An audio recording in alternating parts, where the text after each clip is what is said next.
So inshallah, we're now ready to move on with our next few lessons on the Al-Ajrumiyyah, the text in Arabic grammar.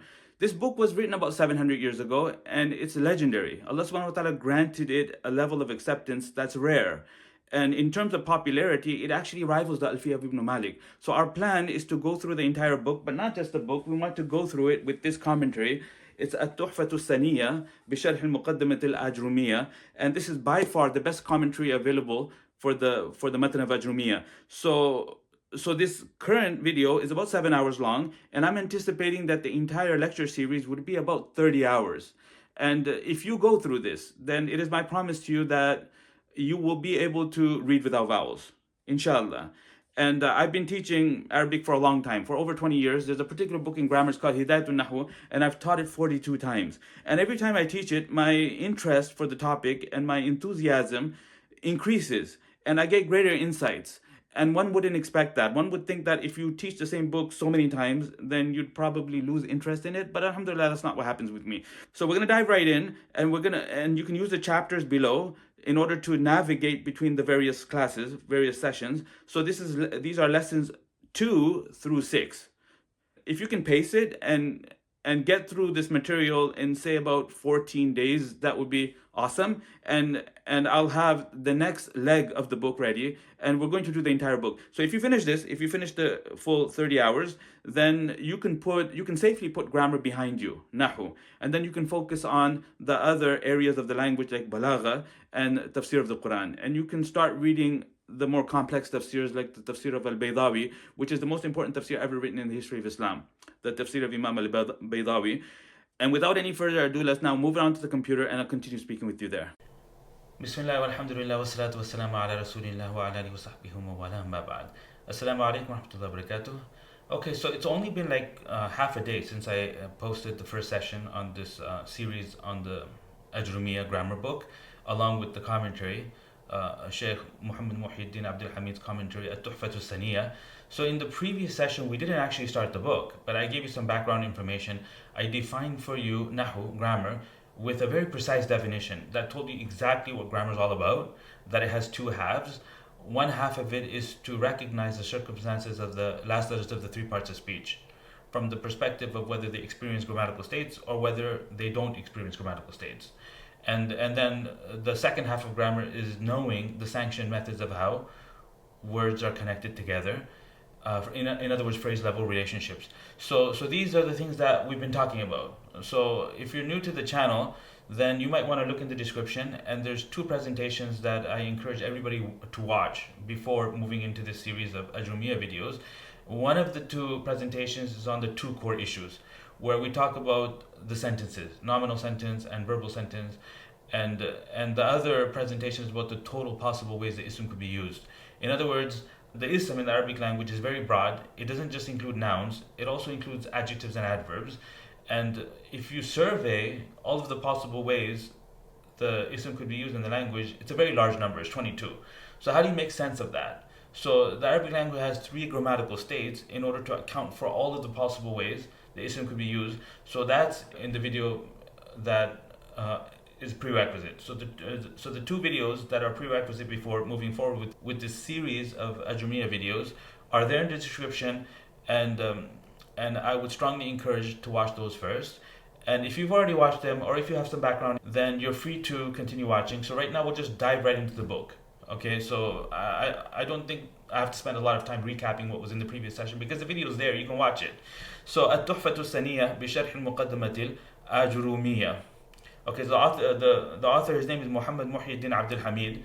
He says in his khutbah, very short khutbah, which is barely a page, he says, Bismillah ar-Rahman ar-Rahim, Alhamdulillahi wa kafa, wa salamuhu ala ibadihi alladhina istafa. So he praises Allah subhanahu wa ta'ala, and he sends salutations on the Prophet sallallahu alaihi wasallam, and he sends salutations on all of the chosen servants of Allah subhanahu wa ta'ala, meaning the prophets and messengers. He says, هذا شرح واضح العبارة. This is an incredibly clear commentary. ظاهر الإشارة. It's not cryptic. يانع الثمرة. It's ripe, meaning that I've done all the heavy lifting, and I've just given you the final outcome. So you don't have to struggle with cryptic language trying to figure out what things mean. I'm just giving you the final outcome. يانع, it means like ripe. داني القطافي, easily accessible, كثير الأسئلة والتمرينات, there's an abundance of questions and exercises.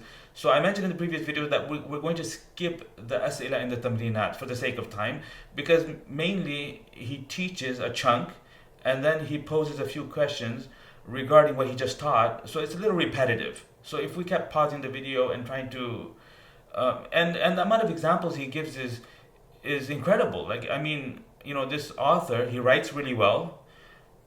So there's some value in being able to appreciate his writing style and being able to read the unvoweled Arabic, okay, as you'll see me do when we get into the book, and then being able to translate it accurately, because the sentences within the book, guess what? They're either nominal sentences or verbal sentences, right? And nominal sentences, when they're long, you have to be able to figure out from where to where's the mubtada, where to where's the khabar. So you'll see me do that. You'll see me do that practically, and you'll see me give you translations, and we'll be able to extract the meanings. So it's a bit of a reading vocabulary guided reading session as well. So there's dual benefit.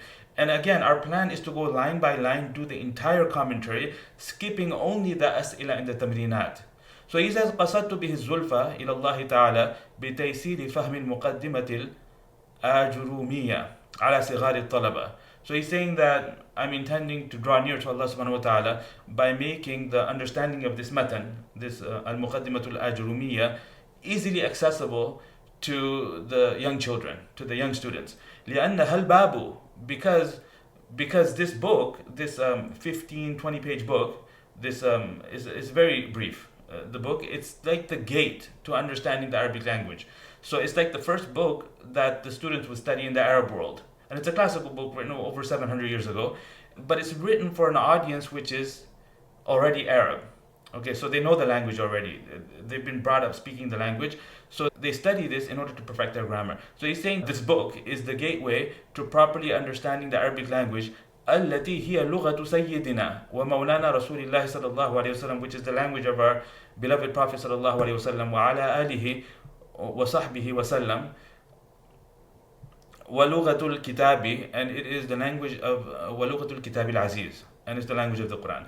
And then he says, وأرجو أن أستحق به رضا الله عز وجل, and I am hopeful that I will become worthy of Allah's pleasure subhanahu wa ta'ala. فهو خير ما أسعى إليه, it's the best possible thing I can strive for. ربنا عليك توكلنا وإليك أنبنا وإليك المصير ربنا اغفر لي ولوالدي وللمؤمنين والمؤمنات يوم يقوم الحساب. And then he gives a prayer for himself, asks for forgiveness for himself and his parents, and for all of the believers, the men and the women, on the day of reckoning. كتبه المعتز بالله تعالى وحده, and then he mentions his name, Muhammad Muhyiddin Abdul Hamid.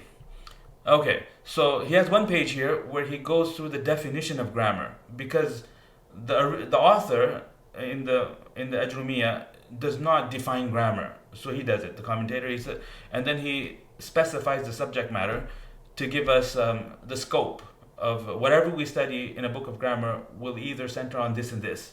Like, so it's a couple of things that all discussions would revolve around, and we call that subject matter. In Arabic it's called mawdu'. And then there's the thamara, which is the benefit and the outcome, the goal. Like, why do we study Arabic? What's the goal? And nisbatuhu would be, how does it relate to the rest of the Islamic sciences? Wadi'uhu, who's the founder? Hukmu shari'i fihi, and what is the ruling of Allah subhanahu wa ta'ala as it pertains to the study of the Arabic language? Is it mustahab? Is it fard? Or is it a communal obligation? So he'll tell us these things. At-ta'rifu, okay, here's the definition of grammar. So I already gave you a definition of grammar in the previous video. He does it quite similarly, but before giving the definition of nahwu, he tells you lexically what does the word mean. Noon, ha, and waw. So there's a dictionary meaning of the word, and then there's an understanding of it when it's spoken in the context of the sciences of the Arabic language. In other words, the technical definition. So he gives us both. He says, كلمة نحو تطلق في اللغة العربية على عدة معان. That the word نحو applies in the Arabic language to numerous meanings. So when it's spoken, one of many meanings could be understood. منها الجهة, from those meanings is direction. تقول ذهبت نحو فلان. You would say that I went in so and so's direction, أي جهته, towards him. ومنها الشبه والمثل, And another popular meaning for the word نحو is like, Like. تقول محمد نحو علي. You would say something like Muhammad is similar to Ali, he's like Ali. شبهه ومثله أي شبهه ومثله. وتطلق كلمة نحو في اصطلاح العلماء على العلم بالقواعد التي يعرف بها أحكام أواخر الكلمات العربية في حال تركيبها من الإعراب والبناء وما يتبع ذلك. So it's a decent definition.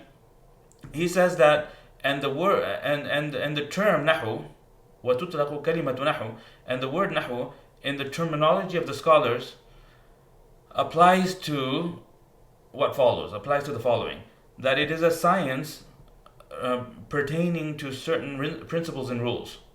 العلم بالقواعد. So it's a science concerning certain principles and rules through which are recognized التي يعرف بها, through which are recognized أحكام أواخر الكلمات العربية, the rulings of the last letters of the Arabic words.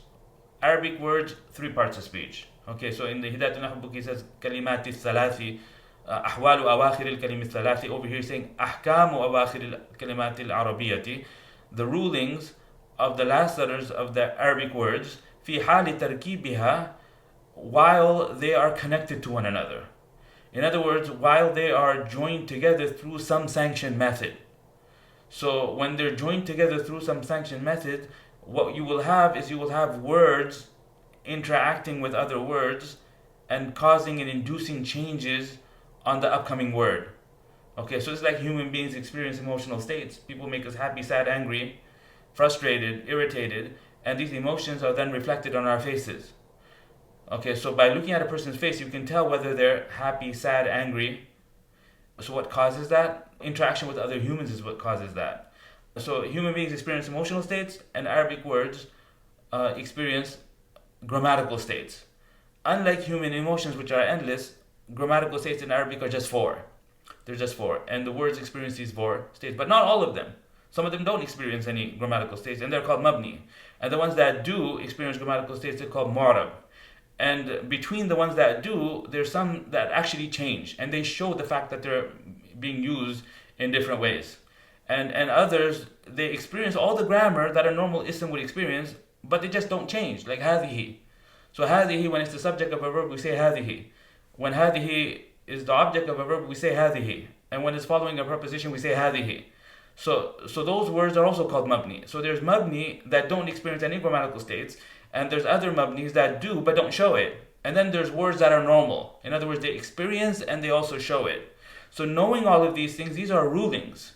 These are rulings of the that are associated to or attached to the last letters of the 3 parts of speech, and it only happens if they're connected to one another. Because if they're just listed isolated without any sanctioned method, then that will be like a grocery list, and there will be no inducing of a change. So therefore, we just break our breath at the end of the noun, and there will be nothing on it to discuss. Okay, so من الإعراب والبناء, and we talked about this in great detail in the previous video. وما يتبع ذلك, and other associated matters. Okay, so it's a feat of staggering genius on part of the medieval grammarians that they were able to take all of the language and make it revolve on one core topic, and that is the topic of grammatical inflection, i'rab. So anything to do with grammatical inflection, the grammarian will be concerned with, and the grammarian will be talking about it. So in other words, what's the process? The process that process that's likened to human emotions and facial expressions. How many possible ways can a noun be used? Okay, how many states do we have? And how are those states reflected? And whether they are reflected or whether they're not reflected. Sometimes, and whether they're reflected through vowels or whether they're reflected through letters. And then the gender matters. Okay, because whether the verb is masculine or whether the noun is masculine or feminine, this would dictate how the verb will be brought. Okay, because at certain times it's necessary to bring the verb feminine. Like if the subject of a verb is a true feminine and there's no gap, then you must bring the verb feminine. So you got to know about gender, and gender also plays a role in other rulings. Like when words become change restricted, mamnu' min as-sarf, then part of the reason why they become change restricted is because they're feminine. But then there's more to it. You see, so these are وَمَا يَتْبَعُ ذَلِكَ is referring to secondary rulings that need to be understood in order to properly understand the core issues. And the core issue is always i'rab. Okay, so that's what this definition is telling us. الموضوع, the subject matter of grammar, وموضوع علم النحو الكلمات العربية would be the very Arabic words themselves. Or you could say الكلمة والكلام, the speech and the parts of speech. من جهة البحث, but we're not concerned with the pattern of the words in the Arabic language. Okay, that would be discussed in Sarf. We're not concerned with the linguistically assigned meanings of the words, because that's vocabulary. So the linguistically assigned meanings of the words, you get that from the dictionary. Grammar doesn't tell you that. The assumption is that you already know what the words mean, right? And if there's tense and voice and additional connotations that are coming from the prefix and the suffix and the pattern, then all of those things are not discussed here. They're discussed in a science called Sarf. So the grammarian is concerned with the kalima and the kalam from the perspective that we just mentioned in the definition. In other words, if it relates, and as it relates to i'rab and bina, this is what will be a concern for the grammarian. من جهة البحث عن أحوالها المذكورة. From the so from the perspective of investigating the previously mentioned circumstances. That's the translation. الثمرة وثمرة تعلم علم النحو, and the fruit and the benefit of studying the science of Nahwu is صيانة اللسان عن الخطأ في الكلام. Okay, so some of the books they say صيانة الذهن عن الخطأ اللفظي في كلام العربي. So they take the verbal part and they make it an attribute of the khata. So we're protecting the mind, not necessarily the tongue, we're protecting the mind from verbal error within the language of the Arabs. Okay, because if you're protecting the tongue, then that's more to do with pronunciation and that's more to do with tajweed. So that would be like the benefit of tajweed. So so that you pronounce like a native Arab would pronounce, and you don't make any pronunciation problems. So one letter starts sounding like another letter and you can't figure out what the person is saying. So it's protecting the mind from verbal error fil kalam al-Arabi within the language of the Arabs. So that's the benefit. And then he says furthermore, وَفَهْمُ الْقُرْآنِ الْكَرِيمِ وَالْحَدِيثِ النَّبَوِيِّ فَهْمًا صَحِيحًا, and to properly be able to understand the words of Allah subhanahu wa ta'ala and the hadith of the Prophet sallallahu alayhi wa sallam, اللَّذَيْنِ, the two of which are هُمَا أَصْلُ الشَّرِيعَةِ الْإِسْلَامِيَّةِ, the basis of understanding our moral responsibilities to Allah subhanahu wa ta'ala, وَعَلَيْهِمَا مَدَارُهَا, and it will be on these two, in other words the Quran and the Sunnah, is the basis of the Sharia Islamiyya. In other words, the sacred law. Okay, because Allah subhanahu wa ta'ala has assigned for every religious community a methodology and a sacred law. Allah subhanahu wa ta'ala says in Surah Al-Ma'idah, لِكُلٍّ جَعَلْنَا مِنْكُمْ شِرْعَةً وَمِنْهَاجًا لِكُلٍّ جَعَلْنَا مِنْكُمْ شِرْعَةً وَمِنْهَاجًا. For every religious community, we have ordained and we have assigned a separate methodology and a separate sacred law. And if Allah wanted, He could have put everybody on a single religion. وَلَوْ شَاءَ اللَّهُ لَجَعَلَكُمْ أُمَّةً وَاحِدَةً وَلَكِنْ لِيَبْلُوَكُمْ. However, He did not do that in order to test you فِيمَا آتَاكُمْ بِهِ, in that new religion that He's given to you, etc., etc. Okay, so this is sacred law, and we understand the sacred law through the Quran and the Sunnah, and that's done by properly understanding the Arabic language. نِسْبَتُهُ وَهُوَ مِنَ الْعُلُومِ عَرَبِيَّةِ, and the science of Nahwu is clearly from the sciences associated to the Arabic language. وَأَوْضِعُهُ وَالْمَشْهُورُ أَنَّ أَوَّلَ وَادِعٍ لِعِلْمِ النَّحْوِ هُوَ أَبُو الْأَسْوَدِ الدُّؤَلِي. And the popular opinion is that the first person who wrote in the science of Nahwu is a tabi'i by the name of Abu al-Aswad al-Du'ali, بأمر أمير المؤمنين علي بن أبي طالب رضي الله عنه, who was instructed to do so by the Khalifa of the Muslims at that time, Sayyidina Ali radiallahu anhu. حكم الشارع فيه, the ruling with respect to studying grammar, he's saying it's fard, it's wajib, but it's not wajib individually on every single individual, but there has to be people within the society that are dedicating themselves to the study of grammar. وَتَعَلُّمُهُ, because the language needs to be preserved, and the language has been preserved, and it's preserved because because a large number of Muslims throughout history have always been studying it and teaching it. وَتَعَلُّمُهُ فَرْضٌ مِّن فُرُوضِ الْكِفَايَةِ. And studying it is an obligation, communal obligation. وَرُبَّمَا تَعَيَّنَ تَعَلُّمُهُ. And in certain cases it's possible for studying grammar to be a determined wajib on a shakhs, on a person. فَصَارَ فَرْضَ عَيْنٍ عَلَيْهِ. So with respect to that person, it may well become fard ayn.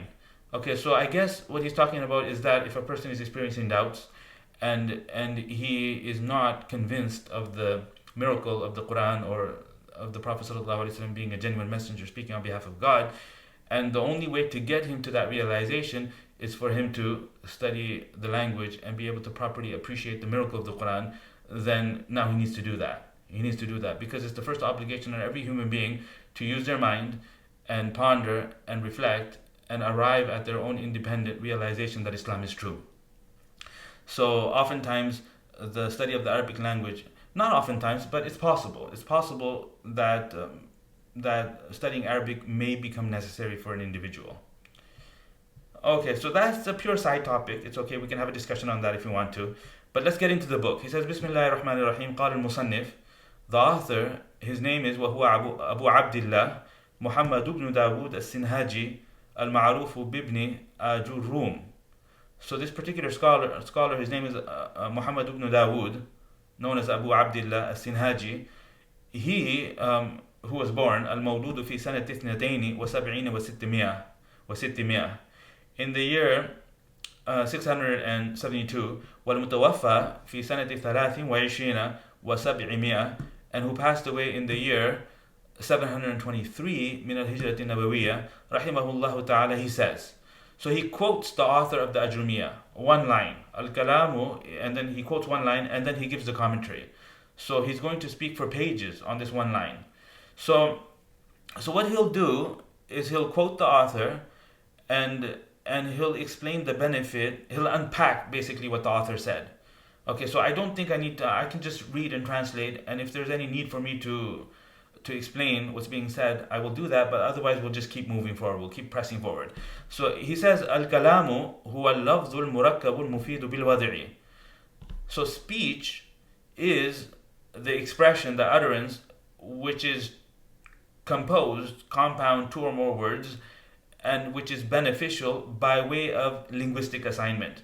Al-mufidu bil-wadi'i. So he mentioned four things. The author, al-lafdhu al-murakkabu al-mufidu bil-wadi'i. So he's talking about a sentence. Al-kalamu here would mean a sentence. So when a speaker speaks, they've spoken two or more words, because you can't have a sentence which is less than two words. It has to be composed. It has to be at least two, bare minimum. And then it has to be beneficial in the sense that when the speaker is done speaking, the listener should have received a complete benefit upon which silence is appropriate. So when the speaker speaks and becomes quiet, the listener should not be waiting for anything further. So if they are waiting for anything further, then this person has not spoken a full sentence. What they've spoken is a fragment, or they've spoken what we call a phrase. And there's a difference between fragment and phrase, and I'll talk about that a little later. Okay, bil wadi'i, by way of linguistic assignment. In other words, we're only concerned with sentences that are made up of words that have been assigned to particular meanings by the Arabs. So bil wadi, in other words, bil wadi al-Arabi. So the commentator now will just pretty much say, tell you what I just told you. He says, وَأَقُولُ, and I would add to that, لِلَفْظِ الْكَلَامِ مَعْنَيَانِ, that the word al-kalam has two meanings. We have the dictionary meaning, which is not the intended meaning here, and then we have the technical meaning, which is in the science of grammar. In the context of grammar, what does kalam mean? So he spells it out. He says, معنيان أحدهما لغوي. One of them would be the lexical meaning. والثاني نحوي. And the second is the grammatical term in the science of grammar, as far as the terminology of the grammarians is concerned. He says, أما الكلام اللغوي فهو عبارة عما تحصل بسببه فائدة. As for the lexical kalam, the word kalam, as far as the dictionary is concerned, it is an expression, فَهُوَ عِبَارَةٌ. It is an expression that refers to anything through which benefit is achieved. عَمَّا تَحْصُلُ بِسَبَبِهِ فَائِدَةٌ. Anything through which the through is coming from bisababi, through which, and the which is coming from the combination of the ma and the he pronoun, because the ma is mawsul, and every mawsul would be followed by a sila, and within the sila there will be a third person pronoun referring back to the mawsul, and you have to identify where that pronoun is. So you take the mawsul and you take that pronoun and you translate them, the two of them, as if they're one and the same. So if that pronoun is further down and that pronoun has things attached to it, then that ends up getting translated first. So listen to the translation again one more time. He's saying, as for the lexical meaning of the word kalam, as for the kalam in the dictionary, according to the dictionary, it is an expression that refers to that through which benefit is achieved. Anything through which benefit is achieved. سواء كان لفظا, regardless of whether it's verbal, am lam yakun, or it's not verbal. It's not a spoken expression, it's not an utterance, but instead it's script, like written letters on a piece of paper. Wal kitabati, so it's whether it's khat or kitaba writing, wal isharati, or like a nod of a head. Like somebody asks you a question and you nod your head up and down, which is the equivalent of saying yes. So all of this would be considered kalam as far as the dictionary is concerned. He's saying وَأَمَّا الْكَلَامُ النَّحْوِي, and as for the grammatical sentence or the grammatical speech, فَلَا بُدَّ مِنْ أَنْ يَجْتَمِعَ فِيهِ أَرْبَعَةُ أُمُورٍ. It's absolutely required that 4 conditions are met in order for a speech to be a speech in the science of grammar. And then he mentions what they are. And these are the same 4 things that the author alluded to when he said al-lafdhu, in other words, it has to be spoken. Al-murakkabu, it has to be composed. Al-mufidu, it has to be beneficial in the sense that once the speaker is done speaking, the audience, the listener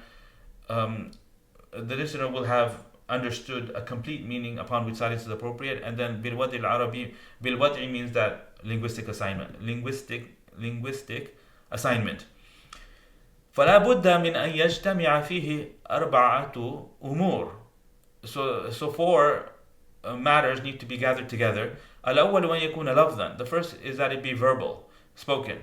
والثاني أن يكون مركبا. And the second is for it to be compound, 2 or more. والثالث أن يكون مفيدا. The third condition is for it to be mufid. And then he's going to unpack each one of those and tell us what it really means. What does it mean to be composed? What does it mean to be mufid? والرابع أن يكون موضوعا بالوضع العربي. And the 4th condition is that it be that expression, in other words, that combination of consonants and vowels be that combination of consonants and vowels has underwent some process of coinage. Linguistic assignment بالوضع العربي, specifically in the Arabic language. So it can't be French words or it can't be German words. It has to be Arabic mufradat that were composed together in order to achieve the kalam. Only then will it be considered kalam. ومعنى كونه لفظا, and what it means for speech to be verbal, أن يكون صوتا, is that it be a sound, produced by the vocal cords and the mouth. مشتملا على بعض الحروف الهجائية, consisting upon some of the letters of the alphabet. الحروف الهجائية, which begin on alif and end on ya. In other words, the Arabic alphabet. التي تبتدئ بالألف وتنتهي بالياء. ومثاله, and then he gives 3 examples. أحمد ويكتب وسعيد. So ومثاله أحمد ويكتب وسعيد. فإن كل واحدة من هذه الكلمات الثلاث عند النطق بها تكون صوتا مشتملا على 4 أحرف هجائية. Okay, so over here, look at this sentence. So I told you at the beginning that one of the benefits of going through this commentary line by line is we're applying our knowledge of grammar. So when he says فَإِن كَانَ and then واحدة, that doesn't make any sense. Okay, because واحدة being in jar after a verb, that never happens in the Arabic language. Like it will never happen. Like jar never happens after a verb. Okay, and then if it's a kana sentence, what's the pronoun? Kana would need to be carrying a pronoun, and then we look forward, we don't see anything, and you see, so it's problematic. Okay, so basically there's a typo here. It should be like this: فَإِنَّ كُلَّ واحدة من هذه الكلمات الثلاث عند النطق بها تكون. صوتا مشتملا على أربعة أحرف هجائية. Because فإن, so it's not فإن كان, it's فإن كل. So that kaf, alif, and noon should have been kaf, lam. Okay, kulla. So it's a typo. So being able to detect typos is a skill that I was able to do it effortlessly. I didn't have to think too much about it. فإن كل واحدة من هذه الكلمات الثلاث عند النطق بها. So if you count the number of words from the inna until the word hijaiya, we're dealing with a lot of words. I don't know, maybe you can pause the video and count it if you want to, or we can just bypass that because the assumption is that you're beyond the being able to count the number of words stage. Right? So with extreme beginners, we train them on being able to count the number of words. Okay, so there's a bridge. Okay, like our 3-hour workshop, or the 2 videos that I recommended people watch before going into this series. Those things are the bare minimum requirement. But then a book like this, for example, in our premium program, we wouldn't be teaching it in the 3rd week of class. The student would be studying Arabic and be exposed to all of these principles and rules informally for at least about 6 months. And then we would study a grammar text cover to cover. So there's a bridge that needs to be traversed. So it's a bit like a gulf, like a huge gulf. So if you want to traverse that gulf, then I would suggest looking into maybe signing up for the premium program, if it makes sense to you. Okay, at any rate, let's continue. He says, فَإِنَّ كُلَّ وَاحِدَةٍ مِنْ هَذِهِ الْكَلِمَاتِ الثَّلَاثِ. Because every one of these 3 words, referring to Ahmed, Yaktub, and Sa'id, every one of these 3 words, when articulated, عند النطق بها, when articulated, تكون, and that's the khabar of inna starting from takunu. So from كل واحدة until نطق بها, all of that together connects in phrase level relationships and becomes the ism of inna. And تكون صوتا مشتملا is the second half of the sentence.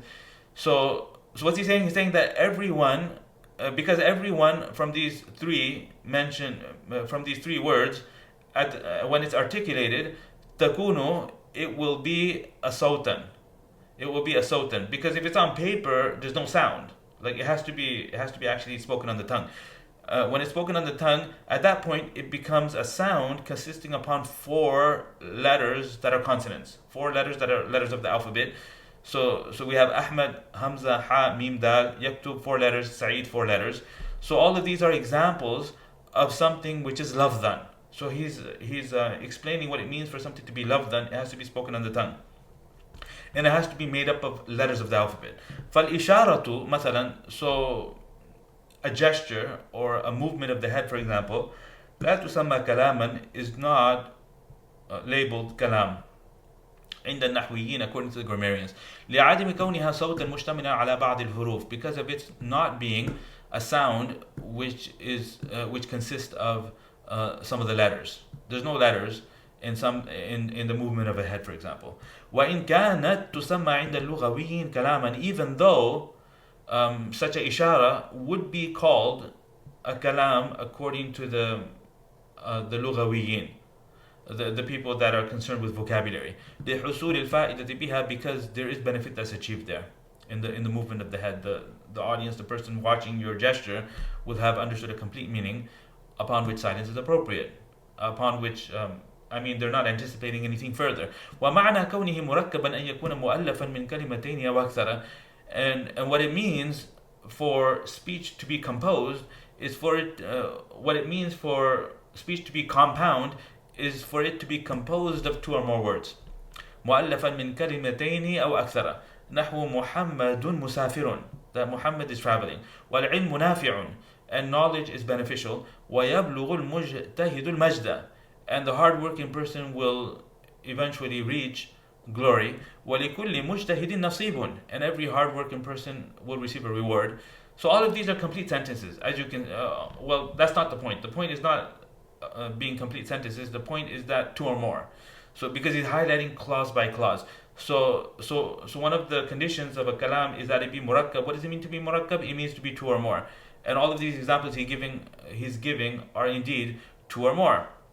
Okay, وَالْعِلْمُ خَيْرُ مَا تَسْعَى إِلَيْهِ, and knowledge is the best thing that you could make effort to achieve or strive towards.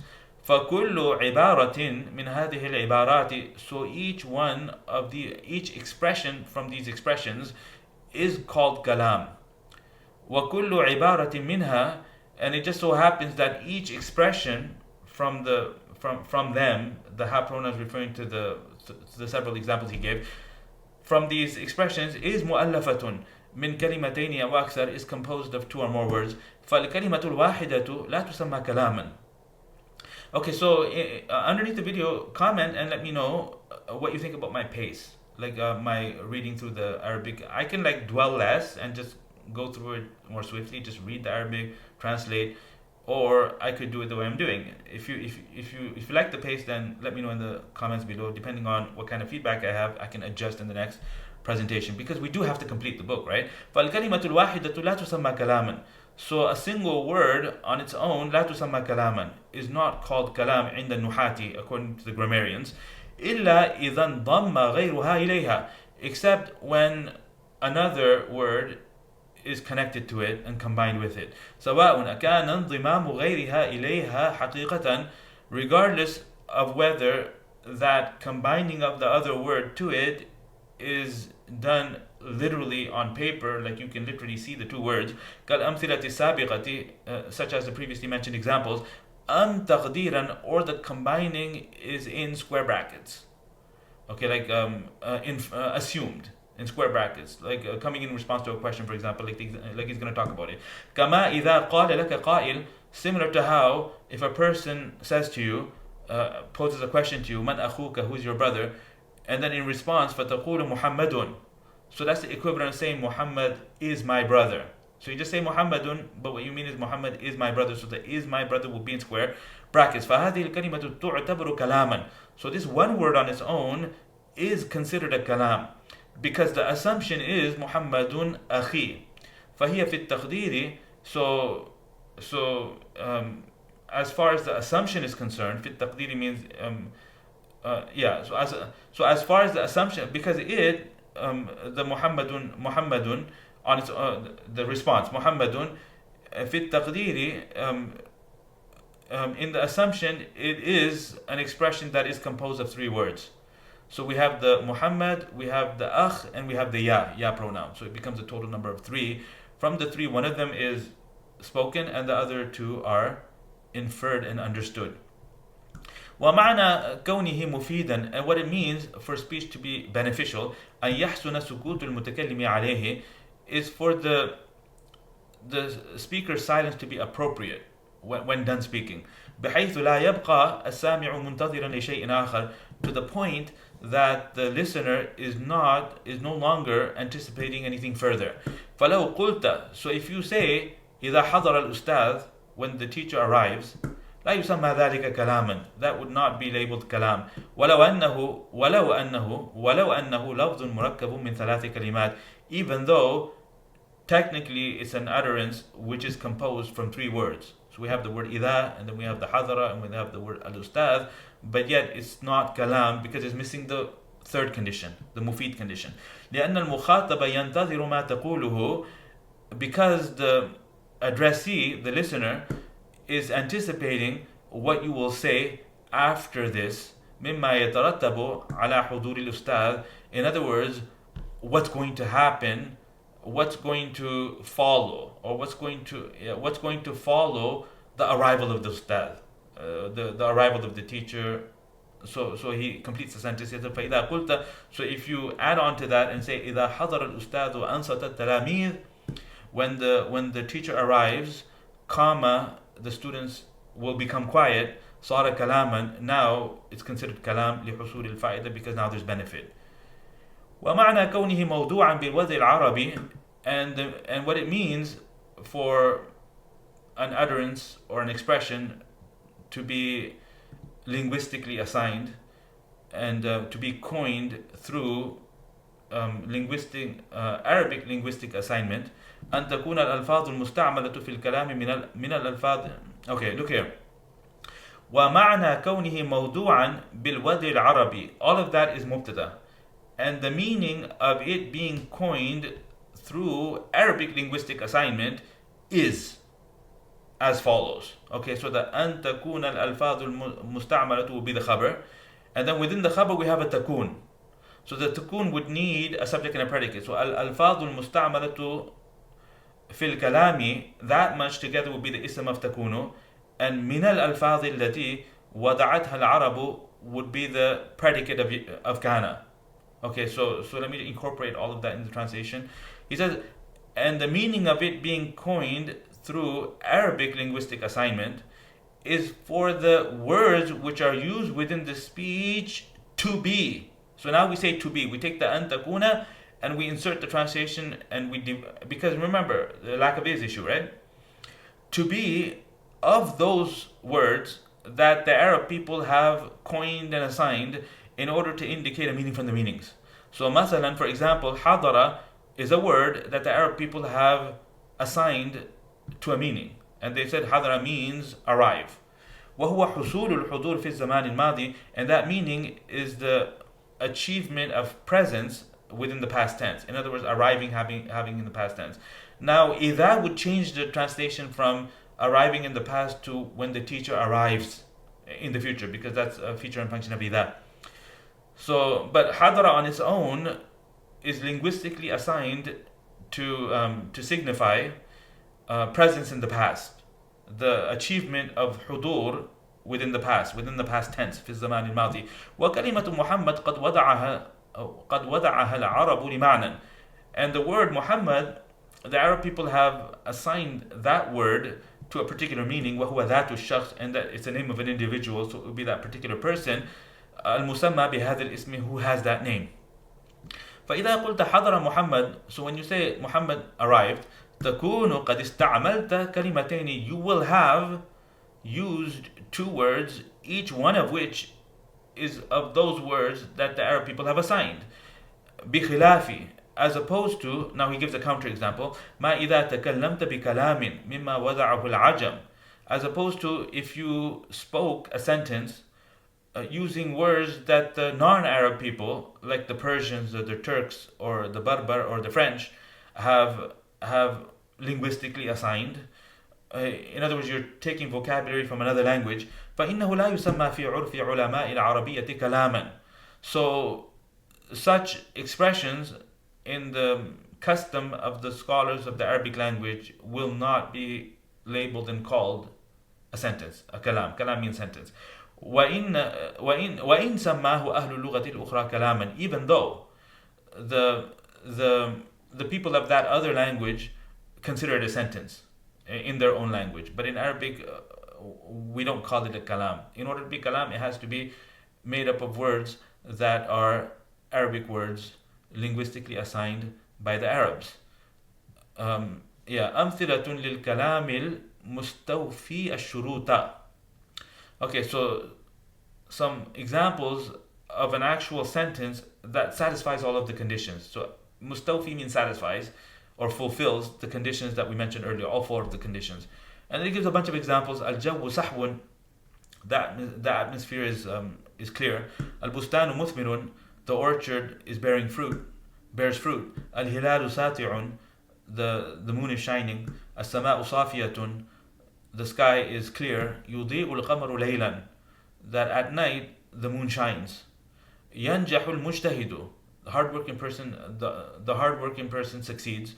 La yuflihu al-kasulu, the incredibly lazy person is never successful. La ilaha illallah Muhammadun safwatul mursalin, that Muhammad sallallahu alayhi wasallam is the chosen of the messengers.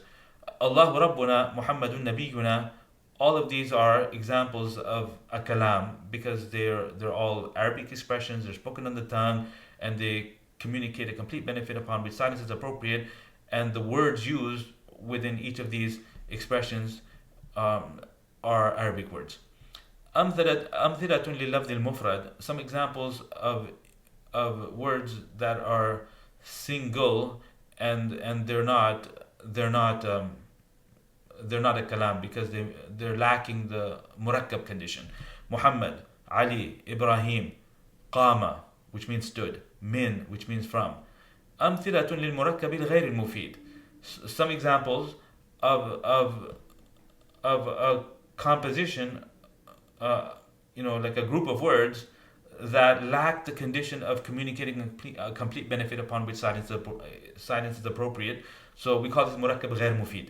Now, in some of my earlier videos, I've used the term phrase, and I've said that in the Arabic language is an inventory of 12 to 16 phrases, that if you know all of those phrase level relationships, then that's half of grammar. Okay, if you remember that, that's half of grammar, because it helps you solve the other problem, the lack of is problem. Because when you have a long sentence, and then you have to be able to tell from where to where's the mubtada, where to where's the khabar, knowing these phrase level relationships is how you do it. Okay, because wherever the phrase level, wherever the phrase is exhaust, that's where the predicate begins. Like the masjid example, this masjid which Ishaq alayhi salatu wasalam built in Sham is Baytul Maqdis. Okay, so we talked about this in one of the previous videos. Murakkab ghair mufid is a little different than phrase. Because murakkab ghair mufid includes every single phrase. Okay, every single phrase would be a murakkab ghair mufid. But if I say إذا حضر الأستاذ, and I don't complete it with the ansat at-talamid, which is the example he gave, when the teacher arrives, or if I say Zaydun fi, and then I don't say fil bayti or fil masjidi or complete it with the object of the preposition, then that's a fragment. Okay, it's not a phrase. In order to be a phrase, in the sense that I intended in the previous video, the inventory of 12 to 16 phrases, it has to be able to function as a single unit. So you got to take your two or more words and be able to slot it where a one-word fa'il would slot. So instead of the fa'il being a single word, you have mawsuf sifa together connecting and forming the subject, mawsuf sifa together connecting and forming the maf'ul bihi, or the mudaf mudaf ilayh together connecting and forming the ism of kana, or etc. So it's a little different. So that's a distinction that's worth keeping in mind. Okay. So lil murakkab al ghair mufid. So murakkab ghair mufid is not really interesting. What's interesting is phrases. Okay, but when he uses the term murakkab ghair mufid, he means like look at the examples. So Madinatul Iskandariya, so that's mudaf mudaf ilayh. So we would call that a phrase. Okay, Abdullah, that's mudaf mudaf ilayh. We would call that a phrase. Hadramaut is composed of two nouns, but there's no relationship between them. So it's two nouns. So it's a little like it's a hyphenated word. Hadramaut is hyphenated, and that has implications in the topic of munsarif and ghair munsarif, in the topic of change restriction. It's one of the 9 reasons why words become change restricted. They lose their tanween. Okay, so we'll talk about that in the chapter on mamnu min as-sarf. Okay, so would that be a phrase? No, Hadramaut isn't a phrase because it's one word. For all practical purposes, it's one word. It's two words that have been hyphenated and turned into a single word. Law ansafa nasu is a fragment. This is not one of the phrases we're talking about when we say 12 to 16 phrases, the half of grammar. It's not one of those because, so law ansafa nas is half of a sentence, which does not function as a single unit, right?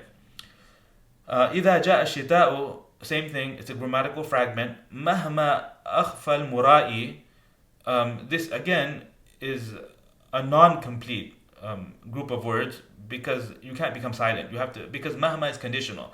It means whatever the mura'i is concealing, I don't give a damn about it. Okay, so you'd add something.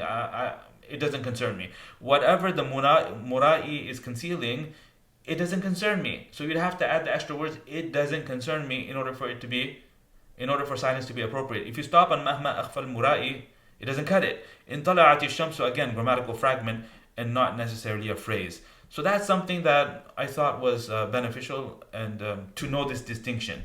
Okay, normally when I teach in the 3-hour workshop, for example, or as we're getting ready to begin the stories of the Prophet's book, I say that what comes out of the human mouth will either be meaningful or be meaningless, and then the meaningful one is either single or is compound. If it's single, we call that a word, kalima, and if it's compound, then it will either be a full sentence or it will be a phrase. So I'm ignoring the murakkab ghair mufid. Okay, does that make sense? For practical purposes. Okay, but if you want to be like really precise, then the division is the way he's doing it.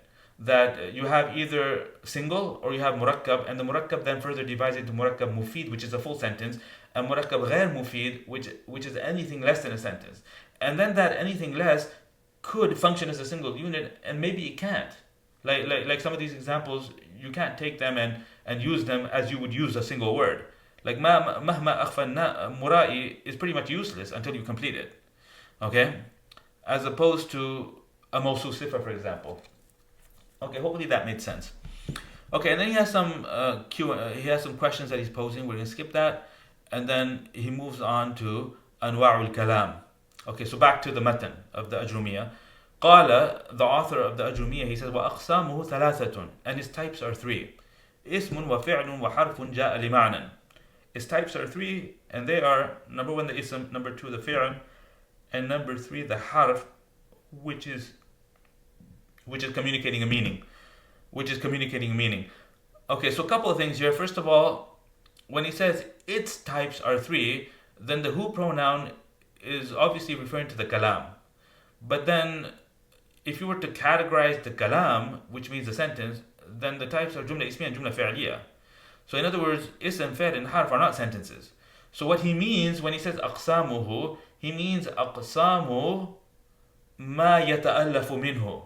Ma yata'allafu minhu. So it would be sort of with assumption of a mudaf, that the types of what it's composed of are three. In other words, the parts of speech are three. That's what he's trying to say. So it's a little less precise. It could have been said better. So aqsamuhu thalathatun, the parts of speech are three, and they are ism, fi'l, and harf.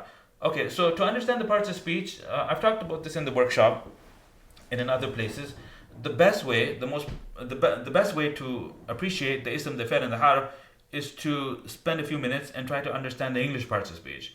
So in English, we have about 8 parts of speech, and they are nouns, pronouns, adjectives, and adverbs. And then, so I'll bring up the slide here, and you'll be able to see the chart where we have the 4. They all correspond to ism. So when we say ism, it doesn't just mean noun; it means nouns, pronouns, adjectives, and adverbs.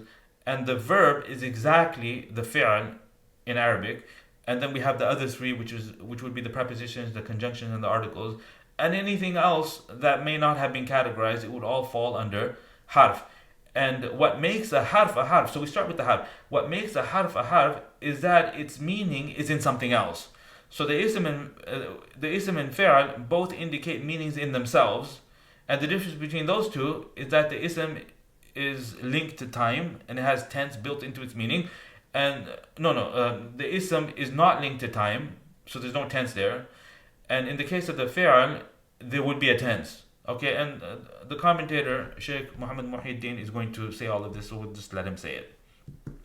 So ism, fi'l, and harf. So he adds جاء لمعنى. Harf جاء لمعنى. So the noun, pronoun, adjective, and adverb, the verb, and then we have the particle, which is communicating a meaning. So why would he add the extra جاء لمعنى? I guess because the word harf also means a consonant, like harf hijai, like the letters of the alphabet, like a ba, for example. It just so happens that ba is a word as well. Ba is a preposition, means with. And lam, is the preposition, and it means for, or belonging to. And wa is also a letter of the alphabet that also happens to be a word. Okay, but you see, it's unrelated. It's unrelated because when he says ism, fi'l, and harf, he's not talking about the letters of the alphabet. So that goes without saying. So جاء لمعنى, I feel is a bit redundant, and it wasn't really needed. Okay, right? At any rate, not a big deal. Let's continue. The commentator says, وأقول, and I say, الألفاظ التي كان العرب يستعملونها. Okay, so I'm going to give a little break. I'll pause the video. I'll come back and continue, inshallah.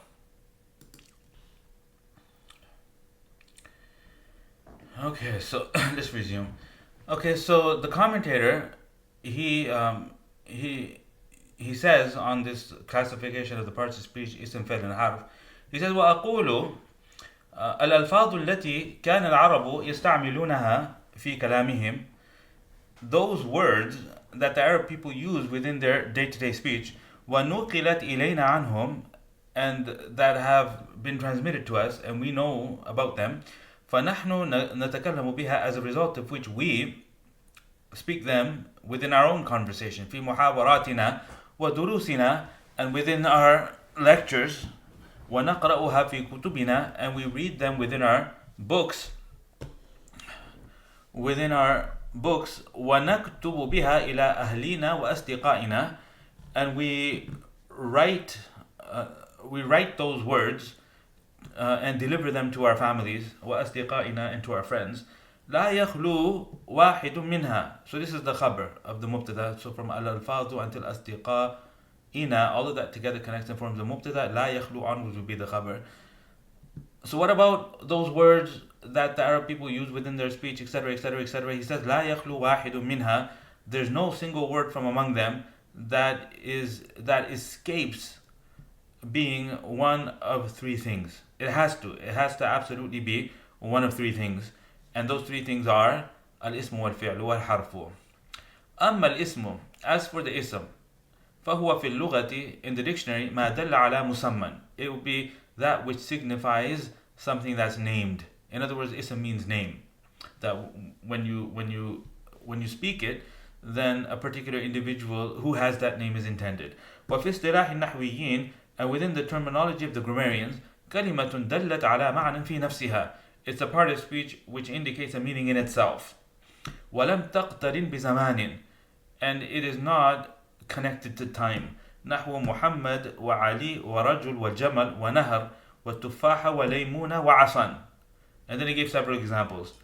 So these are all examples of isms because they indicate meanings within themselves, and there's no tense and there's no time, and they're not linked to time. So rajul means man, jamal means camel, nahar means river, tufaha means apple, laymuna means lemon, asa means rod or a staff. فَكُلُّ وَاحِدٍ مِّنْ هَذِهِ الْأَلْفَاظِ يَدُلُّ عَلَى مَعْنًى. So each one of these words indicates a meaning. وَلَيْسَ الزَّمَانُ دَاخِلًا فِي مَعْنَاهُ, and tense is not part of that meaning. فَيَكُونُ اسْمًا, as a result of that, it would be an ism. وَأَمَّا الْفِعْلُ, and as for the verb, فَهُوَ فِي اللُّغَةِ الْحَدَث. So in the dictionary, the word fi'l refers to event. Al-hadath means event or occurrence. وفي اصطلاح النحويين, and in the terminology of the grammarians, a fi'l is a كلمة دلت على معنى في نفسها. It's a word which indicates a meaning in itself. واقترنت بأحد الأزمنة الثلاثة, and it is associated to one of the three tenses, and which are, and then he mentions what the three tenses are. التي هي الماضي والحال والمستقبل, past, present, and future. نحو كتب, such as the example كتب, فإنه كلمة دالة على معنى, because كتب is a word which indicates a meaning. وهو الكتابة, and the meaning it indicates is writing. وهذا المعنى, and this meaning of writing, مقترن بالزمان الماضي, is connected to the past tense, in other words, wrote. ونحو يكتب, and such as يكتب, he writes. فإنه دال على معنى, because it too indicates a meaning, and that meaning would be writing, again, same writing. وهذا المعنى مقترن بالزمان الحاضر, and this meaning is connected to the present tense. ونحو أكتب, and then he gives a command verb example, and such as أكتب. He could have said the يكتب twice, because يكتب potentially could mean present tense, and يكتب potentially could be future tense as well, but he wants to give distinct examples that can only mean, like the command verb can only be future tense, because the person is desiring for the act to happen. A command is when you express your desire that writing occur in the future. So you're telling someone write. In other words, you bring about and bring into existence the act of writing, and it can only happen after the speech is done. So future tense. فإنه كلمة دالة على معنى, because أكتب is a word which indicates a meaning, and again that would be كتابة. وهذا المعنى مقترن بالزمان المستقبل, and that meaning is connected to the future tense or associated to the future tense, which is after the time of speech. بعد زمان التكلم, like I just mentioned. Then he gives several further examples. ومثل هذه الألفاظ, and similar to these three examples I gave with writing, wrote, writes, write. He says nasara, yansuru, wansur. Helped is helping, help. وفهم يفهم وافهم. وعلم ويعلم وعلم. وجلس ويجلس واجلس. وضرب ويضرب واضرب. والفعل على ثلاثة أنواع, and the verb is of three categories. ماضٍ ومضارع وأمر. The past tense, the mudari, and the amr. Okay, now why is it ماضٍ and the other one's مضارع وأمر? So why does the dad have kasras? So think about that. Pause the video. Think about it. Okay, so all three of them should be in rafa, and they are in rafa. Okay, because he's saying والفعل على ثلاثة أنواع, and the verb is of three categories. They are 1, 2, and 3. So there's an omitted here there, مبتدا, and ماضٍ ومضارع وأمر would be the khabar. And ماضٍ, the actual last letter is not the dad. The actual last letter is a ya that should have been there, and this is manqus. So in other words, it's the rafa is indicated with a assumed dhamma, because the last letter is a ya, and pronouncing a dhamma on a ya is heavy because of thiqal. Okay. ماضٍ ومضارع وأمر. Perfect, imperfect, and command. فالماضي, so the ماضي verb, what is it? ما دل على حدث وقع في الزمان الذي قبل زمان التكلم. Is that which indicates, so I'm going to up the pace now. Okay, so go a little more swift, because we have to complete the book. It's a 200-page book, right? So Madi is that which indicates an event that occurred already in the tense which is before the time of speech. نحو كتب وفهم وخرج وسمع وأبصر وتكلم واستغفر واشترك. Several examples: wrote, understood, left, heard, saw, spoke, sought forgiveness, washtaraka, and took part, or played a role, or took part and shared with someone, washtaraka, or became a partner, partnered up with someone. والمضارع ما دل على حدث يقع في زمان التكلم أو بعده. Mudari is that which indicates an event that is occurring during the time of speech or is yet to occur and will begin once the speech is over. أو بعده, in other words, present future tense.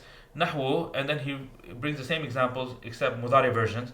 يكتب ويفهم ويخرج ويسمع وينصر ويتكلم ويستغفر ويشترك.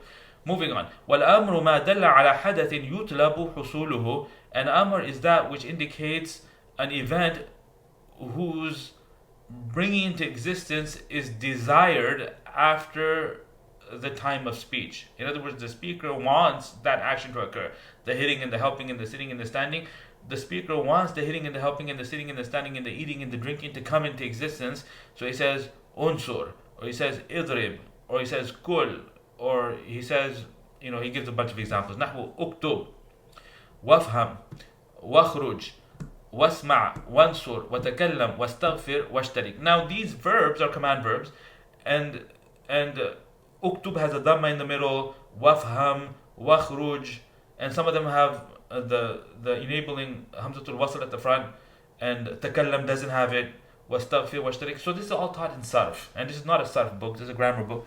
So we're going to assume you understand the rules of that. And if you need help with figuring out the patterns of verbs, then post in the comments and let us know. And inshallah, always, whenever there's an opportunity to let us know what your level is, then that's always helpful. وَأَمَّا الْحَرْفُ فَهُوَ فِي اللُّغَةِ. And as for the particle, harf, not particle, because it depends. As for the word al-harfu, in the dictionary, it means at-taraf, in other words, edge. وفي اصطلاح النحاة, and in the terminology of the grammarians, كلمة دلت على معنى في غيرها. It's a word which indicates a meaning in something else. نحو من, such as min. فإن هذا اللفظ كلمة دلت على معنى. Because the word min is a word, it's a part of speech. The expression min, فإن هذا اللفظ, the expression min is a word which indicates a meaning. Okay, وهو الابتداء, and that meaning would be origin. وهذا المعنى لا يتم حتى تضم إلى هذه الكلمة غيرها. And this meaning of origin is not complete until you combine to this word some other word. In other words, some place, some location. فتقول ذهبت من البيت. So you complete it and you say, I went from the house. Okay, so that's how he explains it. Okay, the way I explain it is I say that, it's an attribute of the upcoming noun. So every harf, what it does is it indicates a meaning in something else. So the distinction is in itself versus in something else. So like, for example, shajaratun is an example of an ism. Shajaratun, and min is an example of a harf. So what makes them different? They both have meanings. So don't say shajaratun has a meaning and min doesn't have a meaning, and unless you combine it with something else, it doesn't have a meaning. That's not correct. Like, every harf has a meaning. The difference is that shajaratun's meaning is in itself and min's meaning is in something else. So how do you explain that? You say, look, shajaratun, when you hear that word, what do you understand? You understand roots, you understand trunk, bark, branches, leaves, maybe some fruit. So all of those elements are there. Are they within TREE? Are they within the thing that we're referring to when we say shajara? Or are those elements found in something else? So clearly it's the tree that has the trunk, and it's the tree which is the tree. But when I say from, it's indicating origin. So is it the from which is the origin, or is it the bait which has the attribute of being an origin? You see, so that's the best way to understand this. And combining and not combining is part of the process, but it's really about being in a it's really about indicating a meaning in itself versus indicating a meaning in something else. Okay, now he gives a bunch of examples of isms, a bunch of examples of verbs, and several examples of the harf. So we'll just go through them. Okay, I'll translate most of them. Some of them I won't translate, it's fine. Amthilatun lil ismi, examples of the ism. Kitab, kitabun, qalamun, dawatun, kurrasatun. Book, pen, inkwell, kurrasatun, a notebook. Jaridatun, newspaper. Khalil, Salih, Imran, names of individuals. Waraqatun, which is a piece of paper. Sab'un, a predator like a lion. Himarun, donkey. Dhi'bun, namirun, namirun, fahdun, like a cheetah, panther. Burtuqalatun, orange. Kimmathratun, pear. Narjisatun, which is a flower, I guess. Wardatun is like a rose.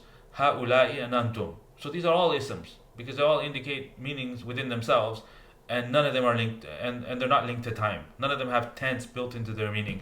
Amthilatun lil fi'li, examples of verbs. Safara, yusafiru, safir. Okay, so past, present, command. Past, present, command. All of them he gives past, present, command. Traveling. Qala yaqulu qul. Okay, the base letter meaning there is to speak, to say. Amina ya'manu iman. The base letter meaning is to be safe.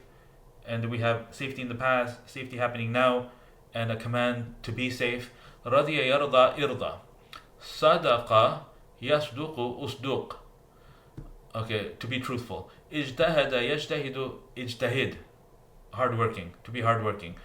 Istaghfara yastaghfiru istaghfir. Base letter meaning there is to seek forgiveness. Amthilatun lil harfi, examples of the particle. Min, ila, an, ala. So those are all prepositions. Min means from. It suggests origin. It indicates origin, meaning in something else. Ila suggests that the upcoming noun is a destination. An suggests being routed through something. Okay, or passing over something, being routed through something. We'll speak about this later. When the author of the Ajrumiyyah speaks about the prepositions, we'll tell you their meanings then. Ala, on. Illa means except. Lakin means however. Inna, an. Inna indicates emphasis. It would be at the beginning of the sentence, and normally it translates to verily. An is used to take the verb that follows it and put it into the meaning of the infinitive. Okay, so like to prostrate. Bala means of course. Bal means rather. So bal is used to deflect attention away from a previous statement and refocus that attention on something new. Qad, sawfa. Okay, he'll talk about these shortly. Qad, when it comes on a madi, it suggests emphasis, or it suggests that something happened recently, like the person who does iqama just before the prayer. He said qad qamatis salatu. The prayer is established. It's on the verge of being established. Sawfa suggests that something will happen in the near future. Hatta means until. Lam, it negates the verb. Okay, it means not. La, same thing, it negates, and there's various kinds of la. Lan means never, like negating in the future. And then we have law, which is hypothetical. If, it means if, like when you're speaking about hypothetically, if something were to be in a certain way, then the outcome would have been different. Lamma is like lamma is like lam. So lamma as a harf, because there's another lamma which is an ism, which means when. Okay, this lamma the harf one, it means not yet. So لما يأتهم تأويله, that these people, the final outcome of their rejection has not yet reached them. In other words, Allah has not punished them in this world. So that's why they're deluded into thinking that Allah will not punish them. لما. لعل means perhaps. Ma, there's several kinds of ma. The harf one. There's another ma which is an ism. Okay, a pronoun. This ma would mean not, and it enters on the madi verb and it negates it. So like ma nasara, did not help. Lata is a variation of la when you're negating, like a categorical negation, like la ilaha illallah kind of negation. Layta means would that, like when you're longing and wishing. In means if. Thumma means then, like a certain action occurred, and then after some period of time something else happened. Aw means or. Okay, and then he has some questions which we'll skip. Okay, moving on to the alamatul ismi, the signs of how to recognize ism. قال, the author, he says, فالاسم يعرف بالخفض والتنوين ودخول الألف واللام وحروف الخفض. That the ism, you can identify it and you can recognize it by one of the four following methods or signs. Signs of how to recognize the ism. In other words, how to know for sure that you're dealing with an ism. So if it has one of these four, then it must be an ism. Okay, now this is somewhat redundant because I mean, if you know the definition of what an ism is, it's mutually exclusive. You're never going to confuse it because it has to indicate a meaning in itself and not be linked to time. So if anything, like if you know the meaning of it, then you know it's an ism. So I mean, this stuff is a little redundant, but the grammar books, they like to, talk about things, you see. So this is why we have 80-20. So when we're teaching beginners, we don't mention these things because they're not like earth-shatteringly important. Okay, so what I'll do throughout this series of videos is I'll highlight things that are core and really important versus things that are like bonuses or like they're not earth-shatteringly important. Okay, فالاسم يعرف بالخفض. So the ism is recognized through being in the state of jar. Okay, so if it's in the state of jar, only an ism could be in the state of jar. So it means that it has the kasras coming at the last letter, or it has one of the other reflections of jar that we covered in the previous video. Or what it really means is that it has a preposition attached to it, or it's the second half of a possessive structure. Because jar in the Arabic language only occurs in two places: when an ism is following a preposition, or when an ism is the second half of a mudaf ilayh structure. So only isms could do those things. You can't put a preposition on another harf. You can't put a preposition before a verb, and you can't take a verb and make it the second half of a possessive structure. It doesn't work. What tanweeni and tanween, and the commentator, he'll talk about exactly what a tanween is. We know what it is. Tanween is the noon sound that is default at the end of most isms.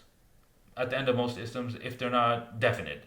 If they don't have an al, then you would expect them to have a tanween, and it's the noon sound, but in the script it's not represented with an actual noon. They just duplicate the vowel and you get zaydun, zaydan, or zaydin. Is it an indefinite article? Does it mean a? Not necessarily, because zayd is a person's name and yet it has tanween. So that's another thing that we can talk about. We can have that conversation. Bottom line is that only isms can have tanween. وَدُخُولِ الْأَلِفِ وَاللَّامِ, and the entrance of alif lam at the beginning. وَحُرُوفِ الْخَفْضِ, and any of the prepositions. But when he said بِالْخَفْضِ, then that sort of already took care of that, didn't it? بِالْخَفْضِ. Okay, being in the state of jar and having the prepositions come before you is like sort of the same thing. وَهِيَ, and they are, and then he launches into talking about what the prepositions are. Like, I mean, it's a little misplaced because you don't need to know what the prepositions are in order to recognize the marib and the mabni, which is the whole point that he's moving towards here. At any rate, he says min wa ila wa an wa ala wa fi wa rubba wal ba'u wal kafu wal lamu wa huruf al qasami wa hiya al wawu wal ba'u wa ta'u. And those are the prepositions. The commentator will tell us their meaning, so I'm delaying their translation until we get into the commentary. Okay, wa aqulu. The commentator Sheikh Muhammad Muhyiddin, he says للاسم علامات. The noun has certain signs يتميز عن أخويه, through which through the existence of which, okay, it's coming at the end. بوجود واحدة منها أو قبولها. Okay, so here's the translation. The ism has certain signs,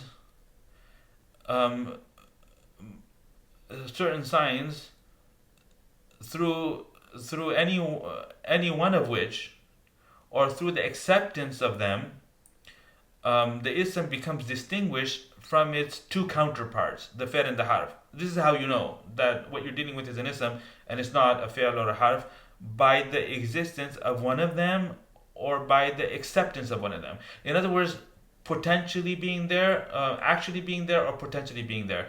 So if you have a word that actually has an al, then it's definitely an ism. But if it's a word that currently doesn't have an al, but you could add an al and it would be valid, then that's also an ism. You see? So these are all characteristics and properties of an ism, and their being there is not their being there, their potential, they don't have to be there all the time. It's like a little like breathing as far as a human being is concerned. Like breathing is something that is essential to human life, but you could hold your breath and you're still a human. Isn't that right? Okay? Makes sense? So yeah. وأقول للاسم علامات. I would say that ism has علامات. I say that ism has علامات, that it is distinguished from its two counterparts, the fi'l and the harf, because of one of those علامات either being found or by the word accepting the علامة. وقد ذكر رحمه الله من هذه العلامات 4 علامات, and there are more. Okay, from all of the some of the grammar books mention 10 signs of how to recognize the ism. So from all of the signs, the author here, Allah's mercy be upon him, mentions 4. أربع علامات. وهي الخفض, and they are to be in the state of jar. الخفض. Number 2, to have a tanween. ودخول الألف واللام, and the entrance of the al, the definite article al at the beginning of the word. وَدُخُولُ حَرْفٍ مِّنْ حُرُوفِ الْخَفْضِ, and the entrance of any of the particles from the prepositions. أَمَّا الْخَفْضُ فَهُوَ فِي اللُّغَةِ ضِدُّ الْإِرْتِفَاعِ, and as for khafd, in the dictionary, the word khafd is the opposite of elevation. So that's what it means. وفي اصطلاح النحاة, and in the terminology of the grammarians, عبارة عن الكسرة التي يحدثها العامل أو ما ناب عنها. Khafd is referring to the particular kasra, or the thing that substitutes for the kasra that is brought about by a governing agent. Okay, so عبارة عن الكسرة التي يحدثها العامل أو ما ناب عنها. Okay, this is interesting. Like I should have not translated it, and I should have asked you to make an attempt and try to translate it. Because look, it says عبارة عن الكسرة التي يحدثها العامل أو ما ناب عنها. So this ما ناب عنها, is it معطوف on العامل? In which case the translation will be like this. And khafd, in the terminology of the grammarians, refers to the kasra which is brought about by the agent, or brought about by that which substitutes for the kasra. Okay, is that the translation? It's not. That's the incorrect translation. So ma naba anha, or stated otherwise, the ma there is mabni. So it has a grammatical state. So what state is the ma in? So if you said the ma is in rafa because it's ma'tufan al-amilu, is part of the subject of yuhdith, that would be wrong. That would be a mistake. Okay, and it would give you that incorrect translation that I just gave you. That doesn't make any sense. The correct way to understand this is ma naba anha is ma'tuf on the majrur of the an. In other words, anil kasati wa an ma naba anha. So khafd is referring to either kasra or what substitutes for the kasra. Okay, either the kasra that a governing agent induces. So we're not talking about a fixed kasra. We're talking about a kasra that is there specifically because the agent caused it. Okay, and if it's not a kasra, but instead it's a ya, like rajulaini doesn't have a kasra. The noon has a kasra, but that's incidental. Rajulaini, or like Umara, or like Ibrahima or Makkata. So I say Wasa Ibrahimu ila Makkata. Ibrahim alayhi salatu wasalam reached Makkah. So over there the word Makkata is in the state of jar. So there's khaft. Okay, now it doesn't have a kasra, but it has something which is substituting for the kasra, which is the fatha. Okay, so this is to do with grammatical reflection, because the dominant reflection is dhamma fatha kasra. Anything that's other than dhamma fatha kasra will be said to substitute for the dhamma, substitute for the fatha, or substitute for the kasra. This is how they speak. The nahwis, this is how they speak. So that's what he means there. أو ما ناب عنها. So he's saying khaft is the actual vowel, or so it's like the human emotions and facial expressions. It's like happiness is not the smile. Happiness is the particular grammatical state, emotional state that the human being is experiencing, and that happiness is reflected on the face through the smile. So I would disagree with what he's saying here. Okay, does that make sense? Okay, you see, now who's right? Am I right, or is he right? Like, I mean, he probably has his reasons for what he's saying, right? But as far as the goal and the thamara of Nahu is concerned, I get by just as well. Like, I mean, when we teach the students, this is how we explain it, and it gives us clarity, and it doesn't result in situations where so this understanding we have, I feel, is accurate. And if you were to go into some of the more in-depth shuruhat and the grammar books, I'm sure there's people that say what I'm saying. Okay, so if you want to get really nerdy about it, we can discuss it, but I think it's okay. So it's not really the kasra that's the khaft.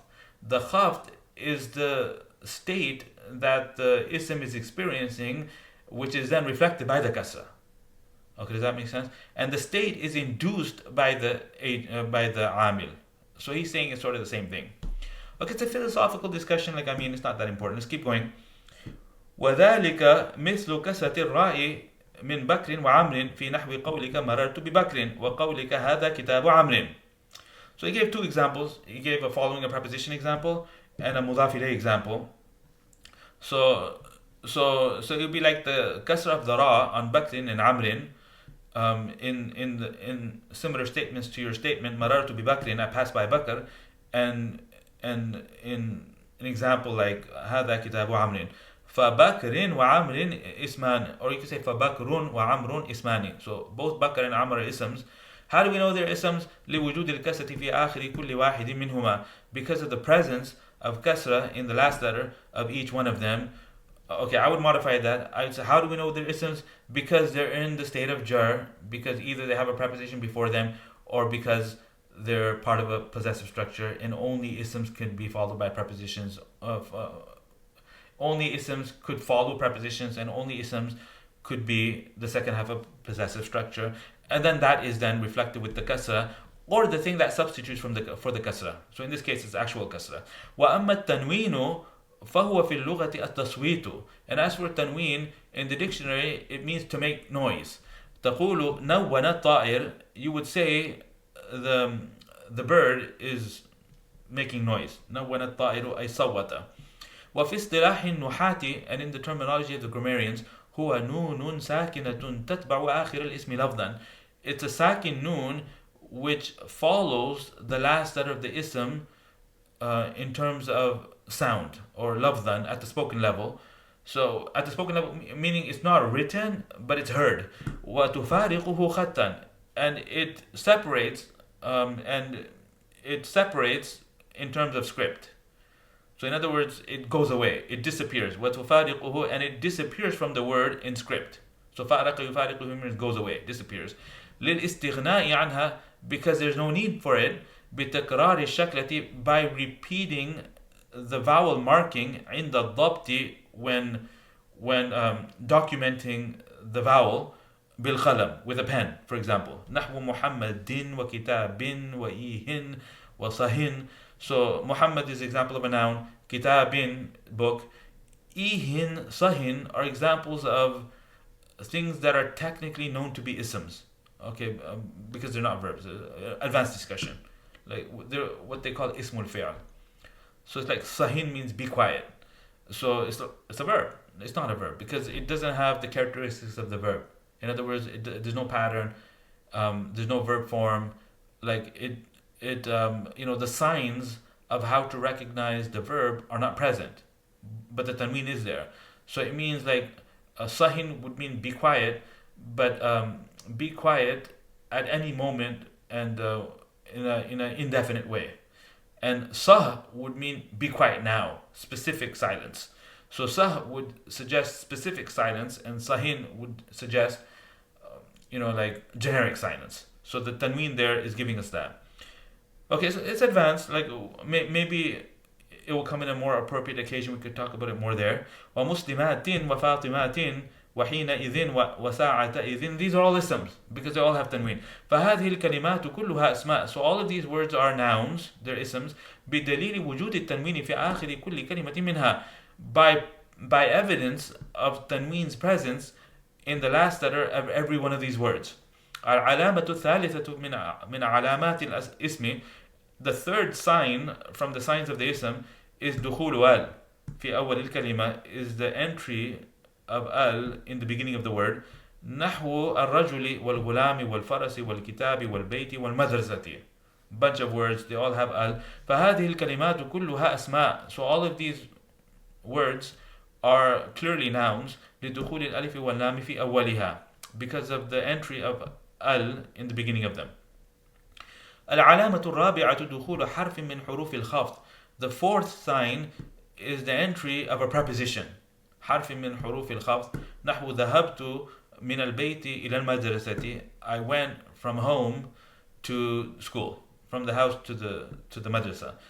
So it's two examples. فكل من البيت والمدرسة اسم. So each one of the words البيت and madrasa is an ism لدخول حرف الخفض عليهما, because of the entry of the preposition on them. ولوجود al في أولهما, and secondly because of the presence of al in their beginning. So you can have more than one sign. So here's examples of words that are clearly nouns, and their being nouns is proven through the preposition and also proven through the al. But I say all of this is unnecessary because it's a noun, because it means house, and a house is a كلمة تدل على معنى في نفسها غير مقترن بأحد الأزمنة الثلاثة. That's all we need, and these signs are just like, we don't have to dwell too much on this. Let's keep going. وحروف الخفض هي من, and the prepositions are, the particles of jar are min, and he says, and then he's going to walk through all of them and give you their meanings and examples associated to all of them. Okay, and some of them are for swearing an oath. Okay, so we won't spend too much time on this. He says hiya min, they are number one min, walaha ma'anin, and the particle min has several meanings. Minha al-ibtida'u, from them is initiation or origin.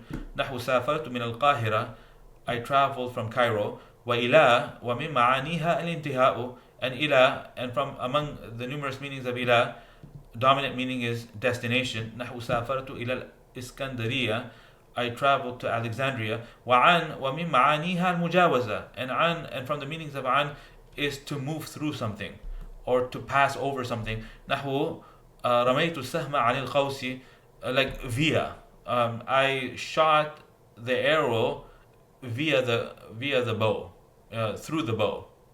So it's a little different than travel from Basra to Kufa. So that's min, and this is an.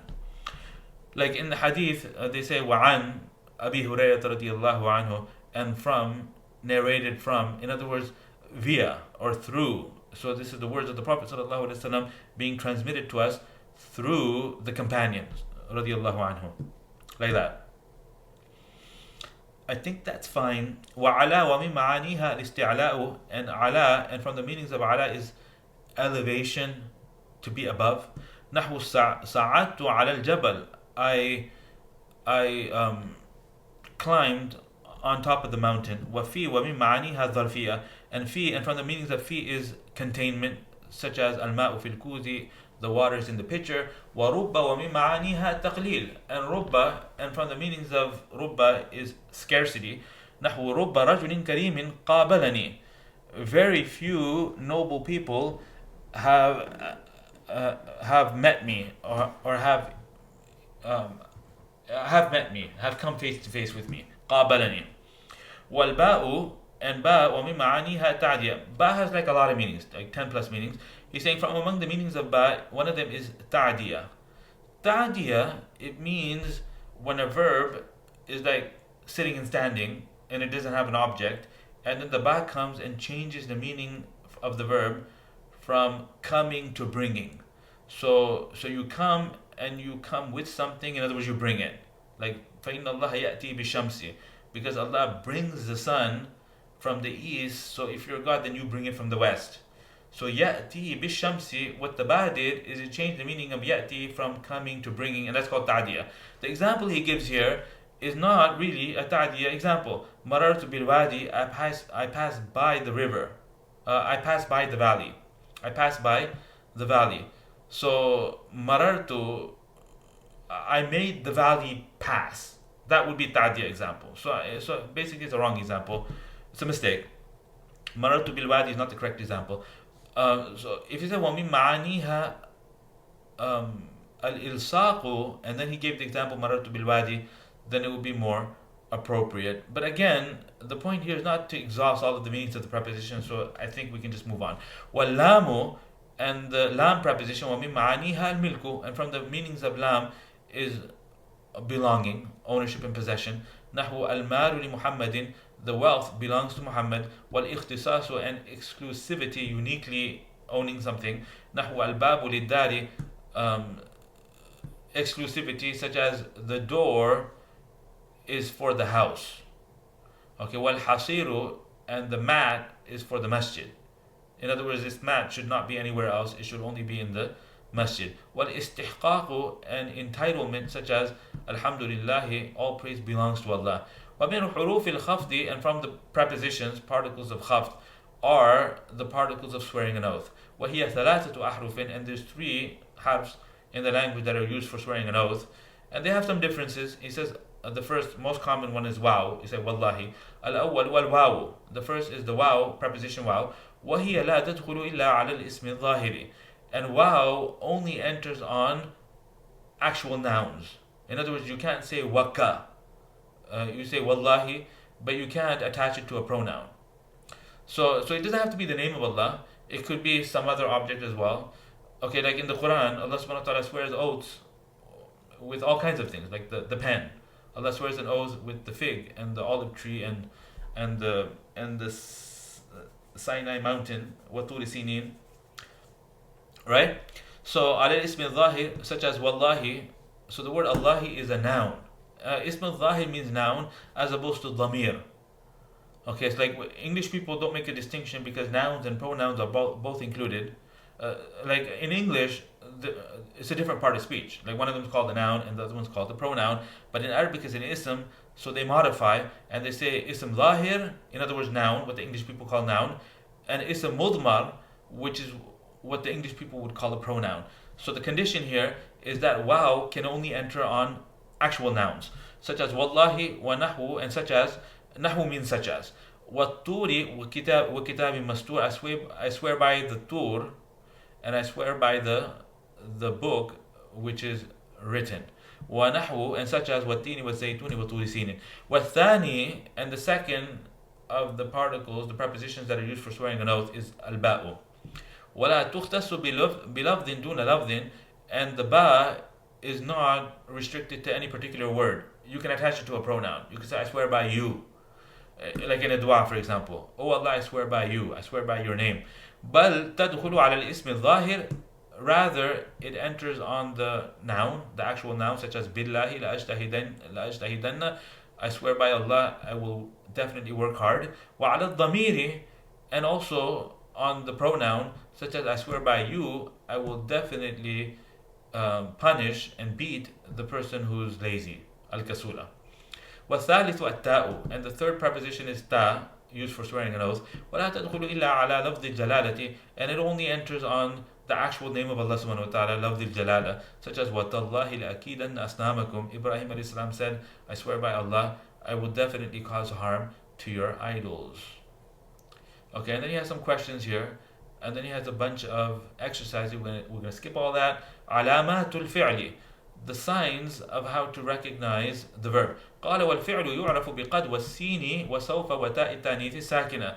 That the verb is recognized through قد, particle قد, سين and سوف, and through the sakin ta of femininity, which is a particular ta that comes at the end of the verb in conjugation number 4. فعل فعلا فعلوا فعلت. That ta there is actually a harf. It's not a pronoun, it's a harf. He talks about these things. وأقول, I say يتميز الفعل عن أخويه الاسم والحرف بأربع علامات. The verb is distinguished and separated from its two counterparts, the ism and the harf, through 4 signs. متى وجدت فيه واحدة منها, whenever you find within a word one of these 4, or you see that it potentially accepts one of the 4. So فعل is a verb. If they ask you what's the sign of فعل being a verb is the fact that it accepts a قد before it. You can say قد فعل and it's a valid configuration. Or you can add a ta at the end of it and say فعلت. But if you take Ibrahim and say قد Ibrahim, it doesn't work. If you say Ibrahimat, that doesn't work either. So the acceptance, so it doesn't have to be the actual presence of the qad or the ta, because if you read a page of text and you look for these 4 signs, a lot of them you won't see any of the signs. So how do you know it's a verb? So I would say that you know it's a verb because of the meaning, because it's a kalimatun تدل على معنى في نفسها مقترن بأحد الأزمنة الثلاثة. Okay, دلالة مقترنة بأحد الأزمنة الثلاثة. That it is a word which indicates a meaning in itself while associated to one of the 3 tenses. So the meaning, the definition is there, so you don't really need a sign, do you? But if you need it, then it could be there actually, or it could be there potentially, and that's how you would justify it if it's something that you really care about. Okay, is that fine? أو رأيت أنه يقبلها عرفت أنه فعل, or you notice and see that it accepts it, like potentially. عرفت, then in either case you will know for a fact that you're dealing with the verb. الأولى قد, the first of these 4 things that the author mentions is قد. والثانية السين, and the second is the seen particle. والثالثة, and the third is the particle سوف. والرابعة تاء التانيث الساكنة, and the 4th is the sakin ta of femininity. أما قد, as for قد, فتدخل على نوعين من الفعل. قد can potentially come before one of 2 categories of verbs, and they are the madi and the mudari. So it won't come before an amr, it would come before the madi, it would come before the mudari. Okay, what meaning does it communicate when it comes before the madi? He'll tell us on the next page. And similarly, when it comes before a mudari. فإذا دخلت على الفعل الماضي, so when قد enters on the madi verb, دلت على أحد معنيين, it will suggest one of 2 meanings. وهما التحقيق والتقريب, and those 2 meanings are emphasis and close proximity, like the event has just recently occurred in the past. فمثال دلالتها على التحقيق, so the example of it suggesting emphasis, قوله تعالى, is the saying of Allah subhanahu wa ta'ala, قد أفلح المؤمنون, the believers have absolutely attained success.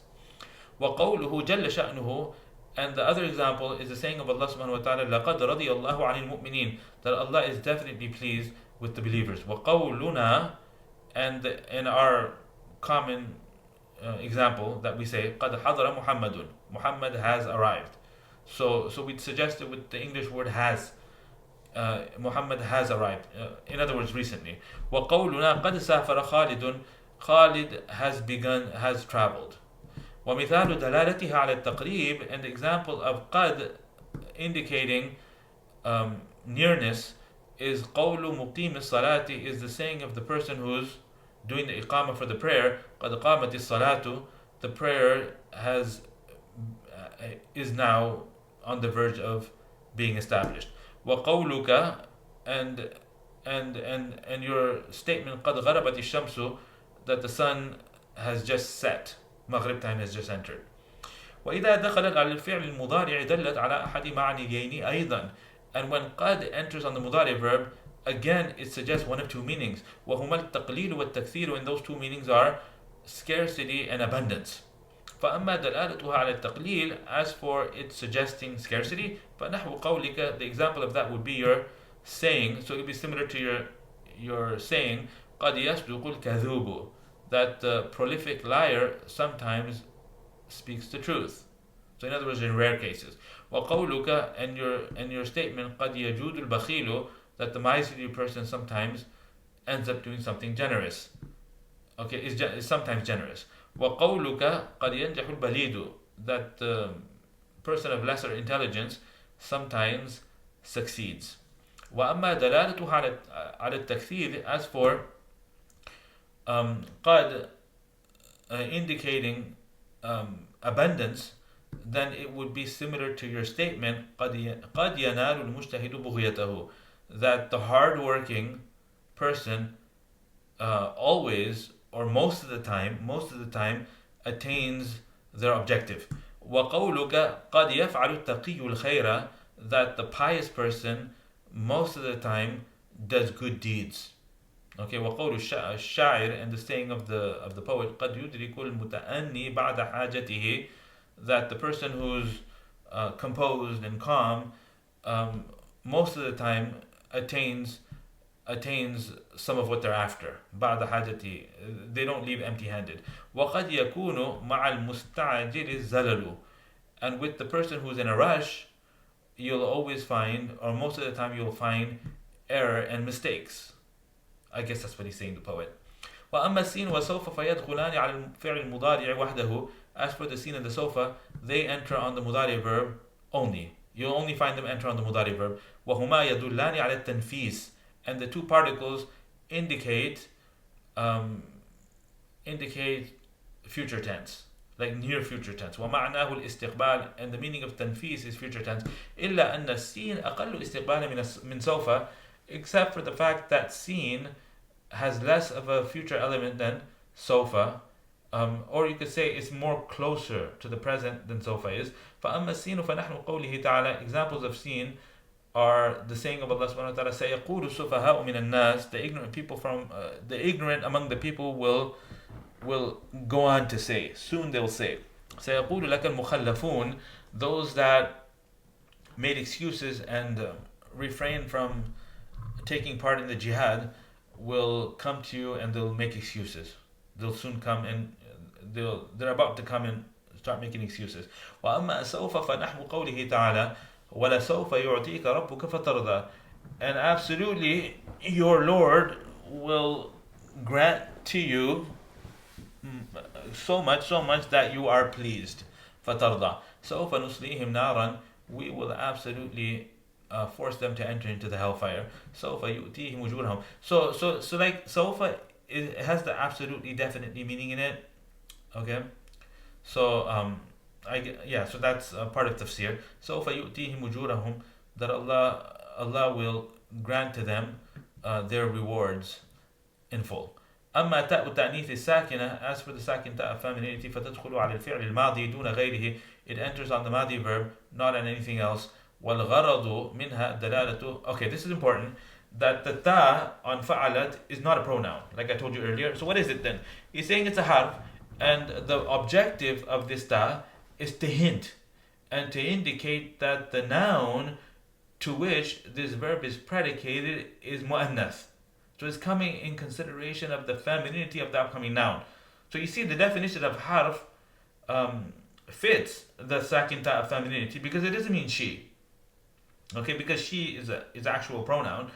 What it's doing is it's telling us that the upcoming noun is feminine, so it's indicating a meaning in something else. سواء كان فاعلا, regardless of whether that upcoming noun is a fa'il, which would happen in the case of an active verb. نحو قالت عائشة أم المؤمنين, that Sayyida Aisha radiallahu anha, the mother of the believers, she said. Okay, so I added the extra word she, but it's Aisha radiallahu anha, the mother of the believers, said. كان نائب فاعل, or it's a deputy doer. It's not a fa'il, but it's the subject of a passive verb. نحو فرشت دارنا, our house is has been carpeted with rugs. بالبسط. So that is a feminine noun, and فرشت indicated the femininity of the upcoming noun. والمراد أنها ساكنة في أصل وضعها, and what's meant here by being sakin is that it has a sukun as far as its original coinage is concerned. In other words, temporarily, because of a pronunciation issue, that could receive a vowel. Okay, but that vowel would be in order to not result in two consonants like in rapid succession, in immediate succession, because that's difficult to pronounce on the tongue. So فلا يضر تحريكها لعارض. So having that ta become voweled due to a temporary removal of the gathering of two sakins is not harmful. فلا يضر is not harmful. And then he gives a couple of examples. في نحو قوله تعالى, like in the saying of Allah subhanahu wa ta'ala, وقال تخرج عليهن, and she, the minister's wife, said to the Prophet Yusuf alayhi salatu wasalam, come out in front of them. وقالت تخرج, so وقالت أخرج. Now the hamza in أخرج is enabling hamza, it should not be pronounced. So that means that the ta needs to connect with the kha. So we have a cluster of two consonants. So the cluster reduction rule kicks in, and the ta is given a kasra. وقالت تخرج عليهن. إذ قالت امرأة عمران, the wife of Imran said, قالتا, that's an example of the alif of tathniya causing that ta to receive a vowel, and it can't be a kasra. So like in the other two examples, the vowel that was given in order to remove the issue, the iltiqa sakin in problem, was a kasra, but over here alif necessitates fatha. So قالتا, because you can't say tiya, like give a kasra and be followed by an alif, that doesn't work. The heavens and the earth both said, أتينا طائعين, we come willingly. ومما تقدم, and from all of what has preceded, يتبين لك, it should now be evident to you, أن علامات الفعل التي ذكرها المؤلف على ثلاثة أقسام, that the signs of the verb which the author mentioned are of three types. There's a type that exclusively apply that قسم يختص بالدخول على الماضي. There's a type which is exclusive in its entry on the madi. It can only enter on the madi, and that would be the sakin ta of femininity, وهو تاء التأنيث الساكنة. وقسم يختص بالدخول على المضارع, and there's a type which is exclusive in its entry on the mudari. It can only enter on the mudari, and that would be the scene in the sofa. You'll never see a scene in a sofa. You'll never see a scene in a sofa coming before a madi. They can only occur on a mudari. وقسم يشترك بينهما, and there's a type which is common between both the madi and the mudari, and that's qad. Okay, so he just noticed that, so he told us. وقد ترك علامة فعل الأمر, and the author did not mention any sign for how to recognize the command verb. He goes, I can tell you what it is. Here it is. وهي دلالته على الطلب مع قبوله ياء المخاطبة أو نون التوكيد. That would be, it's indicating on desire along with acceptance of the ya of the addressed female. So if'al, if'ala, if'alu, if'ali, if'ali. So when you're speaking to a male, you say if'al. If you're speaking to one female, which is mukhataba, then it's a particular ya pronoun that's there. Now this ya pronoun can only come at the end of a amr. At the end of a amr. Okay, right. Okay, so no, it's the ya pronoun can come on a mudari as well, like taf'alina. But the combination of indicating desire and having the ya pronoun can only happen in an amr.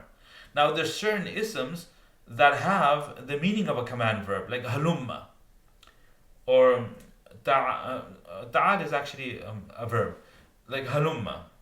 Halumma means come. Let me explain to you. Come, let me explain to you. So halumma, but you can't say halummi with a ya pronoun. So halumma is not an amr, okay, because the pattern is not suggesting desire. It's coined that way. Okay, so again, it's obscure. and it's not one of those things that a beginner needs to concern themselves with. So he's saying that indicating on talab, desire, along with acceptance of the ya, pronoun of the addressed female, second person feminine, or acceptance of the nun of emphasis. Talab plus nun of emphasis, not nun of emphasis on its own, because nun of emphasis come on the mudari as well. لا يفعلن لا يفعلان لا يفعلن. So it's the combo of the talab plus one of these two things can only happen in an amr, such as qum, waq'ud, waktub, wandur. And these are all examples of command verbs. How do we know they're command verbs? Because you can say qumi, you can say waq'udi, you can say uktubi, you can say unzuri, or you can say qumanna, uq'udanna, uktubanna, unzuranna, and then what I just told you, he's going to say that now. فإن هذه الكلمات الأربعة, because all four of these words دالة على طلب حصول القيام والقعود والكتابة والنظر, are indicating the desire for standing and sitting and writing and looking to occur. The speaker wants these four things to happen. مع قبولها, along with the acceptance of the ya pronoun of the second person female, such as qumi waq'udi. So you just add the ya and it's valid. The validity of the ya being attached to the verb is the sign of how we know this is a command. Part of the sign. It's the combination of both indication on talab along with the ya, the potential for the ya to be attached to the end of it.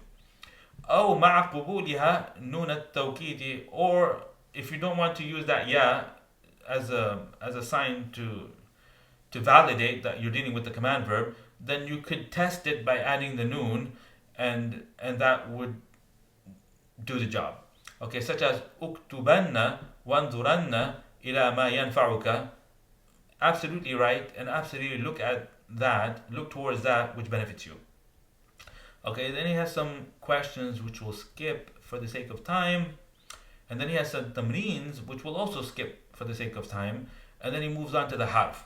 He says, al-harfu qala wal-harfu, the author in the Ajrumiyya, he says, wal-harfu ma la yasluhu ma'ahu dalilu al-ismi wa la dalilu al-fi'li.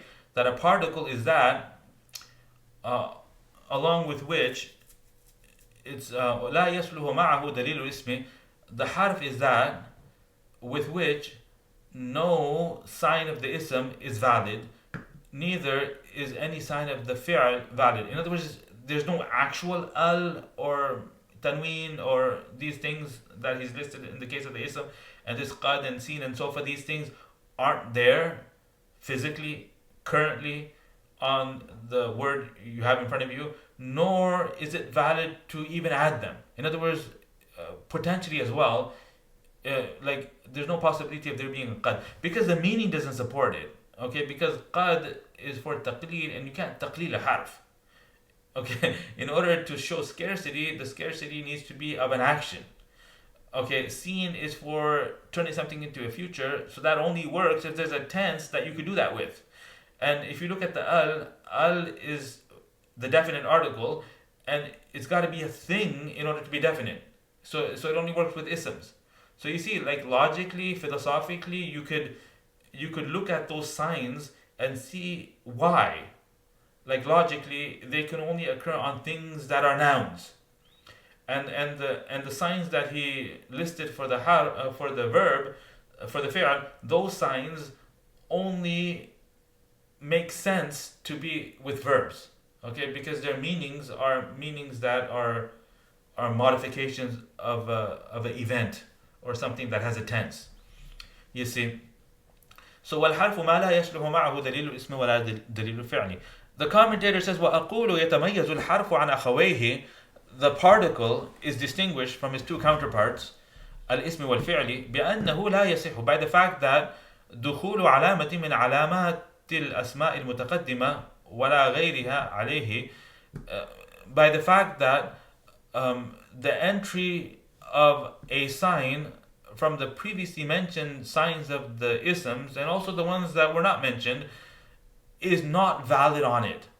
So the entry of the sign on the word you're dealing with is not valid. So this invalidity of the sign is how we know that we're dealing with the harf. كما لا يصح, similar to how the entry of a sign from the signs of the verbs whose explanation has preceded earlier is also not valid on it. So this alayhi, entry of a sign from the signs of the verbs on it is not valid. Okay, so I mistranslated it. Did you catch that?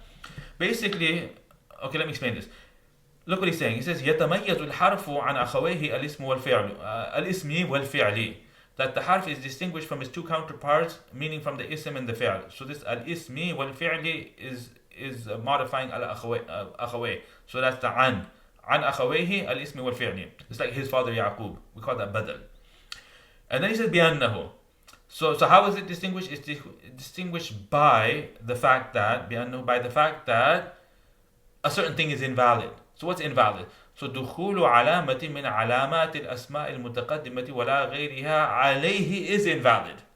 So this عليه is actually connected to دخول, and earlier when I translated it, I mistakenly took عليه and assumed it was متعلق to لا يصح, which ruins the meaning. Valid upon it. It's not valid upon it. Its entry upon it is invalid. So the alam, from the signs of the ism, previously mentioned signs of the ism, no sign, the entry of any of those signs on the particular word you're dealing with is valid. So none of them are valid. So this is how you know. كما لا يصح دخول علامة, similar to how the entry of a sign from among the signs of the verbs who were previously mentioned on it is also invalid. On it is also invalid. So that's how you would translate it. وَمِثَالُهُ مِنْ وَهَلْ وَلَمْ. Okay, so I'm trying to be very precise with the translation. So because one of the purposes of these lectures is to reinforce the grammar we're learning, and to be able to properly associate prepositional phrases with the verbs or the verb-like entities that they're connecting to is incredibly important because it affects the translation. وَمِثَالُهُ مِنْ, and the examples of harfs that are not and cannot receive any of the signs that were previously mentioned, neither of the isms nor of the verbs. The examples are min, wahal, walam. He gives three examples. فَهَذِهِ الْكَلِمَاتُ الثَّلَاثُ حُرُوفٌ. So all three of these words are particles لأنها لا تقبل al, because they do not accept al. ولا التنوين, and similarly they don't accept tanween. ولا يجوز دخول حرف الخفض عليها, and the entry of a preposition on them is also not permissible. فلا يصح أن تقول. So along those lines, it is not valid to say al-min. ولا أن تقول منون. And similarly, for you to say minun. So he's giving some counter examples here to highlight the absurdity of it. ولا أن تقول, and neither for you to say إلى من. Like attach a preposition to another preposition, that can happen. وكذلك بقية الحروف, and similar are the rest of the particles. وأيضا لا يصح أن تدخل عليها السين. And similarly, entry of sin on a particle is not valid. ولا سوف, neither is sofa, nor is the sakin ta of femininity, ta ut-ta'nith is sakinatu. ولا قد, ولا غيرها مما هو علامات, and neither any of the alamat that the author did not mention, because he's not being exhaustive or comprehensive. He mentioned three, and there could be more, but whatever they are, they don't occur in the case of the particles. So this is how we know a harf is a harf. على أن الكلمة فعل. Okay. ولا غيرها مما هو علام, and neither any others of those which are signs on a particular word being a fi'l. So none of them are valid. And then he has some tamreen, and we will skip the tamreen for the sake of time, and we can now move on. قال باب الإعراب. So I think I will end the video here, and باب الإعراب is now going to talk about the methods of reflection, but not the methods, because that's what we did in the previous video. So before the next session, it might be a good idea to review the previous video, and I'm putting them in a playlist so you can just access it in the playlist. And then the next video will detail the signs of i'rab. Okay, the signs of i'rab. So first he defines what i'rab is, and we have a bunch to say about that, and then he's going to launch into the signs of i'rab very shortly. Okay, so we can do that in our next session. Okay, so go ahead, like and subscribe, comment, and ask questions. Please, if you have any trouble or if you're confused, then please ask. Like treat it like a class, like an actual class, and I will inshallah respond to whatever question you have, either directly in the comments, or I will address it in the next in the next recording. I will quote the question that was posed and give the response so everybody can benefit from that. Okay then, inshallah we'll see you in the next video. Assalamu alaikum wa rahmatullahi wa barakatuh. Bismillah walhamdulillah wa salatu wa salamu ala rasulillah wa ala alihi wa sahbihi wa ma ba'd. Assalamu alaikum wa rahmatullahi wa barakatuh. Okay, so in the previous session we went through the parts of speech and we were told what they are, definitions, bunch of examples, and the signs of how to recognize the ism, the fi'l, and the harf. And now the author is moving on to talk about the core of grammar, which is grammatical inflection, the changing of the last letters of the parts of speech due to changes that occur within the surrounding words. Like the governing agent, when it changes, then the last letter of the noun changes, and it applies to nouns and it also applies to verbs, the mudari verb in particular. So this is a lengthy section. It's and inshallah we're going to try to wrap it up all in this video. But I think the better way to do it is to put the sharh to the side and let's focus on the matn and see how the author does it, and then we'll come back and we'll read Sheikh Muhammad Muhyiddin's commentary on this entire section. Okay, so let's bring it up here. So here we have the author. So what we've done thus far is just this first page. Okay, so قال المصنف رحمه الله تعالى, he says أنواع الكلام, the categories of speech, parentheses, and the parts of speech, and then he defined it. الكلام هو اللفظ المركب المفيد بالوضع, and we discussed all of this. Okay, he categorized the three parts of speech. He didn't define them. He didn't give the definition for the ism, the fi'l, and the harf, but he launched into how to recognize the ism, how to recognize the fi'l, and how to recognize the harf. So this was all in our previous session. So now we're here. So Bab al-I'rab. So this section is everything to do with the process that's likened to human emotions and facial expressions. In other words, the changes that occur within the words, the nouns and the mudari verb, based on the governing agents that are changing before them. So he says al-i'rab huwa تغيير أواخر الكلمة لاختلاف العوامل الداخلة عليها. That i'rab is the changing of the last letters of the words. In other words, the circumstance changes. So if it was a dhamma, now it becomes a fatha. If it was a fatha, now it becomes a kasra. لاختلاف العوامل الداخلة, due to the changes of the governing agents that are coming in front of those words. So words here, nouns and verbs. لفظاً تقديراً, either at the spoken level or assumed. So there's a dhamma that's pronounced, or there's a dhamma that's not pronounced. And the reason why the dhamma would not be pronounced is because the word is ending in an alif.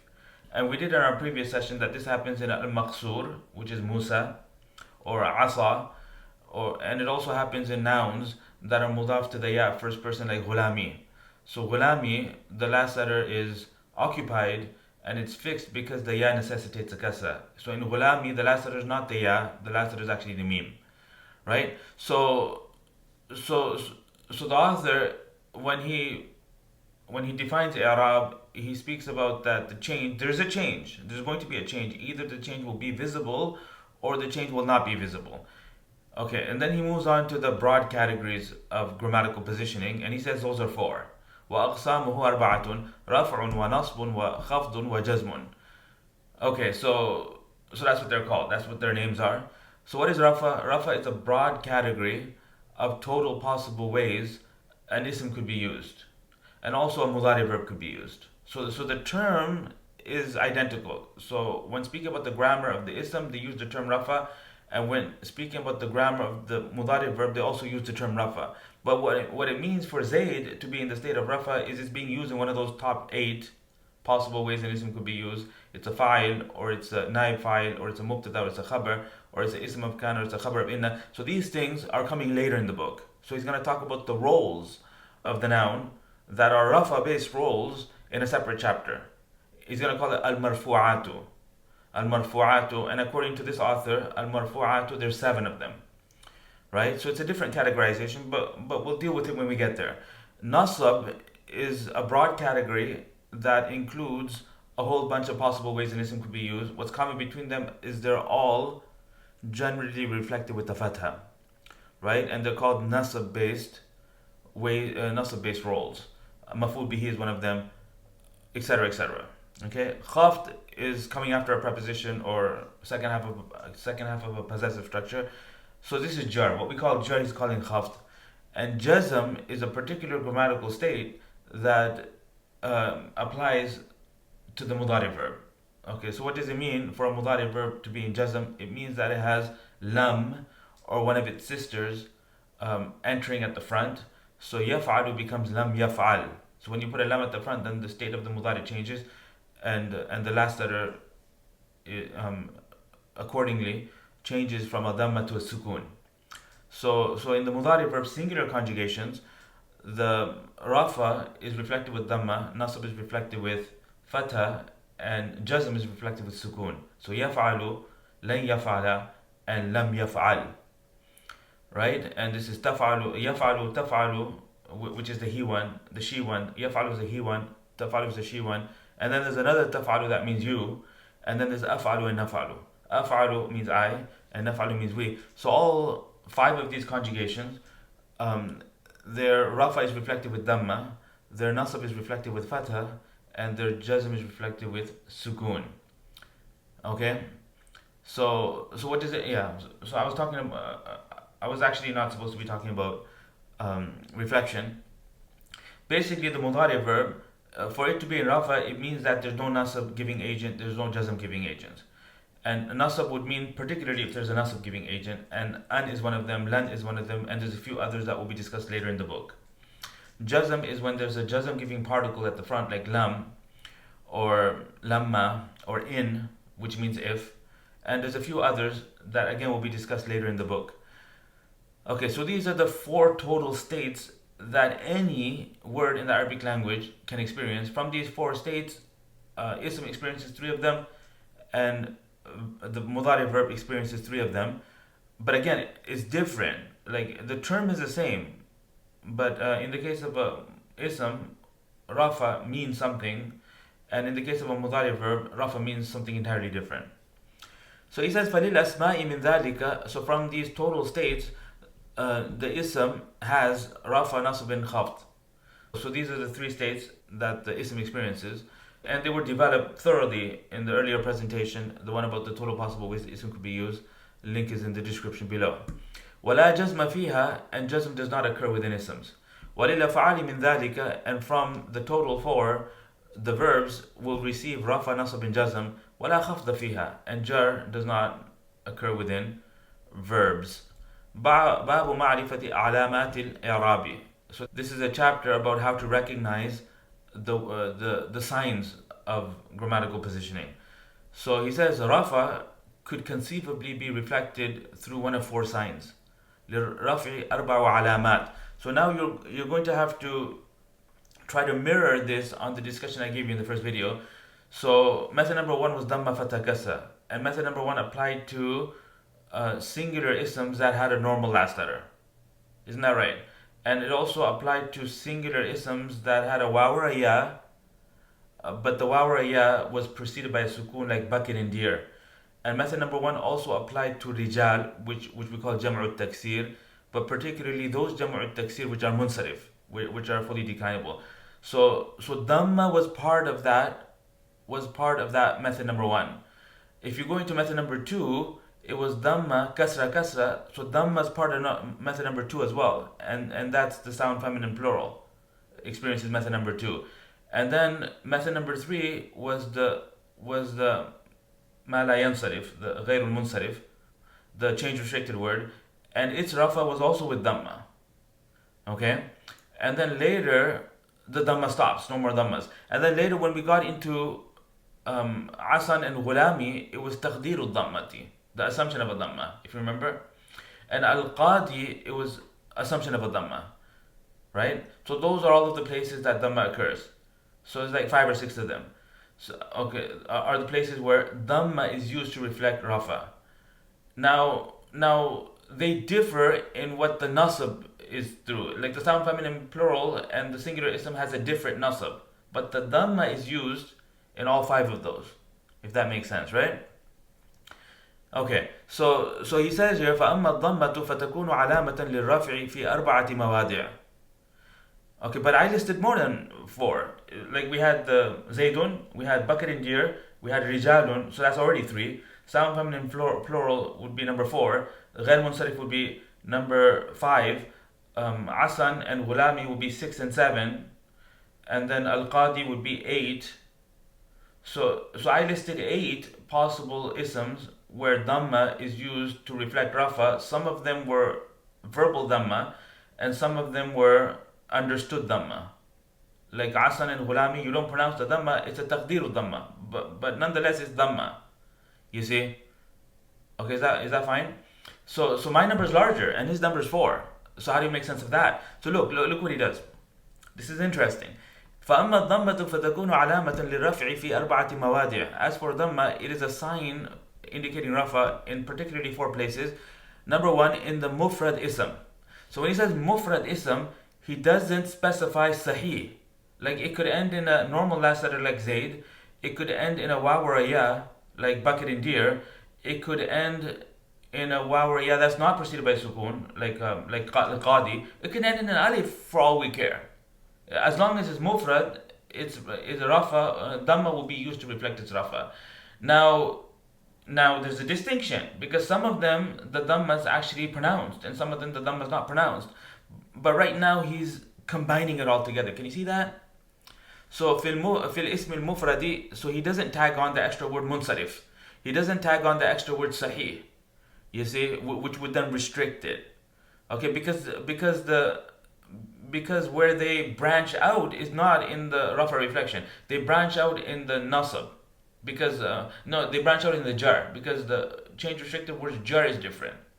You see, because it doesn't receive a kasra in jar. But right now he's not talking method by method, he's talking sign by sign.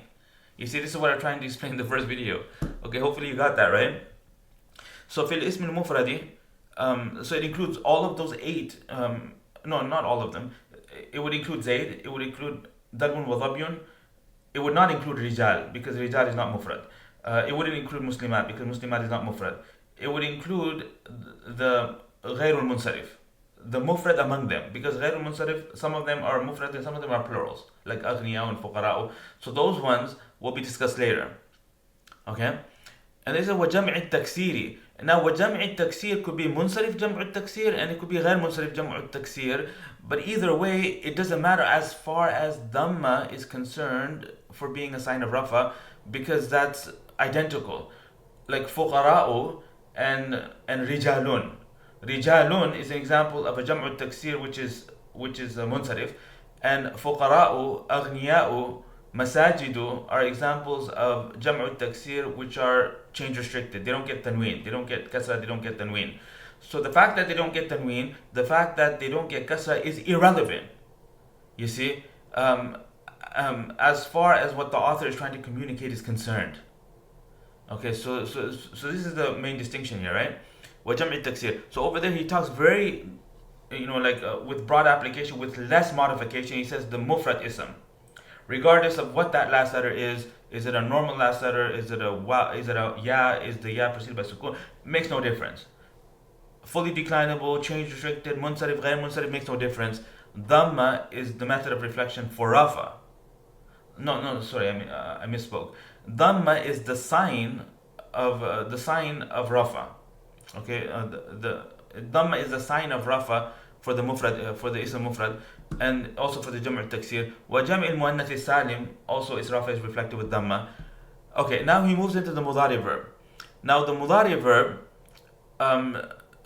would divide. Okay, now we're going to draw on what we know from Sarf. Okay, so let me just recite for you the Mudari table as we learn it in Sarf. Is يفعل يفعلان يفعلون تفعل تفعلان يفعلن تفعل تفعلان تفعلون تفعلين تفعلان تفعلن أفعل نفعل. I have a separate presentation that develops the conjugating of verbs. Bottom line is that they're organized he, they, she, they, and then there's 6 yous in the middle.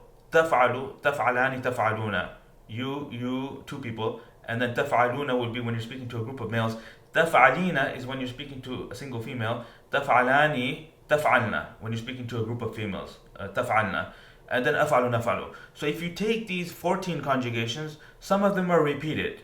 Like taf'alani comes a bunch of times. Like taf'alani, it comes a few times. Yaf'alani is when you're speaking about two males. Taf'alani is when you're speaking about two females. Okay, and that same taf'alani is used when you're speaking to, when you're addressing two males or two females. And then we have yaf'aluna, speaking about a group of males. Taf'aluna, speaking to, addressing a group of males. And then yaf'alna is a group of females when you're speaking about a group of females. Taf'alna is when you're speaking to, addressing a group of females. Af'alu is I, and af'alu is we. So there's 14 conjugations in the mudari table. Now what we do with these 14 conjugations is the two plural feminines, we set them aside. Yaf'alna and taf'alna, we just set them aside. The reason is because they're mabni. Yaf'alna and taf'alna are mabni. Like when they're on their own, it's yaf'alna, taf'alna. When there's a lam before it's lan yaf'alna, lan taf'alna. When there's a lam before it, lam yaf'alna, lam taf'alna, nothing happens. Okay, so there's no change that occurs on the mudari verb. If there's a nunun niswa, there's the noon, a feminine plurality attached to it, then nothing. Now if there's another noon in the language called the noon thaqila, noon of emphasis, la yaf'alanna, la yaf'alani, la yaf'alunna. So like la nasfa'an bin nasiya. So it comes frequently in the Quran. وَلَا تَتَّبِعَانِ سَبِيلَ الَّذِينَ لَا يَعْلَمُونَ. Like it happens a lot. Like it's a special noon with a shadda on it, and there's two versions of it. There's a mushaddad version of it that's called the noon al-tawqid al-thaqila, and there's the other one that has a sukoon, noon khafifa, la nasfa'an bin nasiya. So nasfa'u becomes la nasfa'an. So this noon of emphasis, if it's attached to the end of the mudari verb, then the verb becomes mabni. Okay, so it can have that as well. Okay, now the rest of them have either an alif or a waw or a ya, pronouns. La yaf'alani, yaf'aluna, taf'aluna, taf'alina. So what he does in the Ajrumiyyah book is he segments the verbs into the mufrad.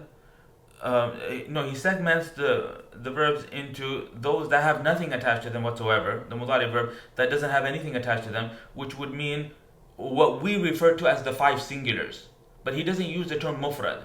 Okay, you'll notice here, he doesn't use the term mufrad, and the reason he doesn't use the term mufrad is because number 14 is a jama', naf'alu.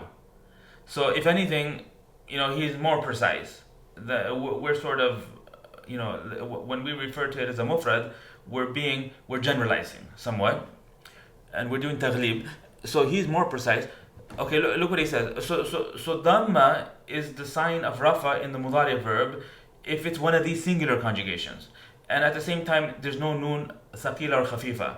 Okay, there can't be a noon thaqila or khafifa, and also they can't be the noon of feminine plurality because that's conjugation 6 and 12. It's not a singular conjugation anyways, right? And the rest of them are the duals and the plural masculines and number 10, which would be taf'alina when you're speaking to a female. So he calls those, there's 7 conjugations that have the noon at the end of them. Yaf'alani, yaf'alani, yaf'aluna, taf'alani, and then another taf'alani, and then taf'aluna, taf'alina, and then taf'alani again. But since taf'alani is repeated 3 times, you can knock out 2, and he calls these verbs al-af'al al-khamsa, the 5 verbs which are yaf'alani, taf'alani, yaf'aluna, taf'aluna, and taf'alina. So these 5 verbs, when they're in rafa, they're pronounced the way that I just pronounced them, full with the noon. And when lan comes, the noon goes away, and it becomes lan yaf'ala, lan taf'ala, lan yaf'alu, lan taf'alu, lan taf'ali. When lam comes and the verb goes into the state of jazm, the jazm is reflected with the omission of the noon. The noon goes away. So again, lam yaf'ala, lam yaf'alu, lam taf'ala, lam taf'alu, lam taf'ali. Right? Okay, so speaking about the dhamma, now we're going to move a little more swiftly because I gave you the background. So now in the singular conjugations, if the last letter is a normal last letter, like yaf'alu, for example, then the dhamma would be spoken. it will be articulated, you say يفعل. But if it's a waw, you say يدعو, and you don't pronounce the dhamma. So that's called تقدير الدhamma. But since the author here is not, he doesn't care about whether the dhamma is spoken or whether the dhamma is understood, he just says dhamma. So that's why he doesn't have to qualify it with the added adjective والفعل المضارع الصحيح الذي لم يتصل. He doesn't say that. He doesn't say الصحيح. He says والفعل المضارع without irrespective of whether it ends in a normal last letter or it ends in a waw, a ya, or an alif. It's possible for a mudari verb to end in any of those three. An example of a mudari verb that's normal last letter is yadribu and yansuru. An example of a mudari verb that ends in a waw would be yad'u and yaghzu. Yad'u, yaghzu. And if it ends in a ya, the example is yarmi and yu'ti and ya'ti. And there's a lot of examples of that. And an example of a mudari verb that ends in an alif is yarda and yalqa, and a whole bunch of other examples can be given. And Sheikh Muhammad Muhyiddin Abdul Hamid, he'll give us a ton of examples when we get into the Sharḥ. Okay, so what are the places in the language where dhamma is used to reflect rafa? They are 4 places, he said. The author, he said 4 places. One of them was the singular ism. Now, in certain occasions, that dhamma would be pronounced. In other occasions, that dhamma would be inferred and assumed. And the details of that were given in the first video. And when we go in the Sharḥ, the commentator, Sheikh Muhammad Muhyiddin, will unpack it as well over there. وَجَمْعِ التَّكْسِير, and dhamma is used for the method of reflection for the Jam' al-Taksir here. And again, regardless of whether it's munsarif or ghayr munsarif, the only difference is in one case, it would be with tanween, and in the other case, it would be without tanween. And the examples are rijalun versus masajidu, or fuqara'u. Fuqara'u doesn't have tanween, rijalun has tanween. وَجَمْعِ الْمُؤَنَّثِ السَّالِم, this is also with dhamma, muslimatun. وَالْفِعْلِ الْمُضَارِعِ الَّذِي لَمْ يَتَّصِلْ بِآخِرِهِ شَيْءٍ, and the mudari verb to the end of which nothing at all is attached. When he says nothing at all is attached, he's talking about a number of things are not attached. The noon of feminine plurality is not attached, because that would make it conjugation 6 and 12, which we already said are mabni, so they don't even enter the equation. So the noon of feminine plurality is included in the shay'un. And what else is not attached? The noon of tawqid, mubashirin, is not attached. The immediately attached noon of emphasis, either thaqila or khafifa. The heavy version, the mushaddad version, or the sakin version, la yaf'alanna and la yaf'alan.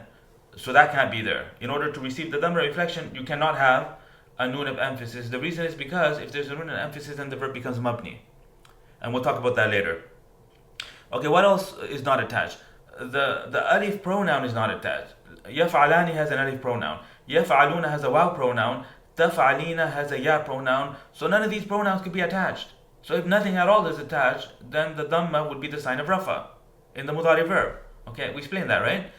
وَأَمَّا الْوَاوُ فَتَكُونُ عَلَامَةً لِلرَّفْعِ فِي مَوْضِعَيْنِ. And as for waw, reflecting rafa on a particular word, this happens in 2 places. Okay, it happens in, I can tell you without even looking at the book, it happens in the 6 nouns. Abuka, abaka, abika, abuka, ja'ani abuka, ra'aytu abaka, marartu bi abika. But we're not concerned about the ra'aytu abaka part. We're not concerned about the marartu bi abika part. We're only focusing on the rafa being reflected with waw. You see? So he's reorganized the entire discussion. Can you see that?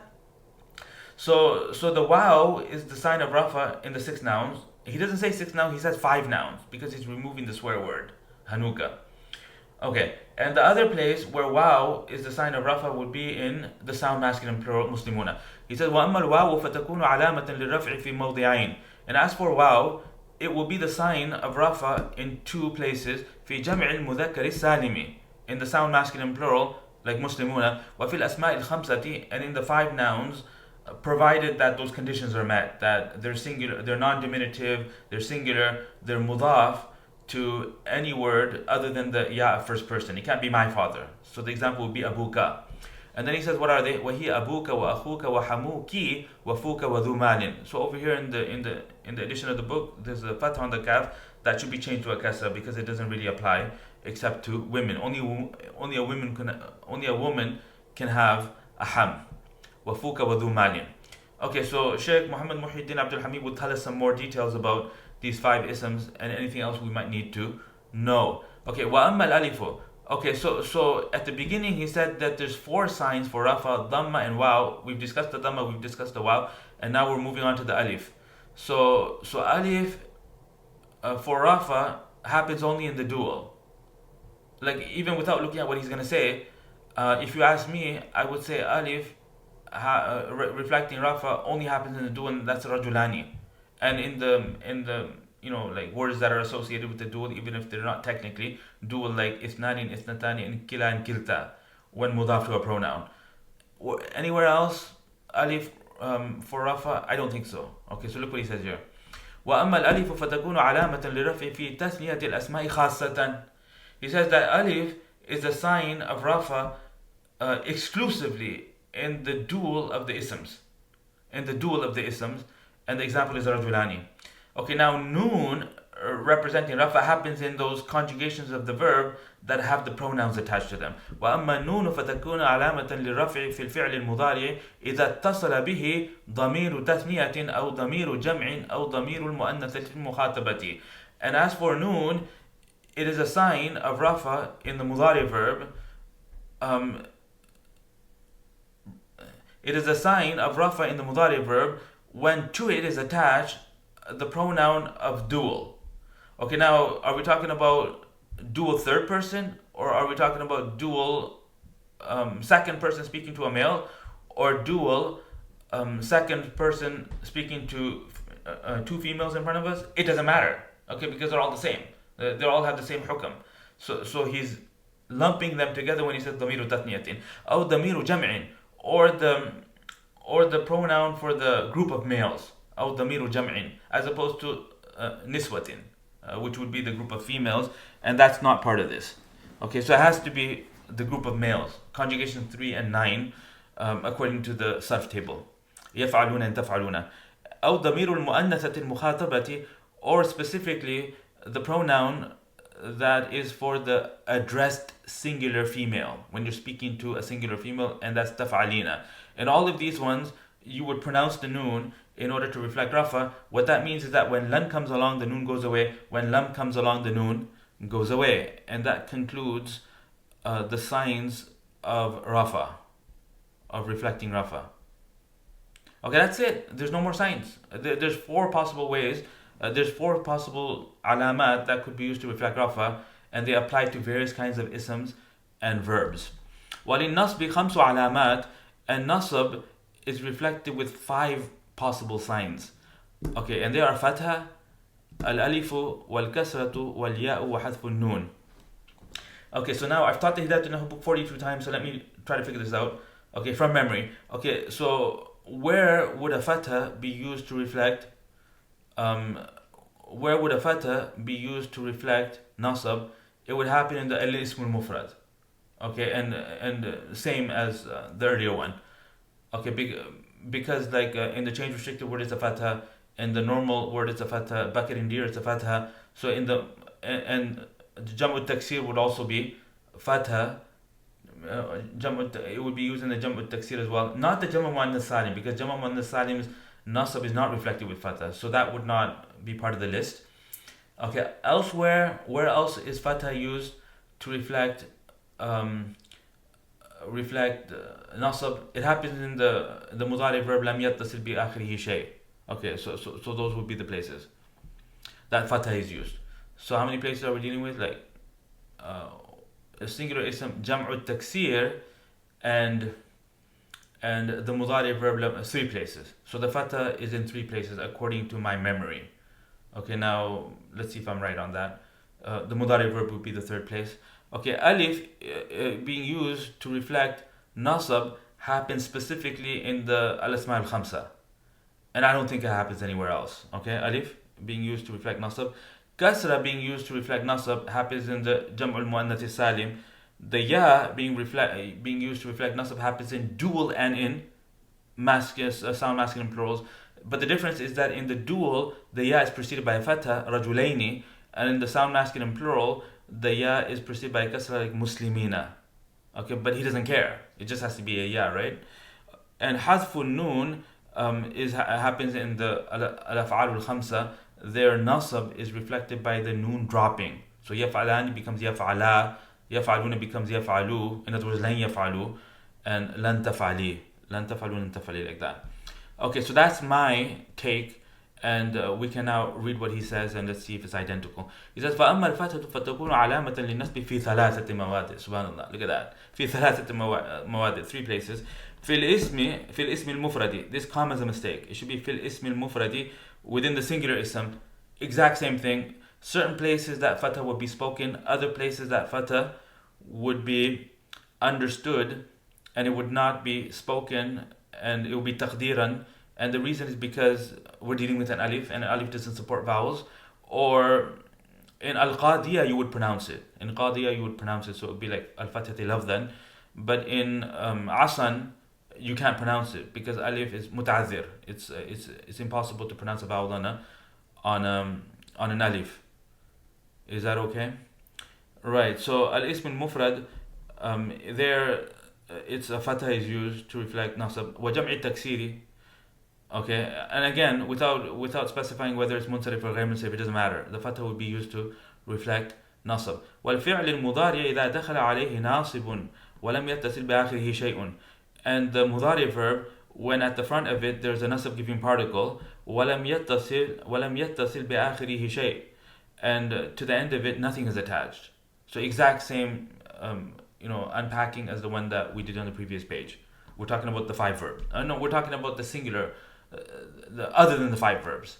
The mudari verb that are not the 5 verbs, and they don't have the noon of emphasis, and they don't have the noon of feminine plurality attached to them, then they'll be pronounced with a fatha. So now, would that fatha be spoken? So if it's a sahih, it would be spoken, like لن يضربا. And if it's a mu'tal wawi or ya'i, it would be spoken لن يدعوا لن يربيا. Okay? But the alifi one, if it ends in an alif, then it would be assumed fatha لن يرضى. So the rafa example is yarda, and the nasab example is لن يرضى. But one of them is with the assumed dhamma, and the other one's with the assumed fatha. So it would be included here because he didn't restrict it to spoken. فأما الفتحة parentheses لفظا أو تقديرا فتكون علامة للنصب. Does that make sense?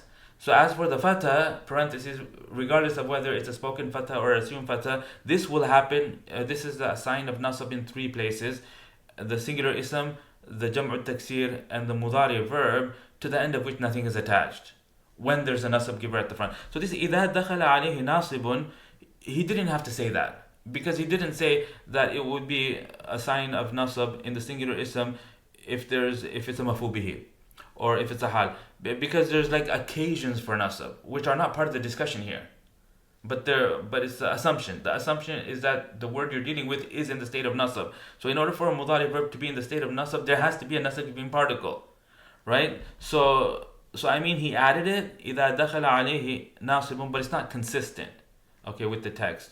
So it's just me being a little nerdy there. Not that big of a deal. Okay, does that make sense? Okay, so do we have our 3 places out of the way? Yes, we do. The singular ism, the jam'u taksir, and the mudari verb, all 3 of them are out of the way. The alif serving as a sign of nasab happens only in the 5 isms, according to my understanding. Look what he says here. فَتَكُونُ عَلَامَةً لِلنَّصْبِ فِي الْأَسْمَاءِ الْخَمْسَةِ.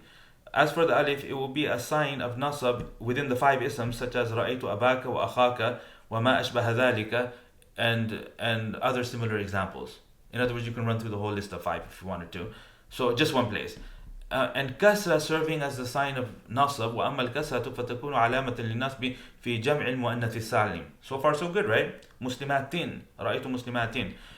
وَأَمَّا الْيَاءُ, and as for ya, serving as a sign of nasab, فَتَكُونُ عَلَامَةً لِلنَّصْبِ فِي التَّثْنِيَةِ وَالْجَمْعِ. That ya would serve as a sign of nasab in the duals رَجُلَيْنِ, and in the sound masculine plural. When he says وَالْجَمْعِ, he means the sound masculine plural, not any jama, but it has to be the sound masculine jama. Jama al-mudhakkar salim. So رَجُلَيْنِ in muslimina. The difference is that the ya in one instance preceded by a fatha, and in the other instance the ya is preceded by a kasra. وأما حذف النون فيكون علامة للنصب في الأفعال الخمسة التي رفعها بثبات النون. Those earlier same 5 conjugations, when lan comes at the beginning of the mudari verb, they all lose their noons. And that concludes the علامة الإعراب, the nasab علامات. Okay, that so nasab had 5 علامات, and we've now covered all 5 of them. Okay, now moving on. Right. رفعها بثبات النون الكسرة والياء والفتحة. Okay, what does that mean? الكسرة والياء والفتحة. Okay, so this is like a misprint. I don't know what's going on. It doesn't make any sense. بثبات النون. Okay, so this shouldn't be here. Okay, now moving on to the next paragraph. وللخفض ثلاث علامات. Yeah, because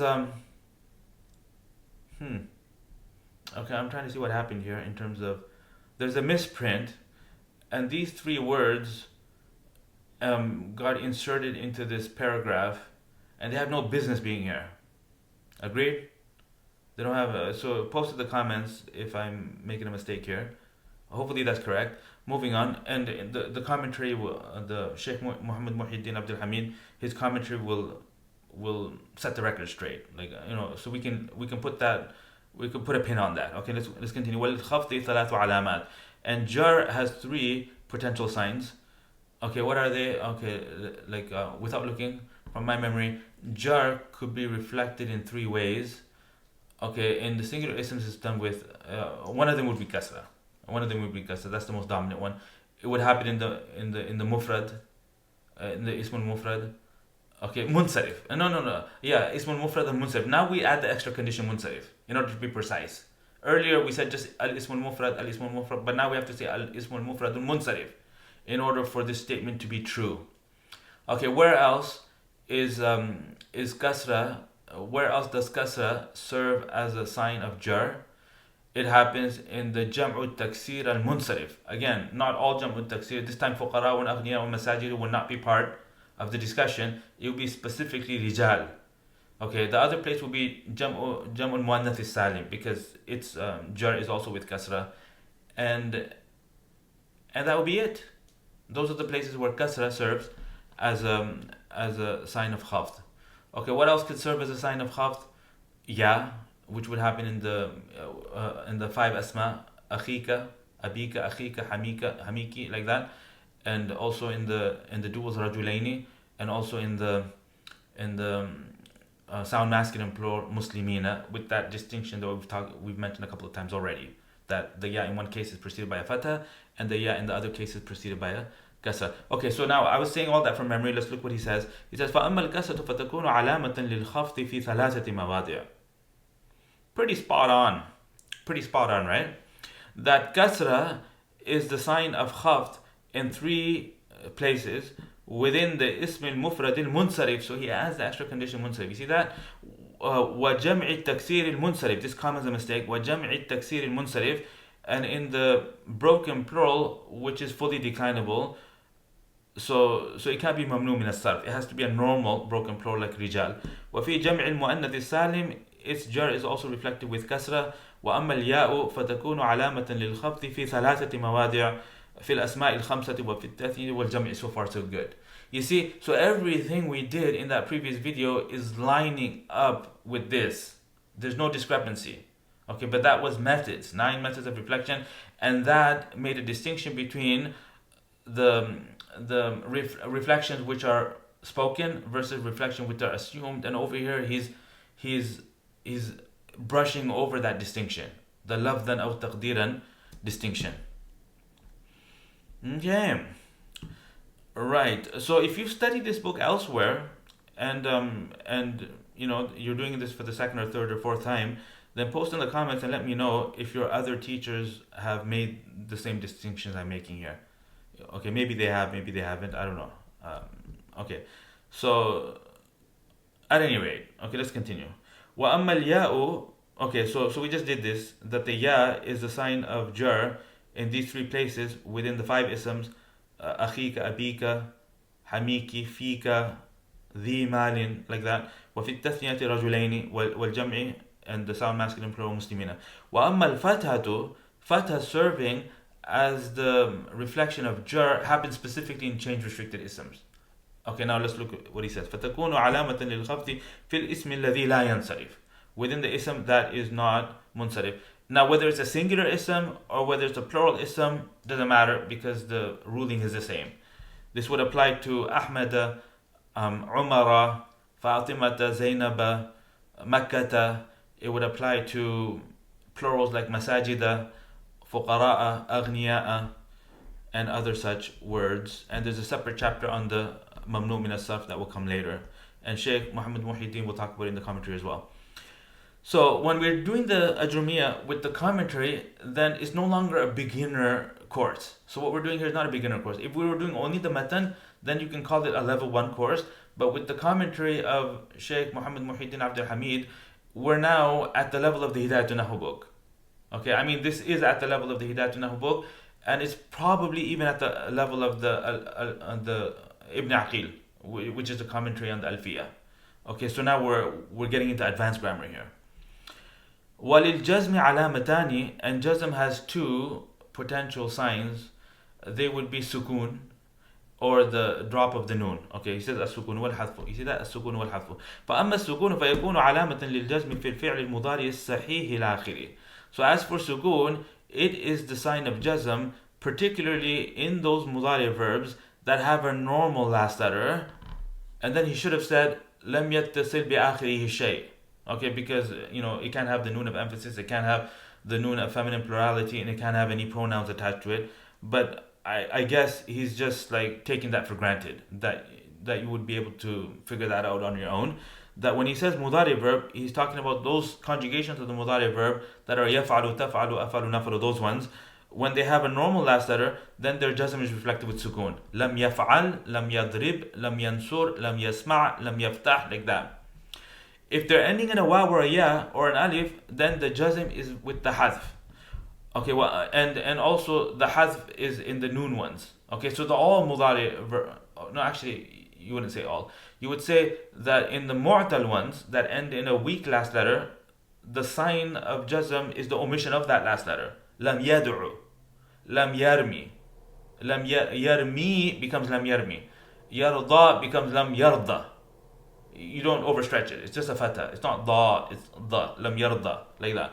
وأما الحذف فيكون علامة للجزم في الفعل المضارع المعتل للآخر. The hadf is the sign of jazm in the mudari verb that has a weak last letter, and regardless of whether that's a waw, a ya, or an alif, it makes no difference. That last letter would drop.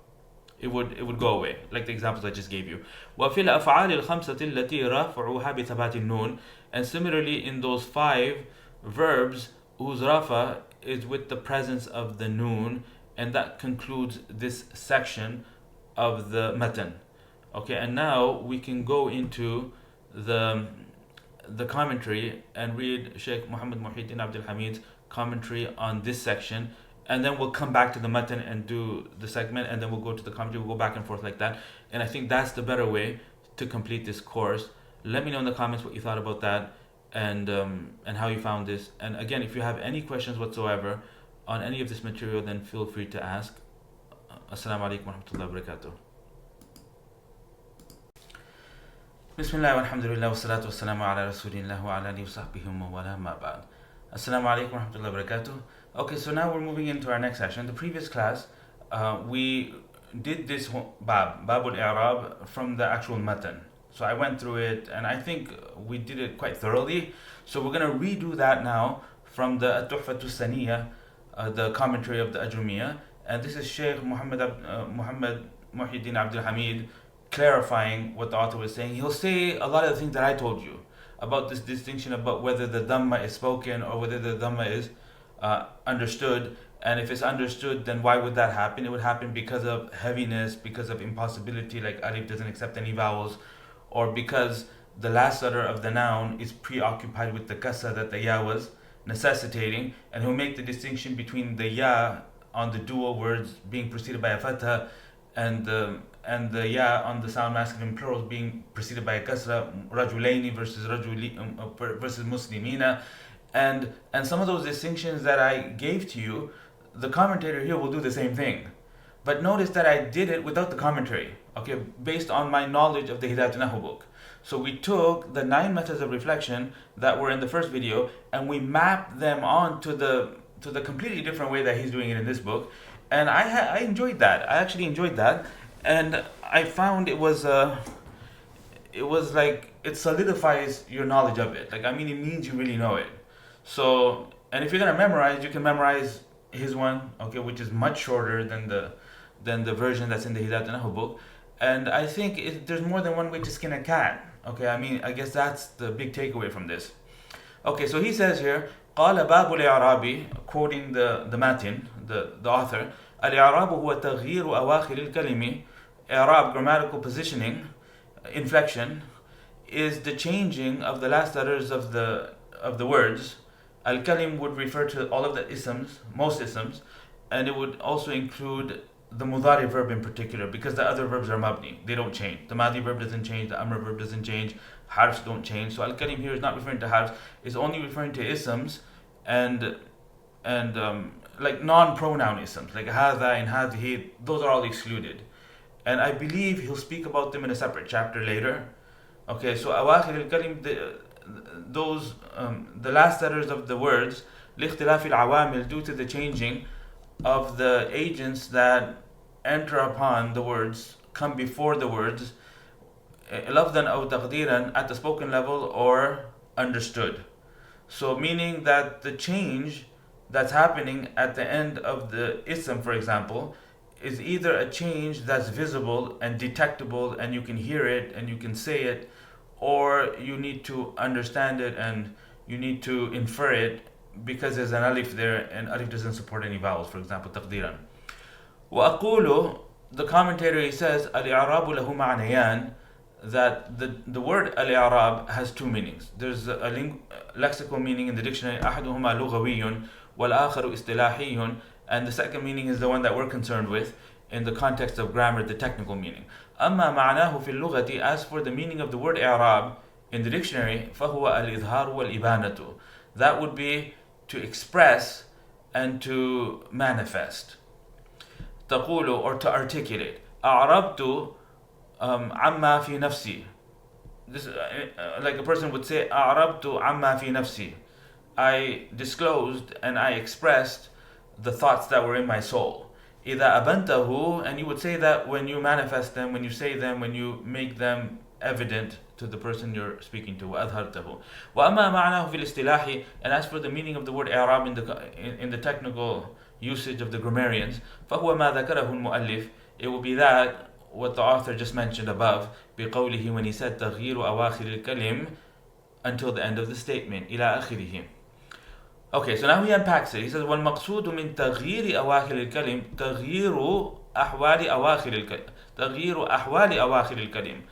So the objective from the expression تغيير أواخر الكلم is really the changing of the circumstances of the last letters of the three parts of speech. Because the last letters themselves don't change. The circumstance of the last letter changes. ولا يعقل أن يراد تغيير نفس الأواخر, because it doesn't make any sense for the changing of the actual last letters to be the intention, to be the intent, يراد. So the author never meant that. He meant that the circumstance. فإن آخر الكلمة نفسه لا يتغير, because the actual last letter itself does not change. لا يتغير. وتغيير أحوال أواخر الكلمة, and the changing of the circumstances of the last letters of the word is another way of saying, and then he عبارة عن is referring to, is an expression that refers to, عبارة means expression, is an expression that refers to it's flipping from rafa to nasab or to jar. So earlier it was in a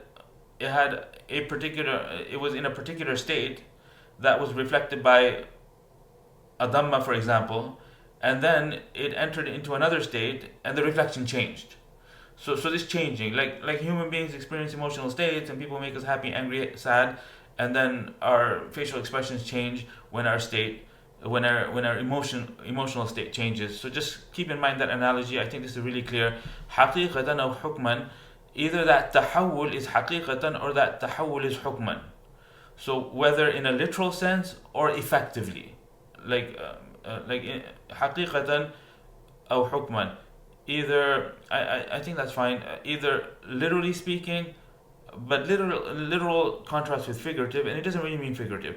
حقيقة, in a verifiable way. Okay, that's better. In a verifiable way, or effectively.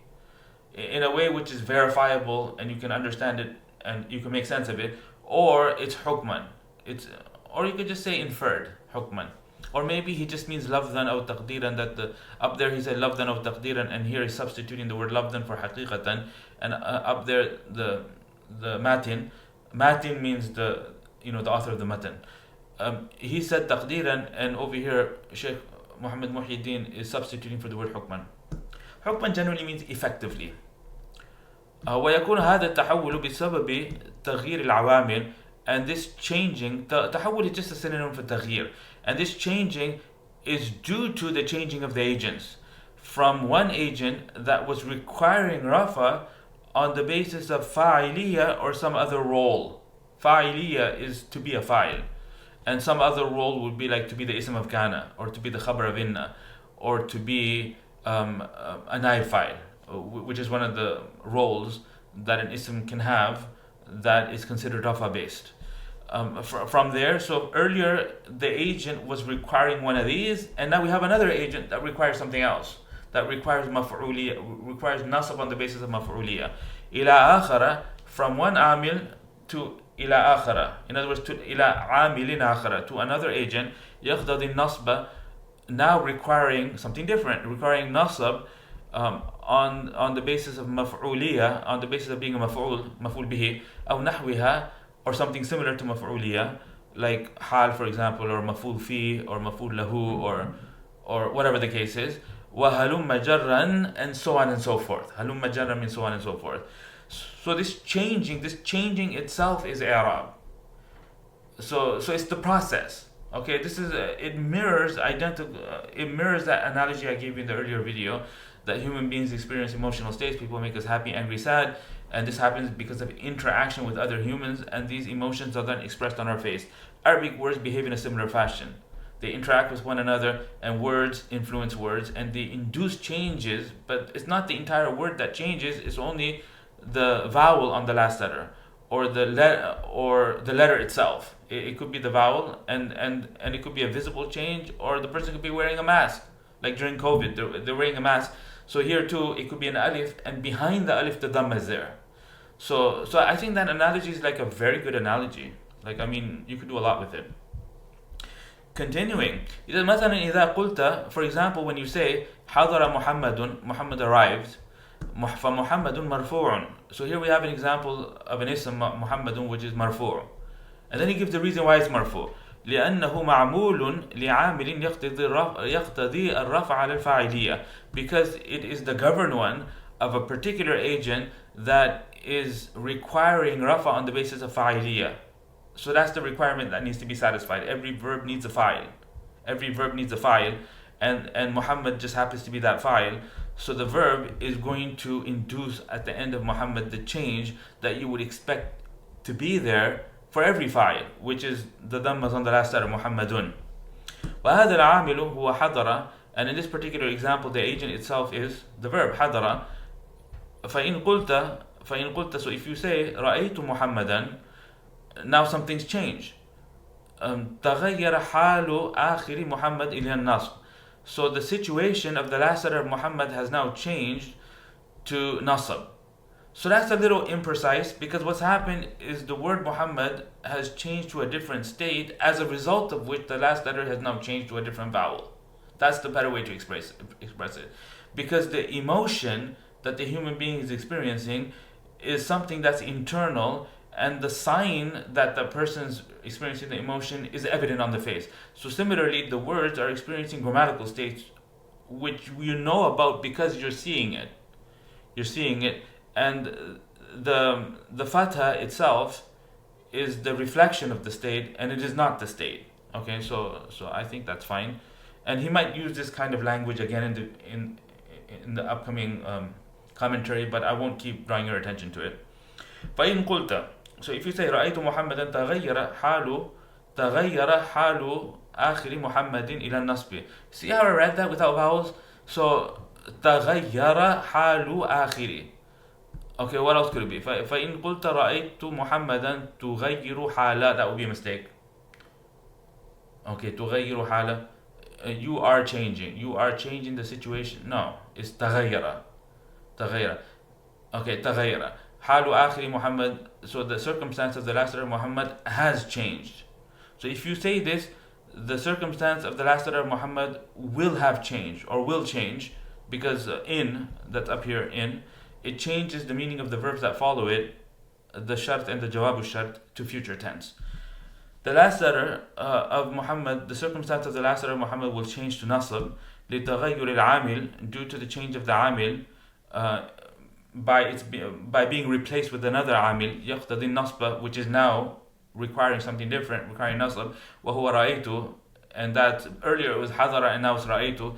فإذا قلت حظيت بمحمد, so if you formulate a third sentence and say حظيت بمحمد, which means that I am fortunate because of Muhammad, something along those lines, or whatever the meaning of حظيت is, it's not really that important.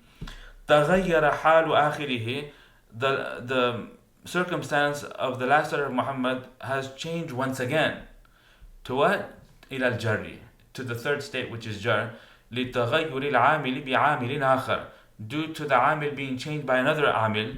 يقتضي الجر, which is now wanting and requiring, demanding, jar, and that amil now is ba, the ba preposition.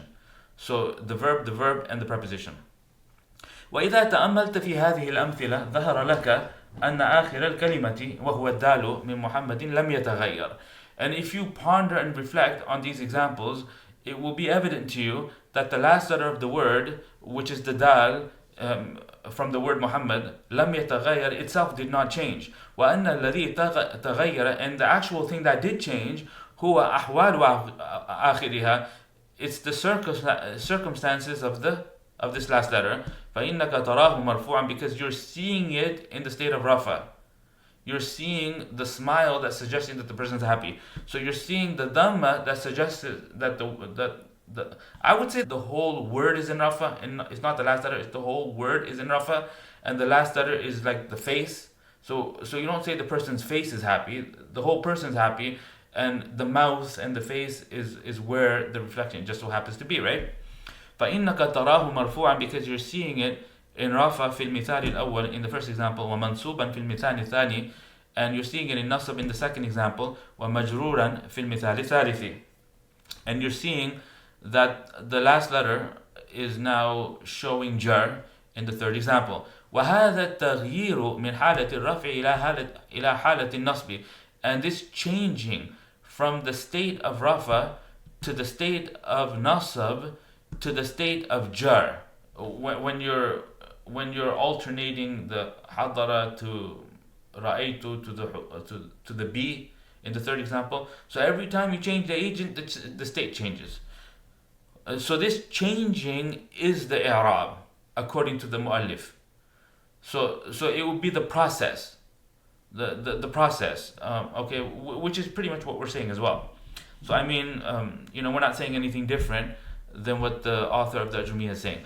هو الإعراب عند المؤلف ومن ذهب مذهبه, according to the author and according to those that adopt the same methodology or follow the same school of thought.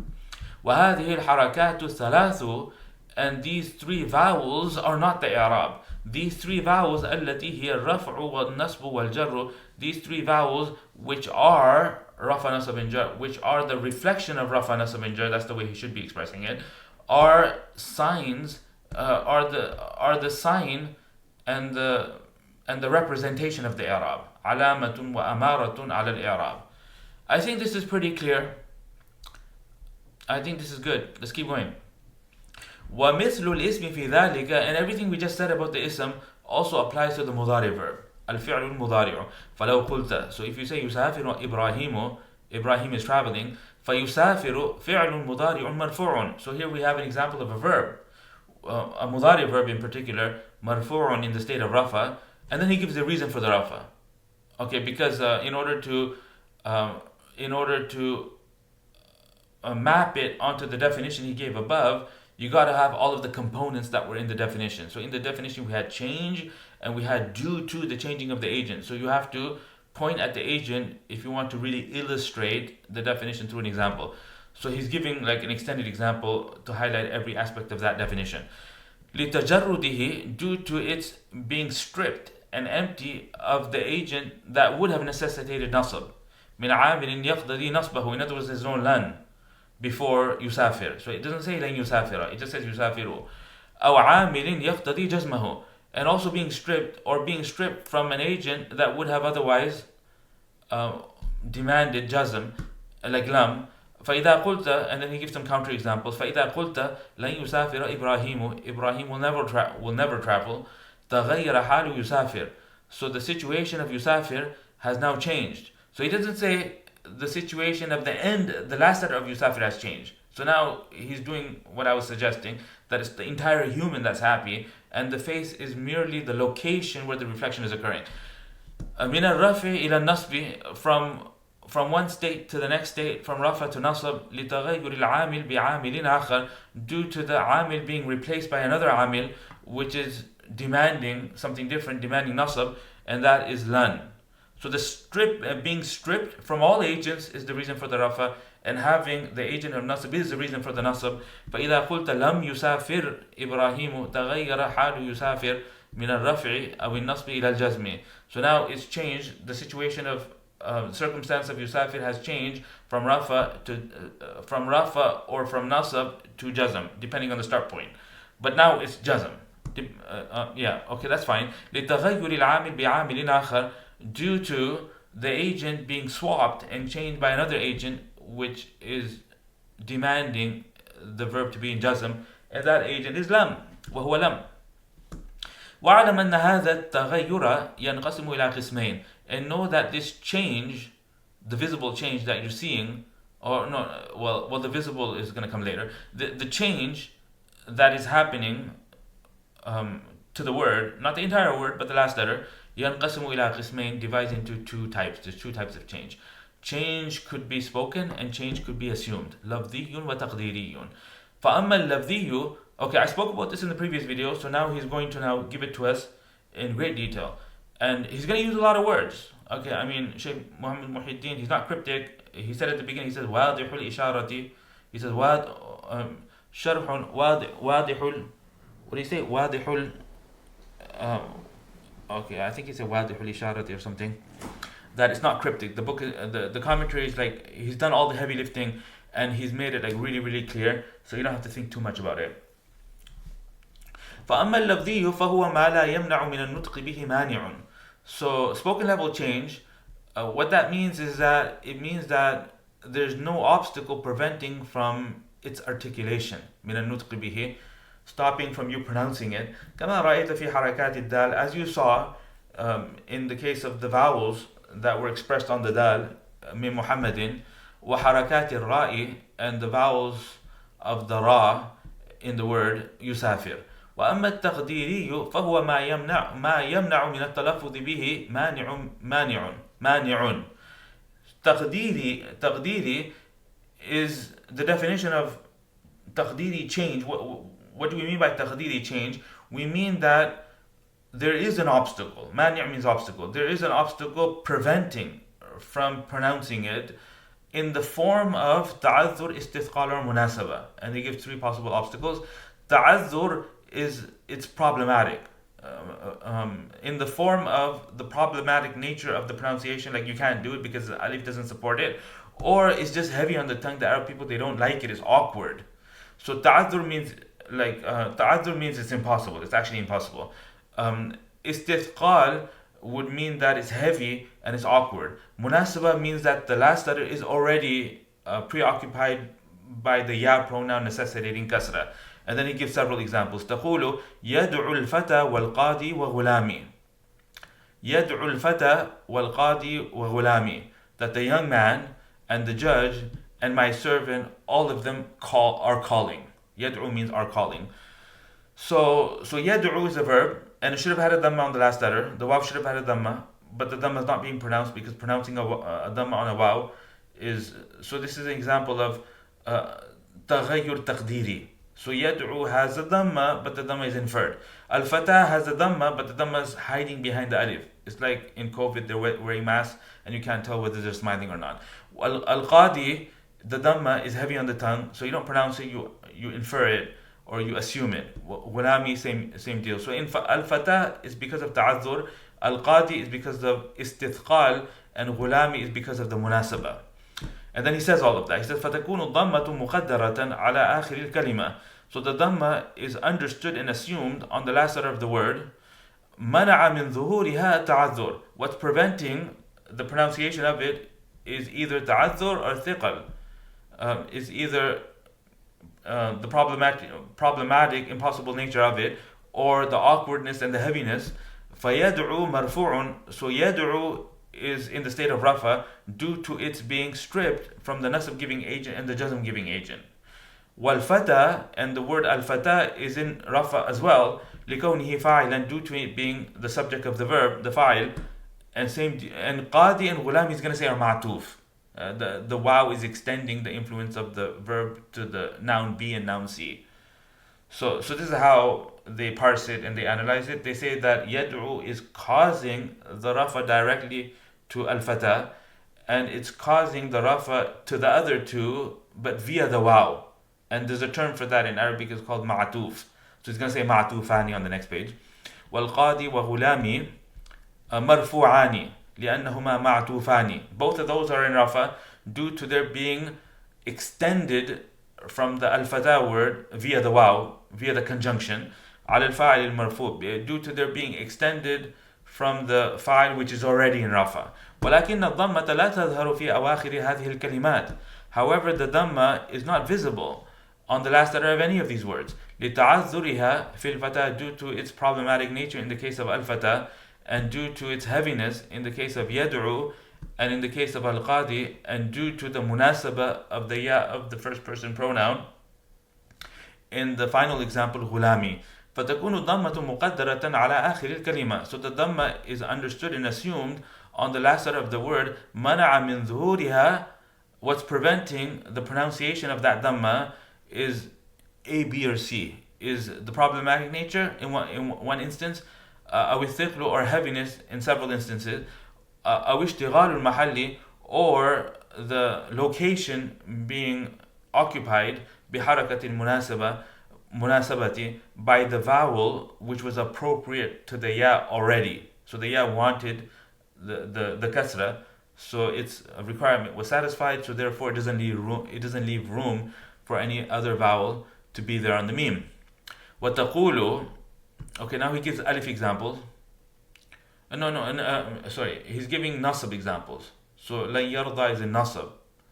Well, actually, he shouldn't be talking about nasab, because actually he could be, because right now he's talking in a general sense and he hasn't gone into the signs. The علامات الإعراب is actually the next chapter, isn't that right? So the point here is just to give several other examples. Or no, the point here is to show the change in the agent. So over there it was rafa agents, يدعو لتجرده, and al-fata and the other two nouns were in rafa because of fa'iliyah, and now we have fata and qadi and ghulami are still in rafa on the basis of fa'iliyah, but the point of the example is yarda. And then he's going to give an inna example to show nasab on the nouns, and then he's going to give a marar to be example to show jar on the nouns, but again the jar will be understood and assumed, and it wouldn't be lafzi, it would be taqdiri. Okay, so I just gave you the significance of the examples. وَتَقُولُ لَنْ يَرْضَ الْفَتَى وَالْقَاضِي وَغُلَامِ وَتَقُولُ إِنَّ الْفَتَى وَغُلَامِ لَفَائِزَانِ.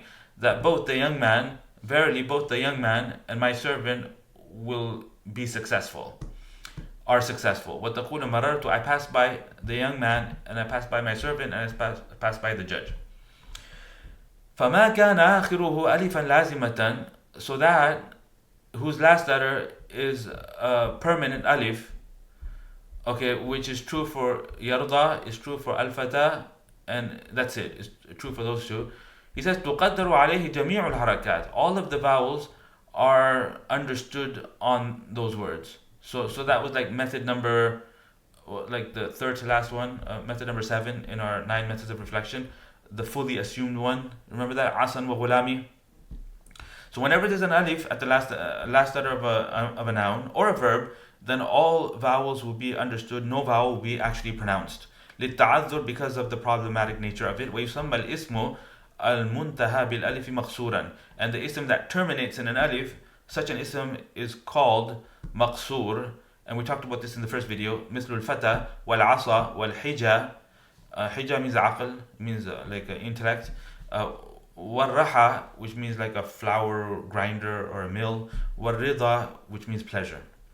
وما كان آخره ياء لازمة, and that whose last letter is a fixed ya. And the reason he's adding the qualifier lazima, alifan lazimatan and ya'an lazimatan, because he's distinguishing it from the alif which is not lazima, which is the alif that's there to signify a meaning, like a sign of duality. Rajulani also has an alif. Rajulani has an alif, but the alif in Rajulani is not what he's talking about. He's talking about an alif which is a base letter, which is like part of the actual word itself. The alif needs to be part of the actual word and not a suffix. Or like a pronoun in verbs. Verbs can have an alif as a pronoun, but we don't want that. We want the alif to be the third base letter of the verb, and that's why he's adding the extra qualifier lazima. Lazima means like a permanent, and that whose last letter is a permanent ya. تقدر عليه الضمة والكسرة. Two of the three vowels are assumed in such isms, and this is manqus. He's talking about the manqus, like al-qadi, due to heaviness, not due to the problematic nature, because it is possible. It's just awkward. ويسمى الاسم المنتهى بالياء منقوسا, and the ism that terminates with a ya is labeled and called manqusan. وتظهر عليه الفتحة لخفتها, and from the three vowels, the fatha in particular is visible and pronounced due to its ease and due to the lightness of it. It's not heavy. نحو القاضي والداعي والغازي والساعي والآتي والرامي. He gives several examples. Al-Qadi means judge, Ad-Da'i means one who invites. Al-Ghazi would mean like a fighter, a warrior. As-Sa'i is one who strives. Al-Ati is the person who's coming. Al-Rami is an archer or thrower. Okay, so that's so we have the maqsoor. He talked about maqsoor. In maqsoor, all three vowels are understood and assumed. None of them are pronounced. In the case of al-qadi, two of them are understood, and the middle one is pronounced because the middle one is the easiest from the three. So al-qadiyya is okay, but al-qadiyu is not okay. So you say ja'ani al-qadi, ra'aytu al-qadiyya, marartu bil-qadi, like that. وما كان مضافا إلى ياء المتكلم, and that which is mudaf to the ya of first person, تقدر عليه الحركات كلها.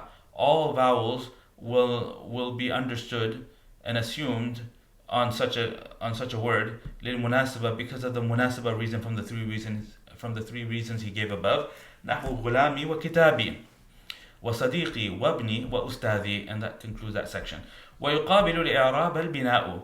And the other side of the coin, the polar opposite of i'rab, is what they call al-bina, mabniness. So now, if you've understood the definition of i'rab, then the opposite of that will be bina. And he goes, you can figure it out on your own. And that's why the author doesn't go into the details of bina, because if you have two complementary opposites that don't leave room for a third option, then properly understanding one of them automatically means you understood the other one as well. Okay, like you have white and non-white.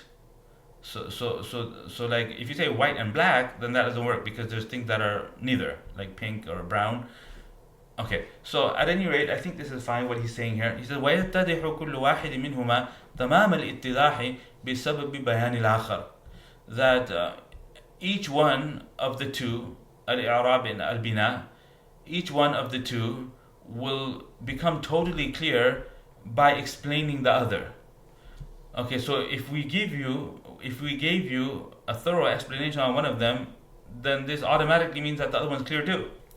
He says وَقَدْ تَرَكَ الْمُؤَلِّفُ بَيَانَ الْبِنَاءِ, and the author leaves out explaining the mabni, the bina. وَنَحْنُ نُبَيِّنُهُ لَكَ, and for the sake of completion, he says that we will explain it for you على الطريقة التي بينا بها الإعراب, using the same method that we use in order to clarify for you i'rab. In other words, he'll give you a dictionary meaning, he'll give you the lexical meaning, and then the meaning of bina in the context of grammar, according to the terminology of the grammarians.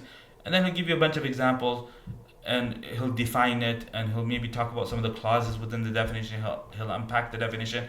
He says فَنَقُولُ, so we say لِلْبِنَاءِ مَعْنَيَانِ, that mabniness has two meanings. Al-bina has two meanings. The word al-bina has two meanings. It's not mabniness yet. It's like, broadly speaking, the word al-bina has two meanings. أحدهما لغوي, the first of those two meanings is the lexical meaning. وَالْآخَرُ إِسْتِلَاحِيٌّ, and the other meaning is the technical meaning in the terminology of the scholars of this science. فَأَمَّا مَعْنَاهُ فِي اللُّغَةِ, as for the meaning of al-bina in the dictionary, it is as follows. عبارة, it is an expression that refers to وضع شيء على شيء, placing a thing over another, على جهة, in a way يراد بها الثبوت, where the objective is permanence and permanence and stability. So wherever you're seeking permanence and stability, and you put things together in order to create a structure, aka building. Okay, so al-bina means building. He just if they ask what does building mean, then that's the definition of building, in case you needed a definition for building. وَأَمَّا مَعْنَاهُ فِي الْإِسْتِلَاحِ, and as for the meaning of al-bina in the terminology of the scholars, فَهُوَ لُزُومُ آخِرِ الْكَلِمَةِ. Okay, this is good. He says it's for the last letter of a word to be fixed on one state. To be fixed on one state. لِغَيْرِ عَامِل, not because of being induced by an agent, nor because of a pronunciation issue. So هذه has a kasra. هذه, the ha has a kasra. Now kasra is a reflection of jar, like in a lot of places. But over here, there's no jar giving agent, and yet there's still a kasra. So it's not because of an amil. The kasra on hadihi, if they ask you why does hadihi have a kasra, the correct answer is because that's the way it's built. If they ask you marartu bi Zaydin, why does Zaydin have a kasra, you don't say that's the reason. You don't say that's because that's the way it's built. You say the ba induced it. In marartu bi Zaydin, the ba induced the kasra on Zaydin. But in hadihi, if I say marartu bi hadihi, I pass by this female, and there's a ba there, and there's a hadihi there, and they ask you the he in marartu bi hadihi, why does hadihi have a kasra? You don't point at the preposition and say the preposition caused it. That's wrong. That's wrong. You'd say hadihi has a kasra because that's the way it's built. So it's not because of an agent, nor is it because of a pronunciation problem. And that would be like tala'ati shamsu. Tala'ati shamsu. So over there, tala'ati shamsu, the ta on tala'at shamsu, it has a kasra. So that kasra there is not the kasra that ta should have had. That ta should have had a sukun actually. Tala'at. Fa'ala, fa'ala, fa'alu, fa'alat. So it's because of a pronunciation issue that was given a kasra in order to enable the pronunciation and have that verb joined to the sheen on ashams, because otherwise you'd have a gathering of 2 seconds. So I guess these are the things he has in his mind when he adds those extra clauses. Okay, does that make sense? And then he gives some examples. وَذَلِكَ كَلُزُومِ كَمْ. So mostly mabni words have sukun on their last letter. If you survey all of the mabnis in the language, you'll notice that most of them have sukun. Some of them have other than sukun, like hadihi has a kasra. كَلُزُومِ كَمْ وَمَنْ السُّكُونَ, such as kam and man having a fixed sukun. وَكَلُزُومِ هَؤُلَاءِ وَحَذَامِ وَأَمْسِ الْكَسَّةِ. And similar to how, and similar to the هؤلاء الحذامي and amsi being fixed on kasra, وَكَلُزُومِ مُنْذُ وَحَيْثُ الضَّمَّةِ, and similar to mundu and haythu being fixed on dhamma. And so the sukuns you're seeing in the first 2 examples, the kasra you're seeing in the next 3 examples, the dhamma you're seeing in mundu and haythu, these are not induced by an agent, and nor are they there in order because of a pronunciation issue or because of a weakness. وَلَا اِعْتِلَال. And they're not there because of a weakness either, like a thiqal or something. الضمة وكلزوم أين وكيف الفتحة. So he gives several examples. Kam is an ism, man is an ism, هؤلاء حذامي أمسي, these are all isms. Mundu and haythu are isms as well. Aina and kayfa, they're all isms. So he gives a bunch of examples of isms that are mabni. ومن هذا الإيضاح تعلم أن ألقاب البناء أربعة. And from this clarification, you will have come to know that the possible labels for mabniness are four. In other words, any one of these four could be there. We don't use the terms raf'a, nasab, jar, and jazm. We don't use those terms. Those terms are reserved for when the noun is fluctuating and it has the vowel, then that vowel is referred to as a vowel of rafa. Okay, but when it's like the last letter is a fixed last letter, then we just use the terms sukun, kasr, السكون والكسر والضم والفتح. وبعد بيان كل هذه الأشياء لا تعثر عليك معرفة المعرب والمبني. And after explaining all of these things, it is no longer difficult for you to recognize what is mu'rab and what is mabni. فإن المعرب, so now mu'rab is an adjective that's used to describe the word that experiences i'rab, and mabni is an adjective that's used to describe the word that is either not experiencing states at all and therefore not changing, or is not changing in spite of the fact that it should be changing, like these pronouns. And we talked about this in the first video. فإن المعرب ما تغير حال آخره لفظا أو تقديرا بسبب تغير العوامل.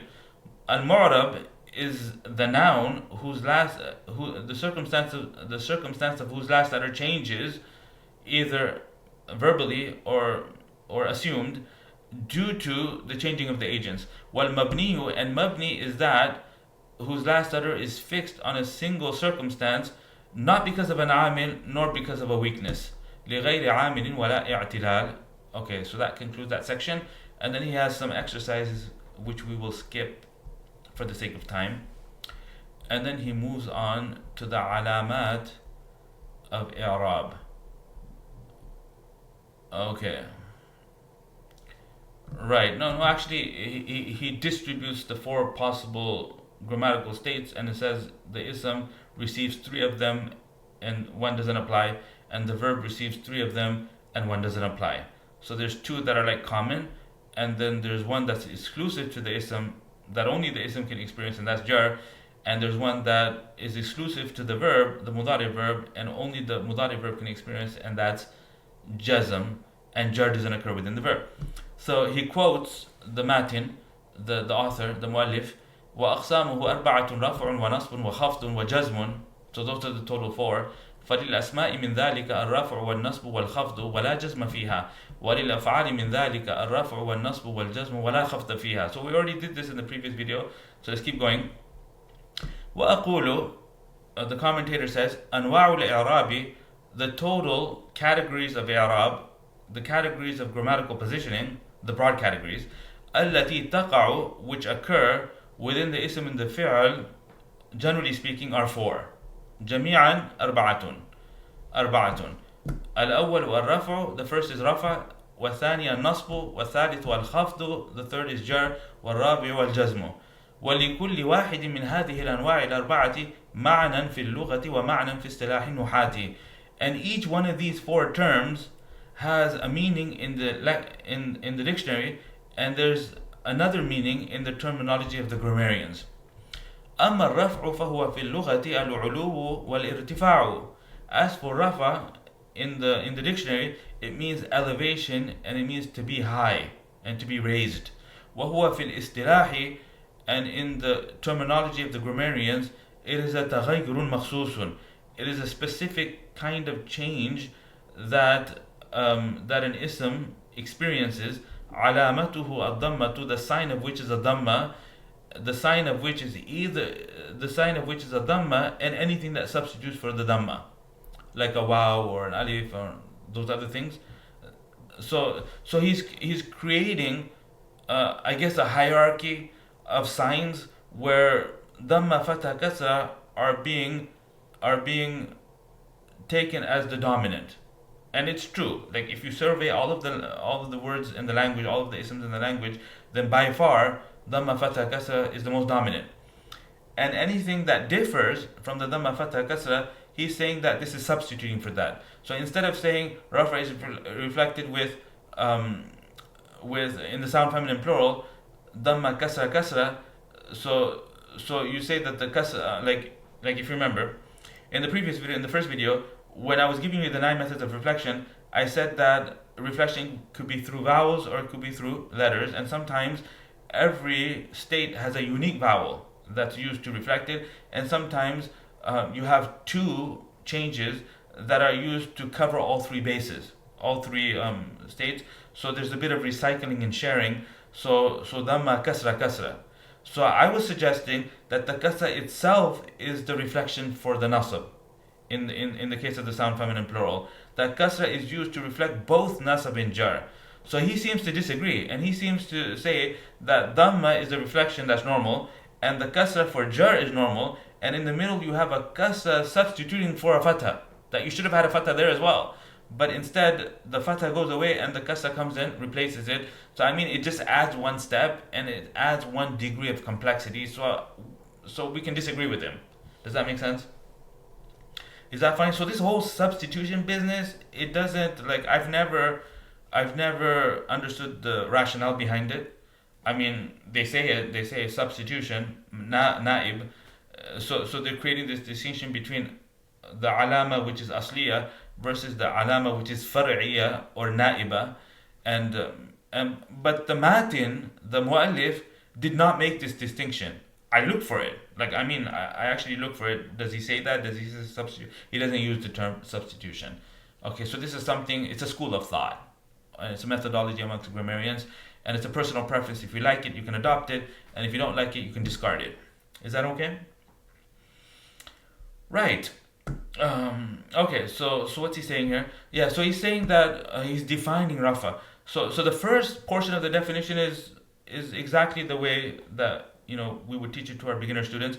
That what is rafa? Rafa is a specific kind of change that isms undergo, not just isms and mudari verbs undergo, the reflection of which is either a dhamma or anything that replaces the dhamma, substitutes for the dhamma. I think it's fine. Like, I mean, there's nothing wrong with the way he's expressing it. وَسَتَعْرِفُ قَرِيبًا, and you will soon come to know مَا يَنُوبُ, those alternatives that substitute for the dhamma in the upcoming subsection, God willing. Okay, so we covered this in the previous video. وَيَقَعُ الرَّفْعُ فِي كُلٍّ مِنَ الْإِسْمِ وَالْفِعْلِ, and rafa happens in each one from the ism and the fi'l. نحو يقوم علي. So here we have a verb which is in rafa and also an ism which is in rafa. ويصدع البلبل. ويصدح البلبل. I guess that's a bird, and يصدح is something to do with perching or the sounds that the bird makes. Okay, وأما النصب. Okay, so that was about rafa. So in nasab, he's going to give you the dictionary meaning of nasab, and he's going to say that this too is a specific kind of change that a word can experience, reflected by either a fatha or anything that substitutes for a fatha. So it's going to be almost identical definition. وأما النصب فهو في اللغة الاستواء والاستقامة. Nasb means to erect or to be upright. To be upright. Al-istiqamatu, to be level or to be upright. I think to erect is fine. Like a signpost, or to erect a wall. وهو في الاصطلاح, and in the terminology of the scholars, is تغير مخصوص علامته الفتحة وما ناب عنها. We already know what that means. ويقع النصب في كل من الاسم والفعل أيضا, and nasab also occurs in each one, both the ism and the fi'l. نحو لن أحب الكسل, I will never be fond of laziness. لن أحب الكسل. وأما الخفض فهو في اللغة التسفل. خفض in the dictionary, it means to be low, or to be like near on the ground, like flat on the ground. وهو في الاصطلاح, and in the terminology, is تغير مخصوص علامته الكسرة وما ناب عنها ولا يكون الخفض إلا في الاسم. خفض just so happens to not occur anywhere except within the ism. نحو تألمت من الكسول, that I felt pain because of this lazy individual. وأما الجزم فهو في اللغة القطع. جزم in the dictionary, it means to sever. وفي الاصطلاح تغير مخصوص علامته السكون. It's a particular kind of change that the mudari verb experiences. علامته السكون وما ناب عنه. Its sign is either a sukun, like yaf'al, or anything that substitutes for a sukun, such as omission of the last letter, or such as the noon dropping, in the case of the يفعلان يفعلون. ولا يكون الجزم إلا في الفعل المضارع, and the jazm only occurs within the mudari verb. لا نحو لم يفوز متكاسل, that the habitually lazy person did not succeed. فقد تبين لك أن أنواع الإعراب على ثلاثة أقسام. So it is now evident to you that the categories of إعراب are of three types. قسم, there's a type that's common between both nouns and verbs, وهو الرفع والنصب, and that would be the two states, رفع and نصب. وقسم مختص بالأسماء, and there's a type that exclusively applies to the nouns, وهو الخفض, and that is jar. وقسم مختص بالأفعال, and there's a fourth type that or you could just say, and there's a type that exclusively applies to the verbs, and that is jazm. And then he has some questions which we will skip, and then he says قال باب معرفة علامات الإعراب. So hopefully you're not getting tired here. We're gonna have to complete this. The session getting long, but there's a 200-page sharh, and we have to press forward and get through it. قال باب معرفة علامات الإعراب. So now we're talking about the signs of إعراب, grammatical reflection. للرفع أربع علامات. So we did this in the previous video, so hopefully we don't have to spend too much time on it. للرفع أربع علامات. Rafa has four conceivable signs, possible signs, and they are ضمة, واو, ألف, and نون. وأقول تستطيع أن تعرف أن الكلمة مرفوعة. You are capable of recognizing that a particular word is in Rafa بوجود علامة في آخرها من أربع علامات, by finding a sign in its last letter from four total signs. واحدة منها أصلية, one of which is the primary sign, and that is the dhamma. And there's three further signs that are subsidiary, or that are substitute signs. فروع عنها, or branching out from the dhamma. Furu' means branching out. وهي الواو والألف والنون, and those other three signs are waw, which happens in the five nouns, and it happens in muslimuna, the jam'ul mudhakkar salim, the alif which happens in the dual, and the noon which happens in the mudari verbs, the five particular mudari verbs that have noon, that have the pronouns, the alif and the waw and the ya. We talked about this in the previous video. Is that okay? مواضع الضمة, the particular occasions of dhamma, here they are. The author, he says قال فأما الضمة فتكون علامة للرفع في أربعة مواضع. That dhamma serves as a sign for rafa in four places. الاسم المفرد, okay, without qualifying it with munsarif, without qualifying it with sahih. He says in singular isms, and the jam'u taksir, broken plural, again without qualifying that it needs to be munsarif or ghayr munsarif, doesn't really matter. All jam'u taksir, their rafa would be with dhamma, which is all we're concerned with right now. We're not concerned with the total method of reflection. We're only concerned with the singular sign of dhamma. وجمع المؤنث السالم, and the sound feminine plural is also reflected with dhamma to indicate its rafa. والفعل المضارع الذي, and the mudari verb to the end of which nothing at all is attached. Okay, so what does that mean? So I already told you what it means. The commentator here will repeat pretty much what I told you in the earlier video. وأقول تكون الضمة علامة على رفع الكلمة في أربعة مواضع. And I say that dhamma is a sign indicating the rafa of a word in four places. الموضع الأول, the first place is الاسم المفرد, the singular ism. والموضع الثاني جمع التكسير, the second place is the broken plural. والموضع الثالث, and the third place is جمع المؤنث السالم, the sound feminine plural. والموضع الرابع, and the fourth occasion is الفعل المضارع الذي لم يتصل به, the mudari verb to the end of which is not attached, this, and he mentions a bunch of things. ألف اثنين, the alif of duality, يفعلان, we don't want that. ولا واو جماعة, neither the waw of the group of males. ولا ياء مخاطبة, neither the ya that indicates the addressed female, conjugation number 10 when you're speaking to a female, تفعلين, that one. So none of these things are attached. ولا نون توكيد, and the noon of emphasis is not attached as well, in its light version or in its heavy version, the sakin noon or the mushaddad noon, because if any of these things are attached, then the hukm changes. Then it's no longer dhamma. Okay, so any Dhamma would no longer be the method of reflection. The sign, not method of reflection. Dhamma would no longer be the sign of how we know that this verb is in Rafa. وَلَا نُونُ نِسْوَةٍ, nor the noon of the group of females. أما الاسم المفرد, as for the mufrad ism, فالمراد به ها هنا, so at this occasion what's intended by it is ما ليس مثنى ولا مجموعا, anything that is not dual and it is not plural, neither is it associated to the dual or plural, neither is it from the 5 isms that will be dealt with separately. Abun, akhun, hamun, those ones. Okay, so very precise. سواء أكان المراد به مذكرا, regardless of whether this singular ism is masculine, like Muhammad وعلي وحمزة, مثل محمد وعلي وحمزة, أم كان المراد به مؤنثا, or what's intended by this singular ism is something feminine, doesn't make a difference because it's still dhamma, which is all we care about right now. مثل فاطمة وعائشة وزينب. وسواء أكانت الضمة ظاهرة. Okay, this is the distinction that I pressed so many times earlier in the previous video. And regardless of whether the dhamma is visible, كما في نحو حضر محمد, such as in the example, nahwi means example, such as in the example حضر محمد, where you can actually hear the dhamma being pronounced. وسافرت فاطمة. Now one of them has a tanween, the other one doesn't have a tanween, but according to the author, it doesn't matter, because these things are dealt with separately when you understand what it means to be mamnu min as-sarf.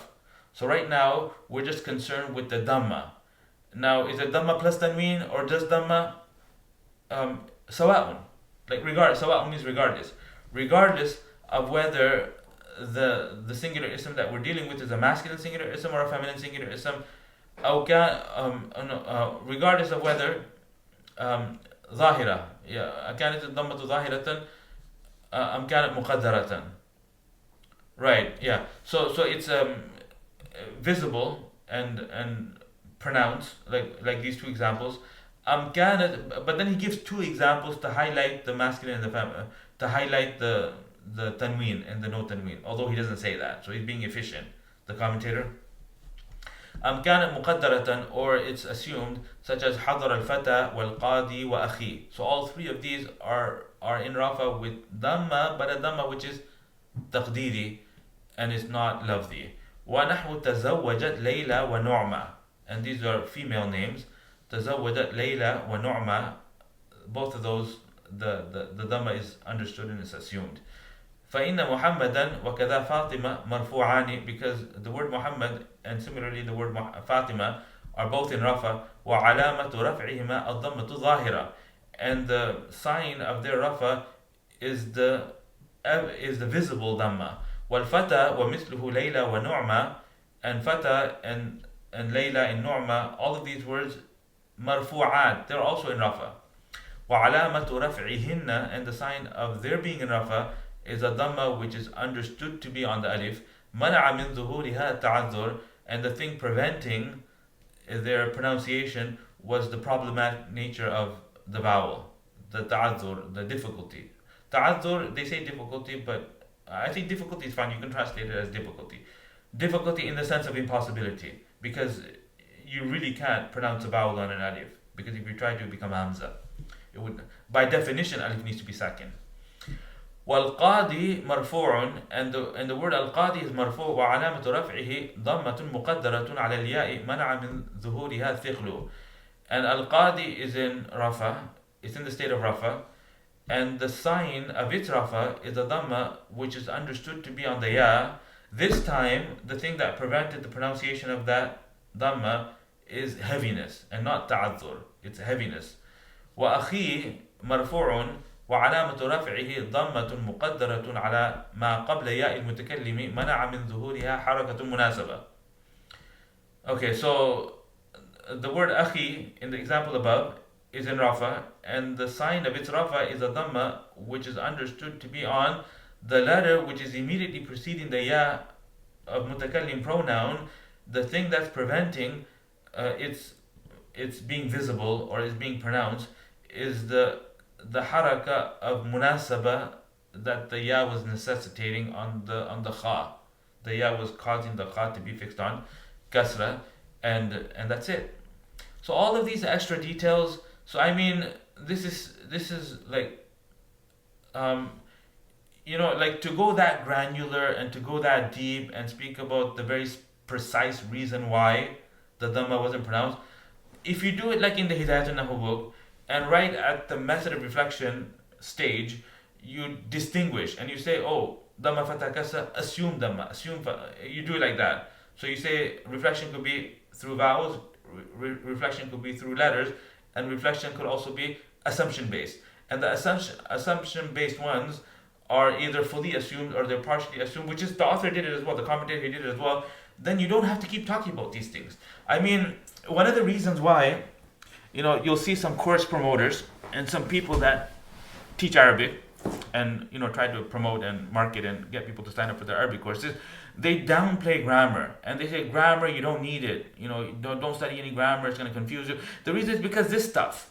Like, I mean, if this is what you're studying and this is what you're spending time on and this is the things you think are important and beginners are being thrown into this without even understanding the things that we talked about in the 3-hour workshop, you don't need a lot. Just like, if you're watching this and you haven't watched the 3-hour workshop, then for God's sake, you should do that. You should watch the 3-hour workshop, or at least watch the 2 videos that I said is a prerequisite for this. That would be the 2 core issues video and the total possible ways the ism could be used video. If you watch those 2 videos and properly understand that, then all of this stuff it clicks. It makes sense. Okay. I think that's fine. وأما جمع التكسير, and as for the broken plural, فالمراد به ما دل على أكثر من اثنين أو اثنتين مع تغير في صيغة مفرده. So this is the precise definition for the broken plural.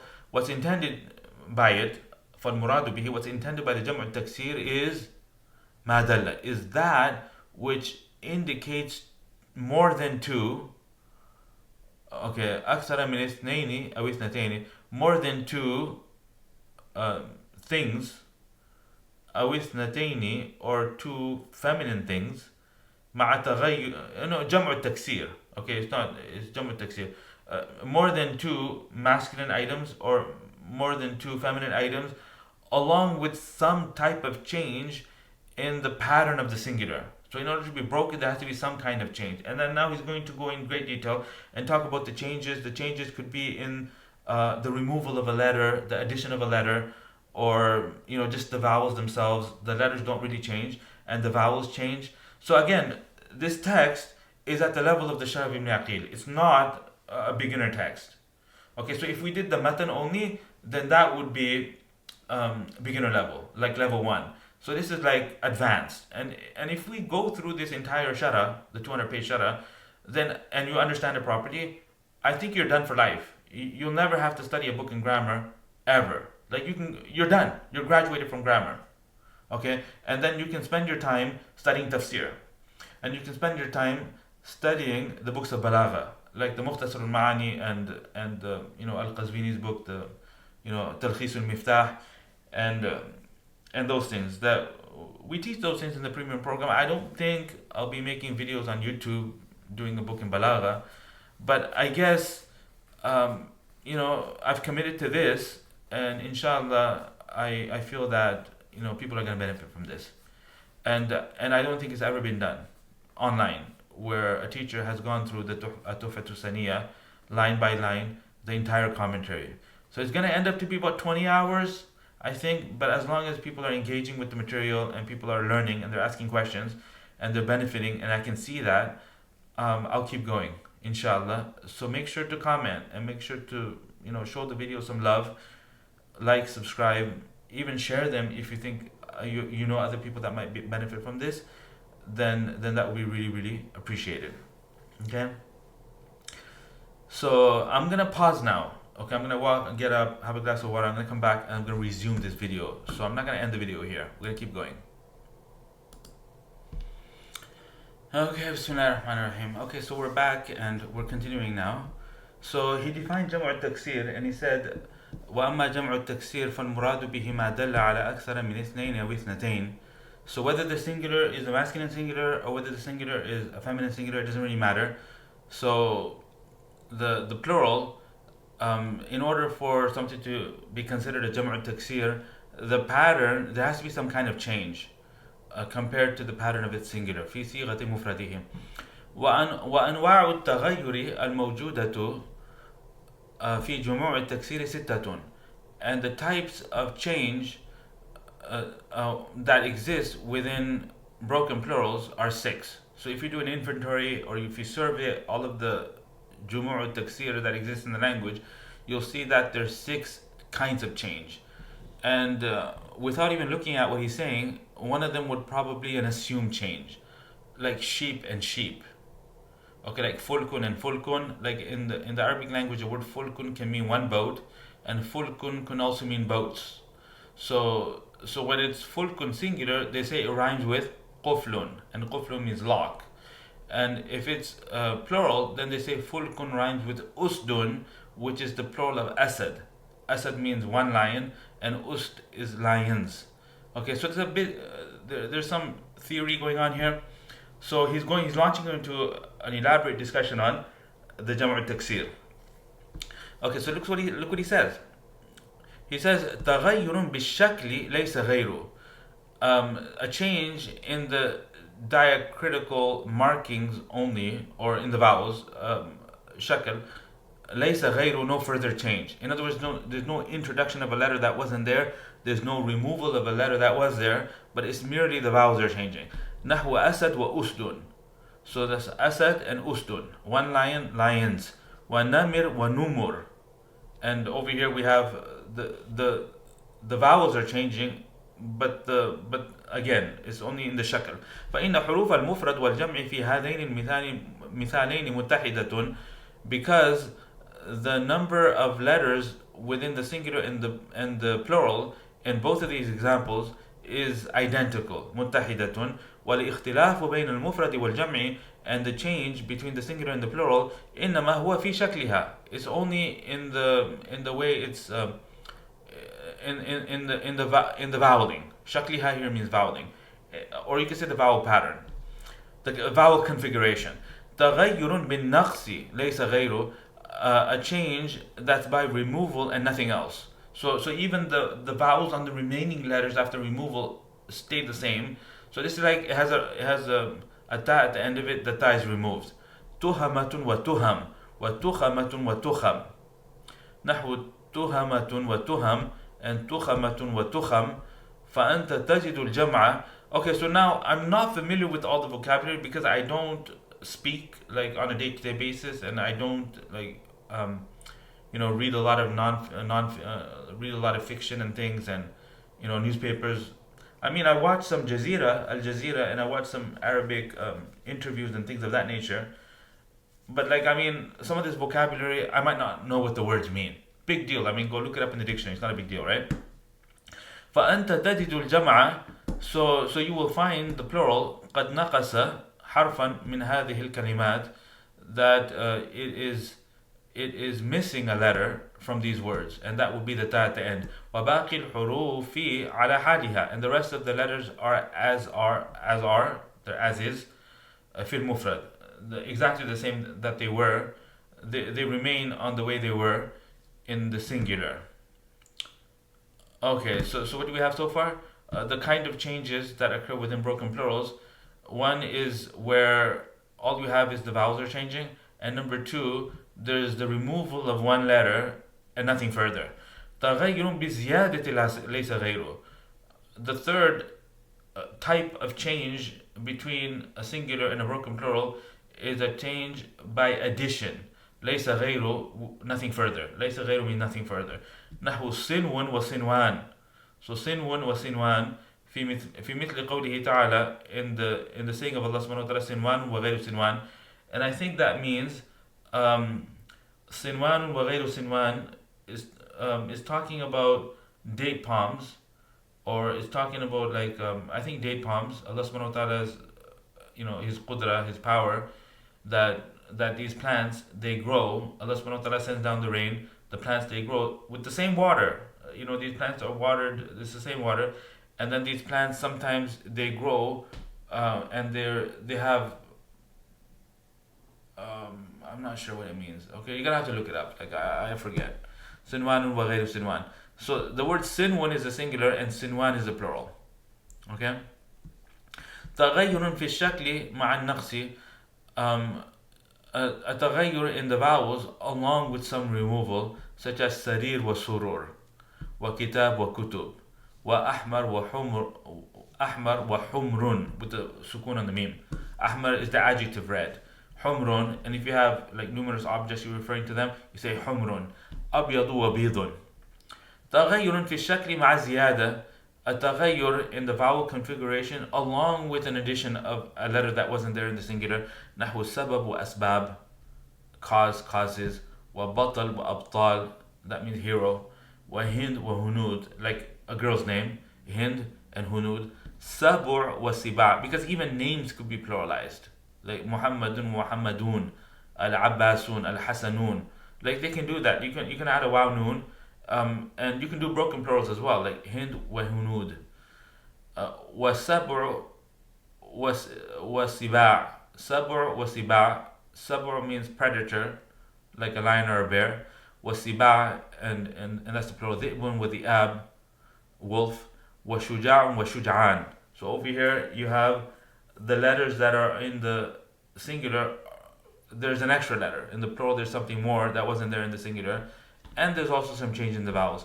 تغير في الشكل مع الزيادة والنقص جميعا. A change in the voweling, the vowel configuration, along with both an addition as well as a subtraction. جميعا. كريم وكرماء. So Karim has a ya, and that ya is gone from the plural, and there's an addition of a alif and a hamza that wasn't there in the singular. وَرَغِيف وَرُغْفَان. So the ya in Raghif is not there in Rughfan, and there's a alif there, and there's an extra alif in the extra noon. وَكَاتِب وَكُتَّاب وَأَمِير وَأُمَرَاء. Okay, now how useful is this? It might be useful. There might be some algorithm that you can create, like if you have a particular singular and then you run it through like some steps, then you might be able to predict what the plural would be, the broken plural. And I think if you go on the learnarabiconline.com website, which is our website, learnarabiconline.com, and you access the tutorial about broken plurals, then Brother Muhtanik, who's the author of those tutorials, I think he gives an algorithm and he explains how to arrive at a broken plural.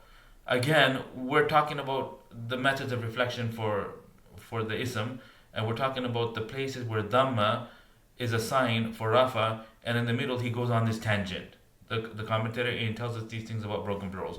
وَهَذِهِ الْأَنْوَاعُ كُلُّهَا, and all of these previously mentioned categories, كُلُّهَا تَكُونُ مَرْفُوعَةً بِالضَّمَّةِ, they will all be their rafa will all be reflected.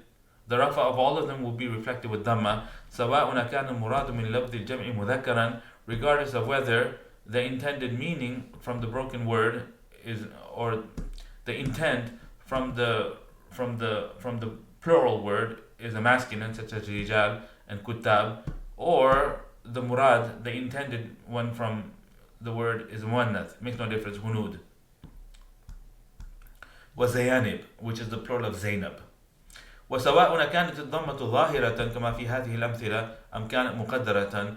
And according to the methodology of the author, irrespective of whether the dhamma is visible and pronounced, like in all of these examples that we've given thus far, أم كانت مقدرة, or is assumed and understood, and he gives a couple of examples of broken plurals that end in an alif. كما في نحو سكارى وجرحى. Sakara is like intoxicated people, drunk. Jarha is the plural of jarih, and jarih means wounded. وَنَحْوُ عَذَارَ وَحَبَالَ. Azara, I believe, means virgins, and habala would mean like pregnant women. تَقُولُ قَامَ الرِّجَالُ وَزَيَانِبُ. And over there the dhammas are pronounced and they're visible. فَتَجِدُهُمَا, so you find both of them مَرْفُوعَيْنِ بِالضَّمَّةِ الظَّاهِرَةِ, in Rafa, reflected with a visible dhamma. وَتَقُولُ حَضَرَ الْجَرْحَ وَالْعَذَارَ, that the al-jarha and the adhara arrived, and over there فيكون كل من الجرح والعذارى مرفوعا بضمة مقدرة على الألف منع من ظهورها التعذر. So you have a dhamma that should have been there, but was prevented from being visible because of the difficulty, the ta'adhur, the problematic angle or the problematic aspect of pronouncing a vowel on an alif is not really possible. Okay, now moving forward, the next thing in the language where dhamma serves as a sign of rafa is the sound feminine plural. وأما جمع المؤنث السالم فهو ما دل على أكثر من اثنتين بزيادة ألف وتاء في آخره. It is that which indicates more than two, in other words, three or more, by way of the addition of an alif and a ta in its end. So it has to be an alif and a ta after the singular has already completed. And it can't be an alif and a ta which is like part of the word, like abiyat. So bayt means like a line of poetry, abiyat. So abiyat sounds a lot like muslimat, but it's not a sound feminine plural, it's a broken plural. Abiyat is a broken plural, and he might even give that as a counterexample, the commentator here. Let's see what he says. نحو زينبات وفاطمات وحمامات. These are all examples of sound feminine plurals because the alif and the ta is beyond the base letters. So you have your word Zainab and then you have the alif ta ziyada, alifin wa ta'in fi akhirih. وفاطمات, the round ta would be replaced. Fatima had a round ta, that goes away, and the alif and ta comes in, replaces it. تقول جاء الزينبات وسافر الفاطمات. جاء الزينبات. Okay, I guess جاء would be okay. It should be جاءت الزينبات وسافرت الفاطمات. Okay, I'm not sure why he brought verbs that are masculine. فالزينبات والفاطمات مرفوعان. These are examples of isms that are in rafa. وعلامة رفعهما, and the sign of their rafa is the apparent dhamma, the visible dhamma. ولا تكون الضمة مقدرة في جمع المؤنث السالم, and it just so happens that dhamma is never assumed in the case of the sound feminine plural because it's alif and ta. By definition, it has to be an alif and a ta, and a ta is a normal letter, and there's no thiqal or ta'azzur or anything that can happen. But the mutakallim thing can still happen.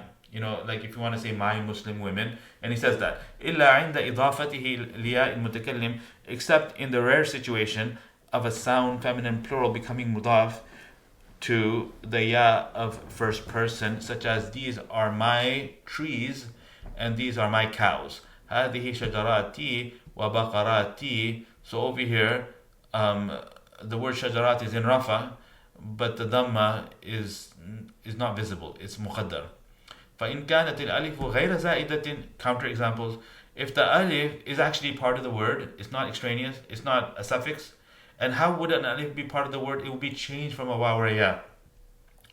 Okay, now I'm not even reading what he's saying, but like I know this is what he's gonna say, right? Okay, yeah. So the session is long, so I'm gonna drink some coffee in the middle, so hopefully that's fine. I don't have to edit this out.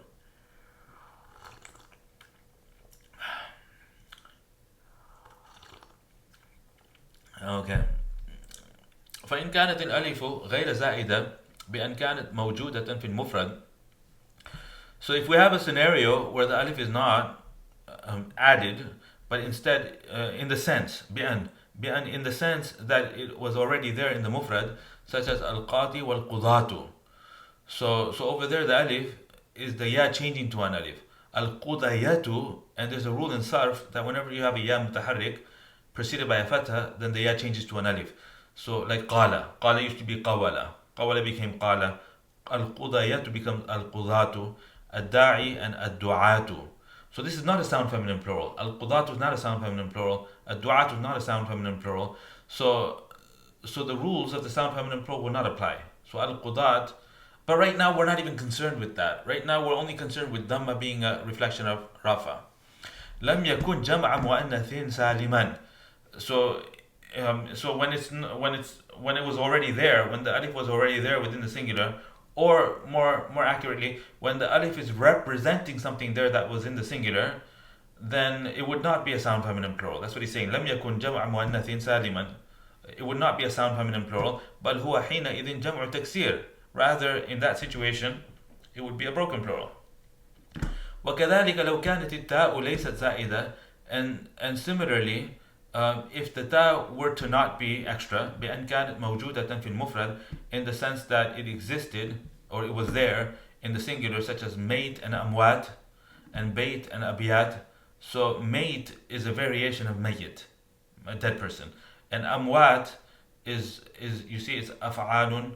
So it ends in an alif and a ta, but that's just a coincidence. The fact that it ends in an alif and a ta is just a coincidence, and it's not actually a sound feminine plural. Wa bait and abiyat, and sawt and aswat. Good examples, worth keeping in mind.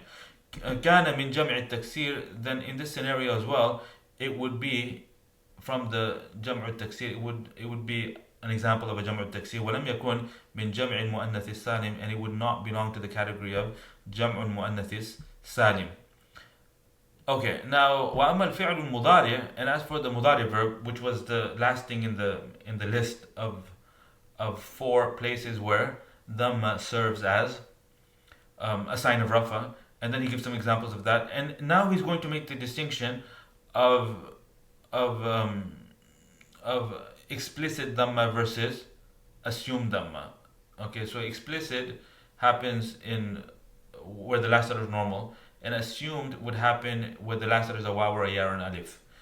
فَنَحْوُ يَضْرِبُ وَيَكْتُبُ فَكُلُّ مِنْ هَذَيْنِ الْفِعْلَيْنِ. So each one of these 2 verbs is marfu', وَعَلَامَةُ رَفْعِهِ الضَّمَّةُ ظَاهِرَةٌ, and the sign of the verbs being in rafa is the explicit visible dhamma.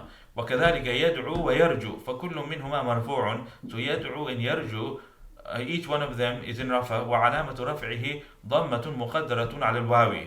So over here, the alama of the rafa is the dhamma, which is understood to be on the waw. It's assumed. It's not pronounced, but it's assumed. And the thing preventing from its pronunciation is awkwardness, difficulty, or heaviness. وَكَذَلِكَ يَقْضِي وَيُرْضِي. He doesn't say yardi because that doesn't exist. It's yarda. In the mujarrad, the verb is yarda. Yarda means to be pleased, and yurdi would mean to make someone pleased. Yaqdi wa yurdi.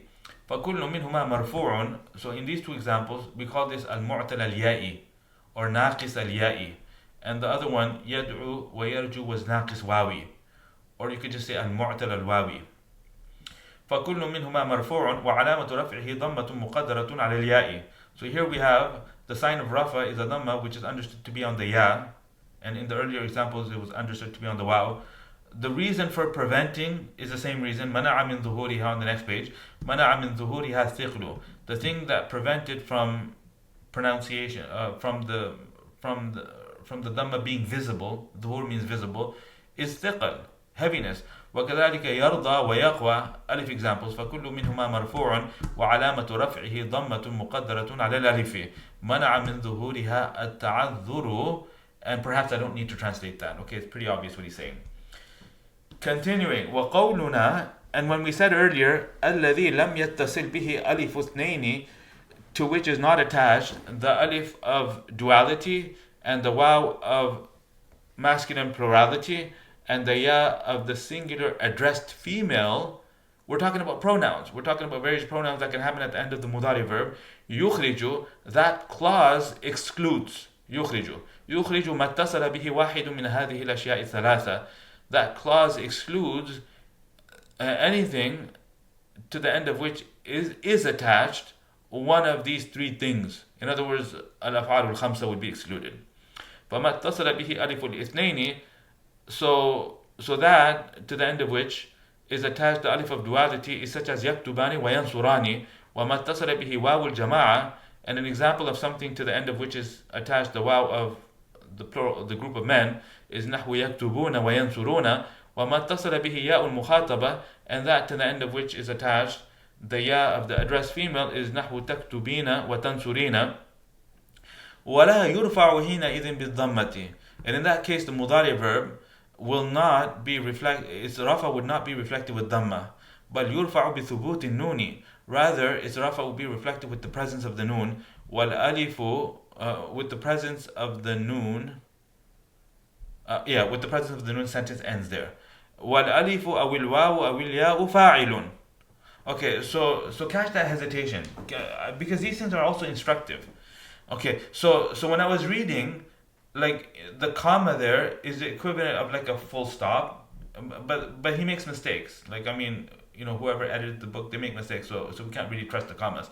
So there was a possibility that the wal alifu aw al waw aw al ya was ma'tuf, And it'd be like بل يرفع بثبوت النون والألف أو الواو, then it would be like a running sentence from the earlier sentence, but that's not correct. So it's like this: ولا يرفع حينئذ بالضمة. Its rafa in that situation would not be reflected with dhamma, rather it would be reflected with the presence of the noon, end of sentence, and the alif or the waw or the ya is the fa'il. Okay, so it's like two words. Yaktubani is not one word. Yaktubani is two words. We have the verb and we have the subject of the verb, and the reflection of the verb is sort of at the end.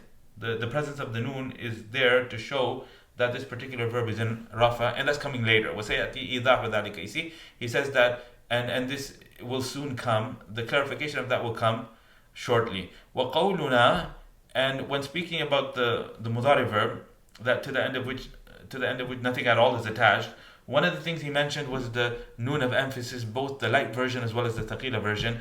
This clause, يُخْرِجُ الْفِعْلَ الْمُضَارِعَ الَّذِي اتصل به إحدى النونين.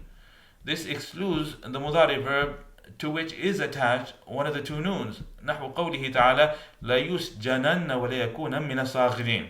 Okay, brilliant example. لا يسجنن, he will absolutely be imprisoned, and he will definitely be of those that are disgraced and humiliated. La yusjananna. So this is the verb on its own would have been yusjanu, and when you add the noon of thaqila, then the dhamma on the third letter of the verb becomes a fatha. La yusjananna. The reason it becomes a fatha is because the plural ones la yusjanunna, like la yaf'alanna, la yaf'alani, la yaf'alunna. So lanna, lani, lunna. So since the third one is going to become lunna, we can't have the first one also be lunna, because then the listener would not be able to tell if the verb is singular or if the verb is plural, and that's fundamental. Like, you got to be able to communicate that, otherwise there's mass confusion, right? So that's why these verbs are mabni.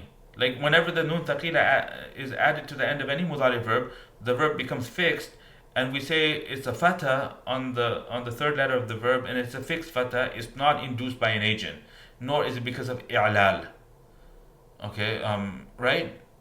Which is the definition of bina that he gave earlier. وَالْفِعْلُ حِينَئِذٍ مَبْنِيٌّ عَلَى الْفَتْحِ. And the verb in that situation will be mabni on fatha, and he's not talking about the na here, he's talking about the first na. La yusjananna, because that's the verb. The noon at the end is actually a harf. Like, if you wanted to categorize it, ism fi'l harf, the noon thaqil is a harf. It's a kind of particle. It's a type of particle. And over here, وَلَا يَكُونَنْ is also a noon there. There's two noons. But in the rasmul khat, in the script of the mushaf, it's written with a tanween. But it's not a tanween. You see, because the rasmul khat is, oftentimes it's counterintuitive. It's not like the normal way we would write Arabic, because there's other considerations. And the scholars, they say that Sayyidina Uthman radiallahu anhu, who is the one that put together the masahif, he did this by the consensus of the scholars. So this is like the consensus of the Sahaba, the ijma' of the Sahaba,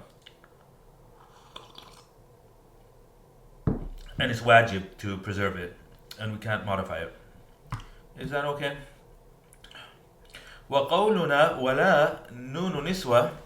And the final thing he mentioned that should not be attached to the end of the mudari verb is the noon of females. يخرج الفعل المضارع الذي اتصل به نون النسوة. It excludes the mudari verb to which is attached the noon of women, the conjugation number 6, يفعلن and تفعلن. نحو قوله سبحانه وتعالى, like the saying of Allah subhanahu wa ta'ala, والوالدات يرضعن, that mothers shall breastfeed their children حولين كاملين, for 2 full years. والفعل حينئذ مبني على السكون, and in that case the verb will be mabni on a sukun, and he's talking about the ayn here in yurdi', because the noon is actually a separate word. It's not a harf, it's a pronoun, and it means they, group of females. Okay, so we're going to skip the tamreen, and we're going to skip the as'ila, and we're going to now move on to the places where waw substitutes for dhamma. قال وأما الواو فتكون علامة للرفع في موضعين. And as for waw, it serves as a sign for rafa in 2 places. So I would say in the 5 isms, and also in the sound masculine plural. في جمع المذكر السالم in the sound masculine plural, وفي الأسماء الخمسة and in the 5 isms. وهي, and those 5 isms are أبوك وأخوك وحموك وفوك وذو مال. Okay, so that was the مؤلف, the Matn, in the Ajrumiyya. وأقول, and now here Sheikh Muhammad Muhyiddin Abdul Hamid, the commentator, he says تكون الواو علامة رفع الكلمة في موضعين. That واو is the sign of a word being in rafa in 2 places. الأول جمع المذكر السالم والموضع الثاني الأسماء الخمسة. So he just restated what the author said. Now he goes one by one. أما جمع المذكر السالم, he defines it. What exactly is a جمع المذكر السالم? He says فهو اسم دل على أكثر من اثنين. It's a particular ism that indicates more than 2. So that would be 3 or more. بزيادة في آخره, with a particular addition at its end. So there has to be like something added to the end in order to create this indication on 3 or more. صالح للتجديد, which is removable. So it's an ending and you can remove it and you'd be back to the singular again. عن صالح للتجديد عن هذه الزيادة, capable of being stripped from this addition. وعطف مثله عليه, and capable of the like of it to be made معطوف on it. So you could open it up and create a wow structure. So he said فرح المخلفون, so it could be stripped to فرح مخلفون ومخلفون ومخلفون. So you could do that, right? So فرح المخلفون, so talking about the hypocrites that they rejoice. Those people that stayed behind and did not partake in the jihad, they are happy. Okay, لكن الراسخون في العلم, those that are firmly grounded in religious knowledge from among them, and also the believers. لكن الراسخون في العلم. So راسخون, you can take away the waw and the noon and say راسخ, and it's a word that actually exists. ولو كره المجرمون, even though the criminals detest it. إن يكن منكم 20 صابرون. So over here there's an example of 20, there's an example of صابرون, but the point the commentator is trying to make is sabirun, because sabirun is the true sound masculine plural. 20 is not. وآخرون اعترفوا بذنوبهم, and there's others that acknowledge their sins, that acknowledge the fact that they made mistakes. وآخرون اعترفوا بذنوبهم. So آخرون can become آخر, take away the waw noon and you're left with آخر. You can say آخر وآخر, and it makes sense. Okay, so he talks about this. He says فكلهم, so each one of these nouns, من المخلفون والراسخون والمؤمنون والمجرمون والصابرون وآخرون, every one of them جمع مذكر سالم, is the sound masculine plural, دال على أكثر من اثنين, indicating more than 2. وفيه زيادة في آخره, and in it there is an addition that was made to the word, and that will be the waw and the noon. وهي الواو والنون. وهو صالح للتجريد من هذه الزيادة, and the word is capable of being stripped from that addition.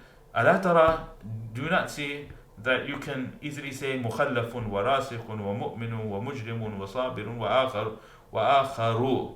It says آخرون, that tanween is a mistake. It should be وآخرو, because the word آخر is ممنوع من الصرف.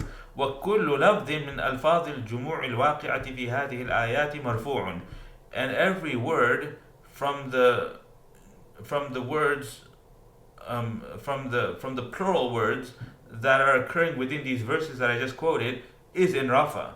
وعلامة رفعه, and the sign of the word being in rafa is the waw substituting for the dhamma, نيابة عن الضمة. وهذه النون التي بعد الواو, as for the noon that's accompanying the waw, like راسخون, مسلمون, مخلفون, مؤمنون, what is that noon? It says وهذه النون التي بعد الواو عوض عن التنوين.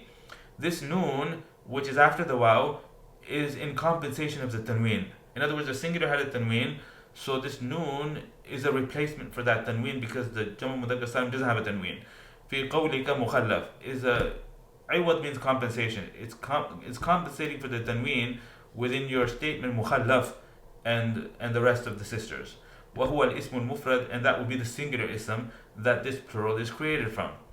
وأما الأسماء الخمسة, and as for the 5 isms, فهي هذه الألفاظ المحصورة, so it will be specifically these 5 words التي عدها المؤلف, which the author enumerated. وهي أبوك وأخوك وحموك وفوك وذو مال. وهي ترفع بالواو, and all five of them, their rafa is reflected with a waw. نيابة عن الضمة, substituting for a dhamma, you would say حضر أبوك وأخوك وحموك وفوك. Okay, I said hamuki, it should be, but he doesn't seem to mind, and he says hamuka. Maybe he's abstracting and he's not paying attention to the translation.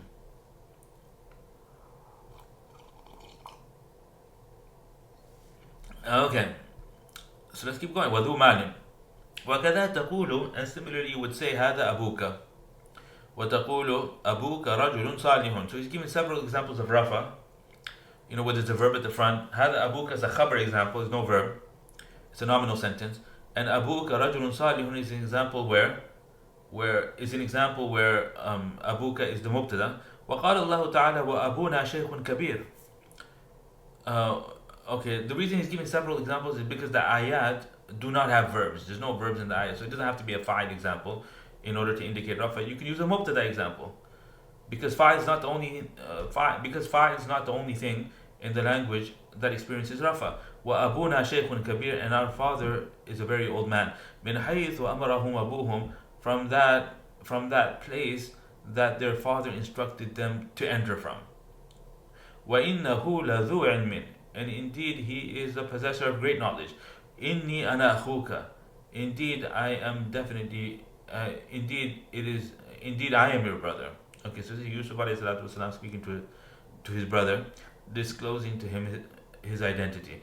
فَكُلُّ اسْمٍ مِنْهَا فِي هَذِهِ الْأَمْثِلَةِ مرفوع. So every ism from these examples is in rafa. وَعَلَامَةُ رَفْعِهِ الْوَاوُ, and the sign of the ism being in rafa is the waw. نِيَابَةً عَنِ الضَّمَّةِ, substituting for the dhamma. وَمَا بَعْدَهَا مِنَ الضَّمِيرِ, and what's following in the form of the pronoun, the ka, أو لفظ مال, or the word mal in ذو مال, أو لفظ علم, or the word علم in ذو علم, is مضاف إليه.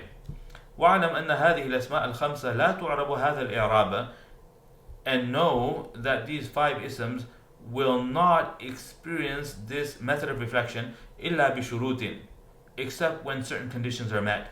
وَهَذِهِ الشُّرُوطُ, and these conditions, مِنْهَا مَا يُشْتَرَطُ فِي كُلِّهَا, of them are those conditions that are stipulated in all of them.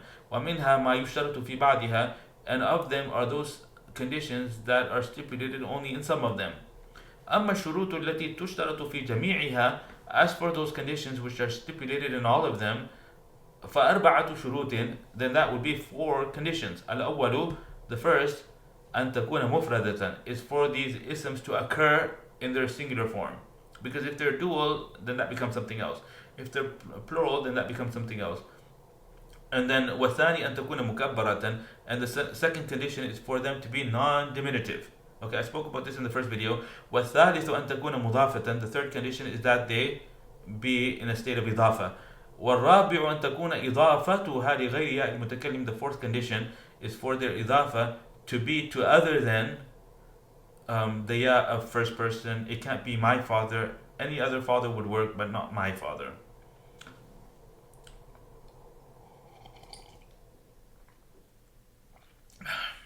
فخرج باشتراط الإفراد, so by the condition, by stipulating singularity, the scenario is now removed from the equation. Which scenario? ما لو كانت مثناة, the situation of word to be dual or word to be plural through a sound masculine plural or through a broken plural. All of these situations go away. فخرج, are excluded from the definition. فإنها لو كانت مجموعة, because if any one of these 5 isms or if these 5 isms are plural in the broken plural way, أُعْرِبَتْ بِالْحَرَكَاتِ الظَّاهِرة, their إعراب will now be through normal vowels, like explicit vowels, and it would no longer be the waw, the alif and the ya. تقول الآباء يربون أبناءهم, that parents take care of their children.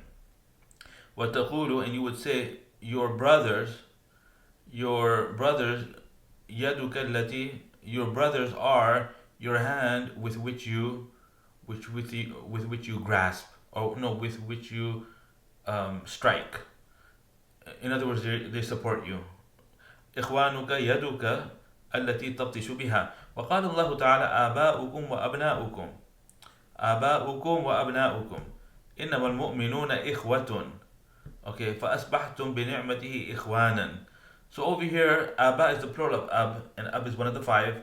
Ikhwatun is the plural of Akh, and Akh is one of the five. But now they're like normal isms. They're like Jam'u Taksir, and Jam'u Taksir with the Dhamma. It's not with the Waw anymore, it's with the Dhamma. And some of these examples, like this is a Nasb example, which breaks the pattern of what the author is talking about. But I mean, the point is to show that it's no longer with Waw, which also means it's no longer with Alif, because when this is why in the first video when we were listing all of this, we were going method by method and not like sign by sign, which is what he's doing here. At any rate, okay, ولو كانت مثناة أعربت إعرابا مثنى, and if these five isms are dual, then they will receive the method of reflection for the dual through alif in rafa and through ya in nasab and jar. Okay, rajulani rajulaini. So it'd be like abawani abawaini or akhawani akhawaini. وسيأتي بيانه قريبا. And the explanation of the dual will come shortly. تقول أبواك ربياك. Your parents nurtured you or gave you a good upbringing.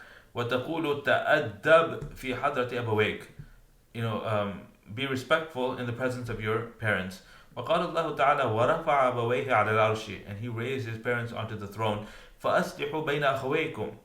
Make reconciliation between your two brothers.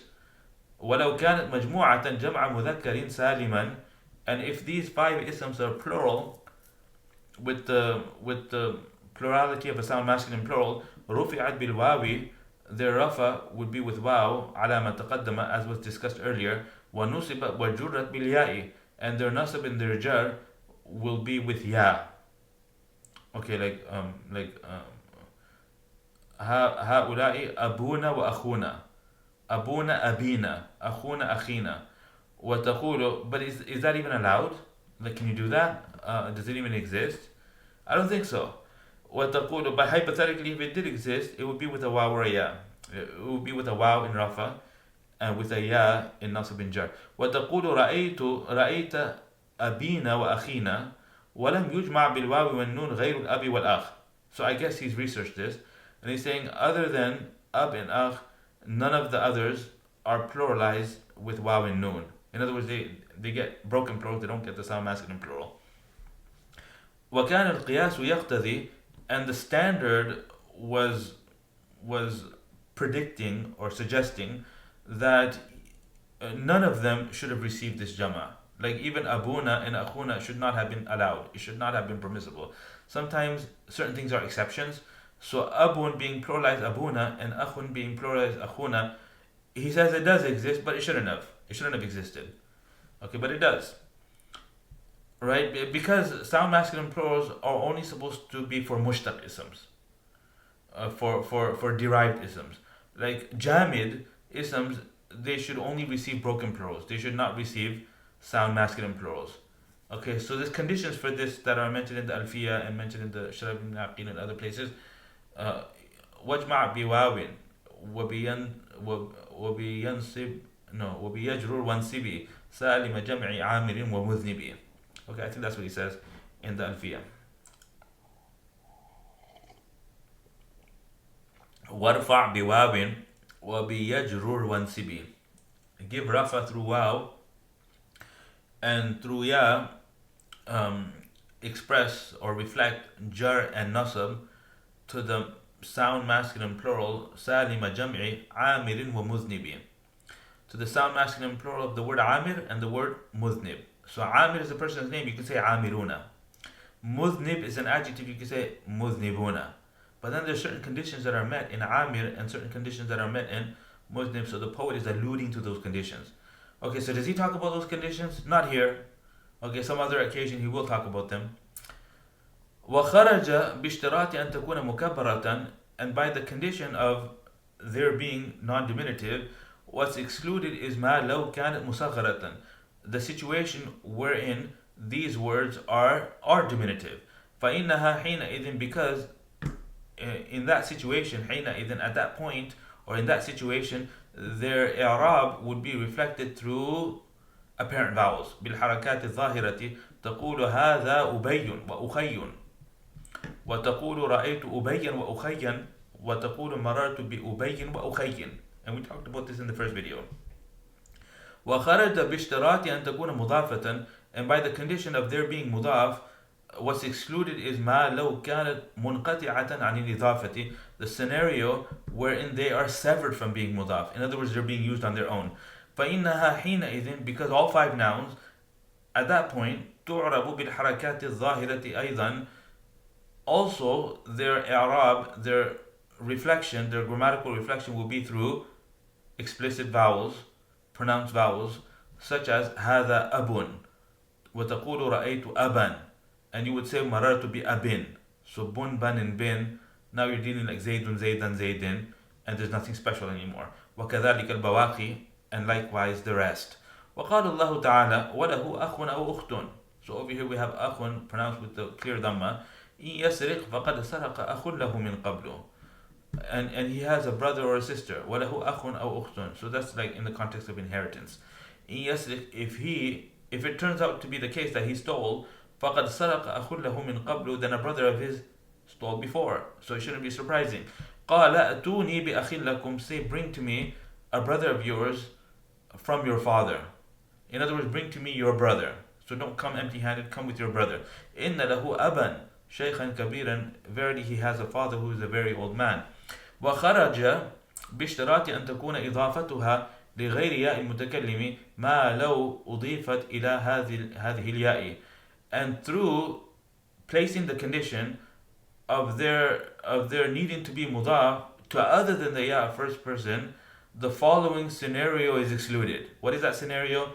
لو أضيف إلى هذه الياء, the scenario wherein they are mudaf to the ya is excluded. It's no longer applicable. It doesn't apply. What doesn't apply? The waw alif ya method of reflection doesn't apply. فإنها حينئذ, because at that point their i'rab will be reflected with their grammar will be reflected through vowels that are assumed on the letter that's before the ya, because it would be like غلامي, so abi abi abi. منع من ظهورها, and the thing preventing their pronunciation, their being explicit on the letter, would be the location, the preoccupation of the location with the haraka of munasaba. And we talked about this many times already. تقول حضر أبي وأخي. Okay.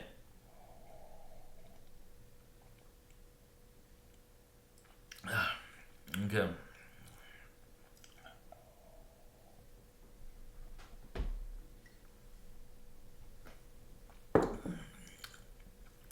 وتقول احترمت أبي وأخي الأكبر, that I respected my father and my elder brother.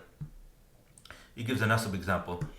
وتقول أنا لا أتكلم في حضرة أبي وأخي الأكبر, that I will not speak in the presence of my father and my elder brother. وقال الله تعالى, and Allah subhanahu wa ta'ala says, إن هذا أخي.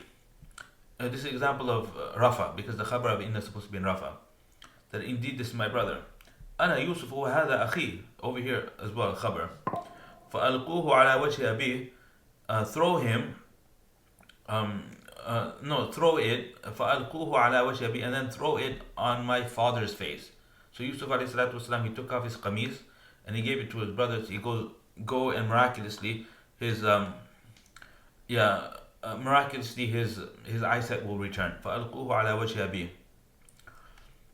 Okay, وأما الشروط التي تختص ببعضها دون بعض, and as for, okay, one second here, as for those conditions that specifically apply to some and not to others, فمنها أن كلمة فوك, from them is that the word فوك لا تعرب هذا الإعراب, will not receive this particular reflection إلا بشرط أن تخلو من الميم, except with the condition that the meme has to be not there, because the word is famun, mouth, it means famun.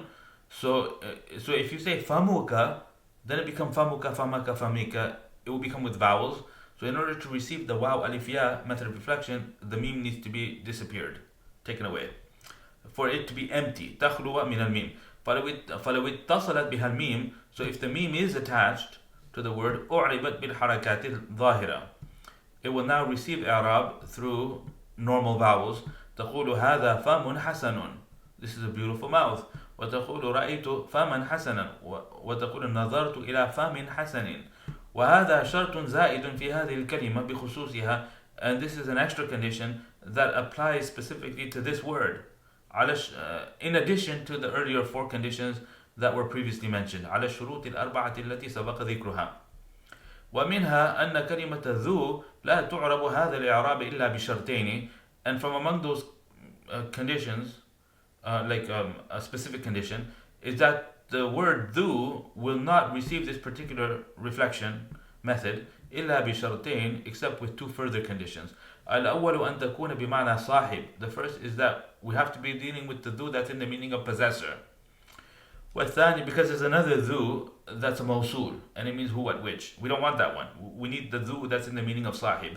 والثاني أن يكون الذي تضاف إليه, and condition number 2 is that the particular مضاف إليه of ذو is a اسم جنس. It's a category word that's a noun, and it's not an adjective. ظاهرا means noun, and غير وصف means it's not an adjective. فإن لم تكن بمعنى صاحب, so if it's not in the meaning of صاحب, in the sense that it's a موصول, فهي مبنية, then it will be مبني, and you wouldn't have this واو ألف ياء method of reflection anymore. ومثالها غير موصولة, and an example of the word ذو that's occurring in the way we want it to occur, in other words not موصول, is the statement of Abu Tayyib al-Mutanabbi, the poet. He says وذو العقل يشقى في النعيم بعقله وأخو الجهالة في الشقاوة ينعم, that the person of intelligence, so over here ذو العقل is in Rafa, okay, because it's mubtada, is miserable. The ذو العقل is miserable because of his intelligence, even when he's comfortable. Okay, I'm not sure what he's talking about. He says وأخو الجهالة في الشقاوة ينعم, and the person of ignorance, while being miserable, is entirely happy. ينعم. Okay, I have no earthly idea what he's talking about. Bottom line is that we have ذو there, مضاف to an اسم جنس ظاهر, غير وصف. So it's not an adjective. عقل is a category word. It's a it's a category word, because there's aql, it's a universal. Aql means it's not a particular aql that we're talking about. It's just aql as in aql, like mal or ilm. And the word ذو is mudaf to it, and ذو is in the meaning of sahib. وهذان الشرطان زائدان, and these 2 conditions are above and beyond, or extra, في هذه الكلمة, within this word ذو بخصوصها particularly, على الشروط, and these 2 conditions are in addition, زائدان, in addition to the earlier 4 conditions that were talked about, على الشروط الأربعة التي سبق ذكرها, and that concludes the signs of Rafa. Okay, Dhamma, and then Dhamma, wow, and now he's going to talk about Alif, the dual. Niyabatul Alif عن الضمة. Okay, so let's keep going. Niyabatul Alif عن الضمة. قال وأما الألف فتكون علامة للرفع في تثنية الأسماء خاصة. The author, he said that as for Alif, it serves as a sign for Rafa in the dual of nouns particularly. وأقول تكون الألف علامة على رفع الكلمة في موضع واحد. It only happens in one place in the language, and that would be in the duals. وهو الاسم المثنى نحو حضر صديقان, that the 2 friends arrived. فالصديقان مثنى, so the word الصديقان is a dual. وهو مرفوع, and it is in the state of رفع لأنه فاعل, because it's the subject of the verb. وعلامة رفعه الألف, and the sign of the رفع is the alif, نيابة عن الضمة, substituting for the dhamma. والنون, and صديقان also has a noon, but that's not part of it. He says والنون عوض عن التنوين, and the noon is a compensation for the tanween that should have been there, that is in your saying صديق. So in the singular has a tanween, and the dual has the noon in place of the tanween. وهو الاسم المفرد, and that صديق is singular version of the word we're dealing with. والمثنى, and then he gives a precise definition similar to the definition he gave for the sound masculine plural, where he said it has to be an addition. The indication on duality needs to be through the addition, and it has to be capable of removal, and you have to be capable of doing atf and taking the two, and like rajulani, you should be able to strip it down and turn it into rajul wa rajul, because the rajul wa rajul equals rajulani. So you should be able to do that. If you can't do that, then it's not a dual. It will be something that's associated to the dual and not a technical dual. And we talked about this in the first video. والمثنى هو كل اسم دل على اثنين أو اثنتين.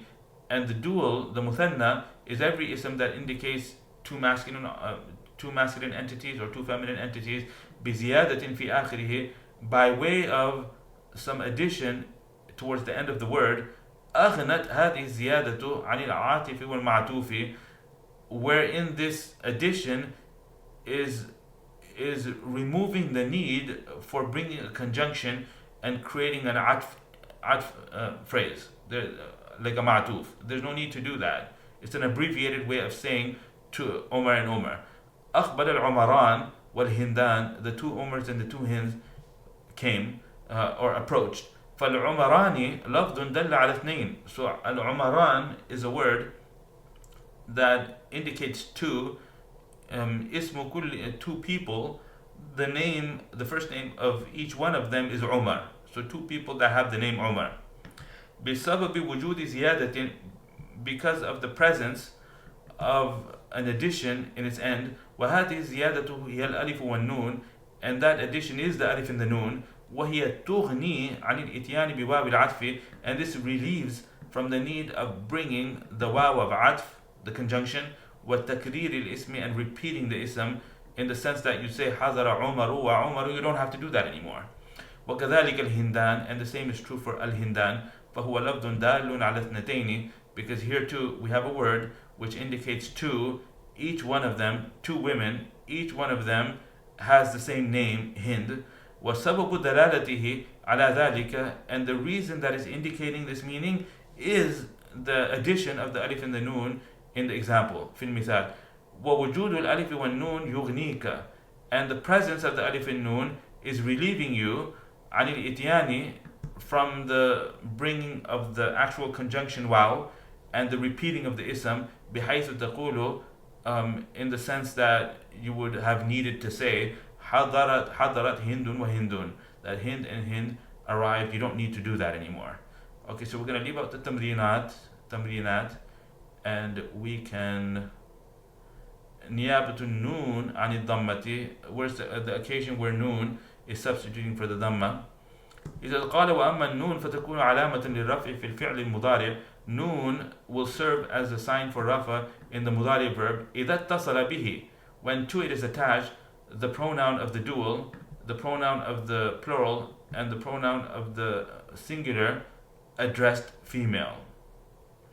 وأقول تكون النون علامة على أن الكلمة, that noon is a sign of the fact, or signifies the fact, that the word in which that noon is in rafa. That the particular verb that has the noon is in rafa. This occurs, how many places? This occurs in one place in the language. في موضع واحد وهو الفعل المضارع المسند إلى ألف اثنين, and this is the mudari verb which is predicated to the alif of two. In other words, the pronoun two people, or the alif of two women. أو المسند, or it's predicated to the waw of the group of males.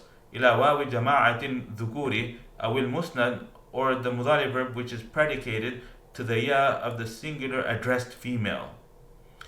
أما المسند إلى ألف اثنين, as for the one predicated to the alif of two men, then the example of that is الصديقان يسافران غدا, that the two friends will be traveling tomorrow.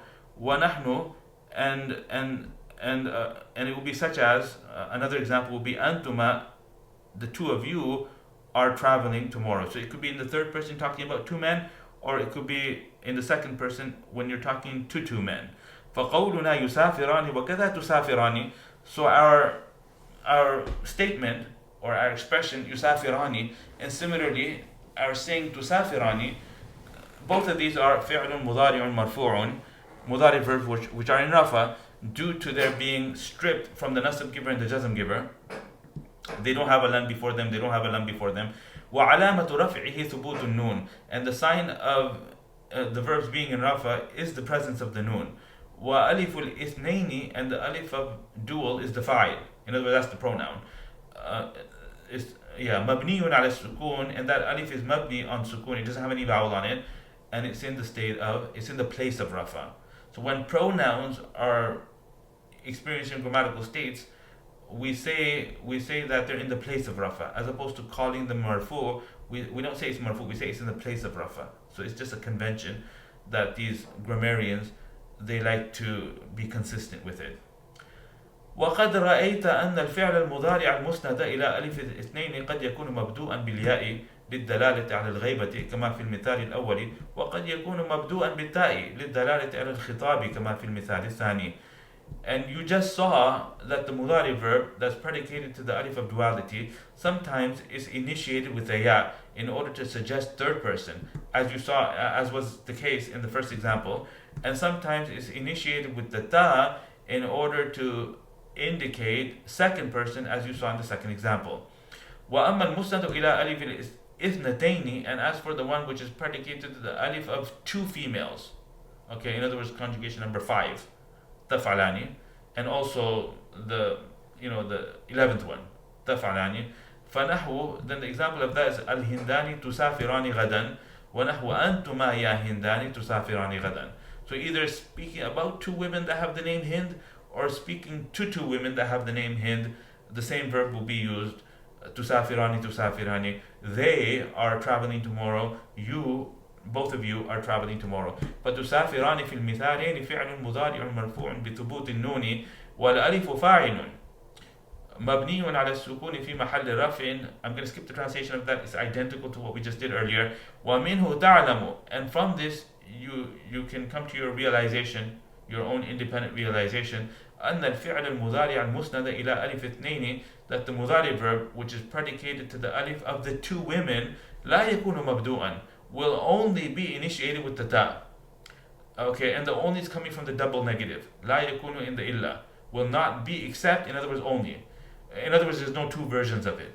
للدلالة على تأنيث الفاعل, in order to signify the femininity of the fa'il, سواء, regardless of whether the doer happens to be third person, كالمثال الأول, such as was the case in the first example, أم كان حاضرا مخاطبا, or like present, addressed, second person being spoken to, as was the case in the second example. وأما المسند إلى واو الجماعة, and as for the one predicated to the waw of jama'a, plural, it's getting a little repetitive. Like, I mean, post in the comments, do you mind the repetitiveness?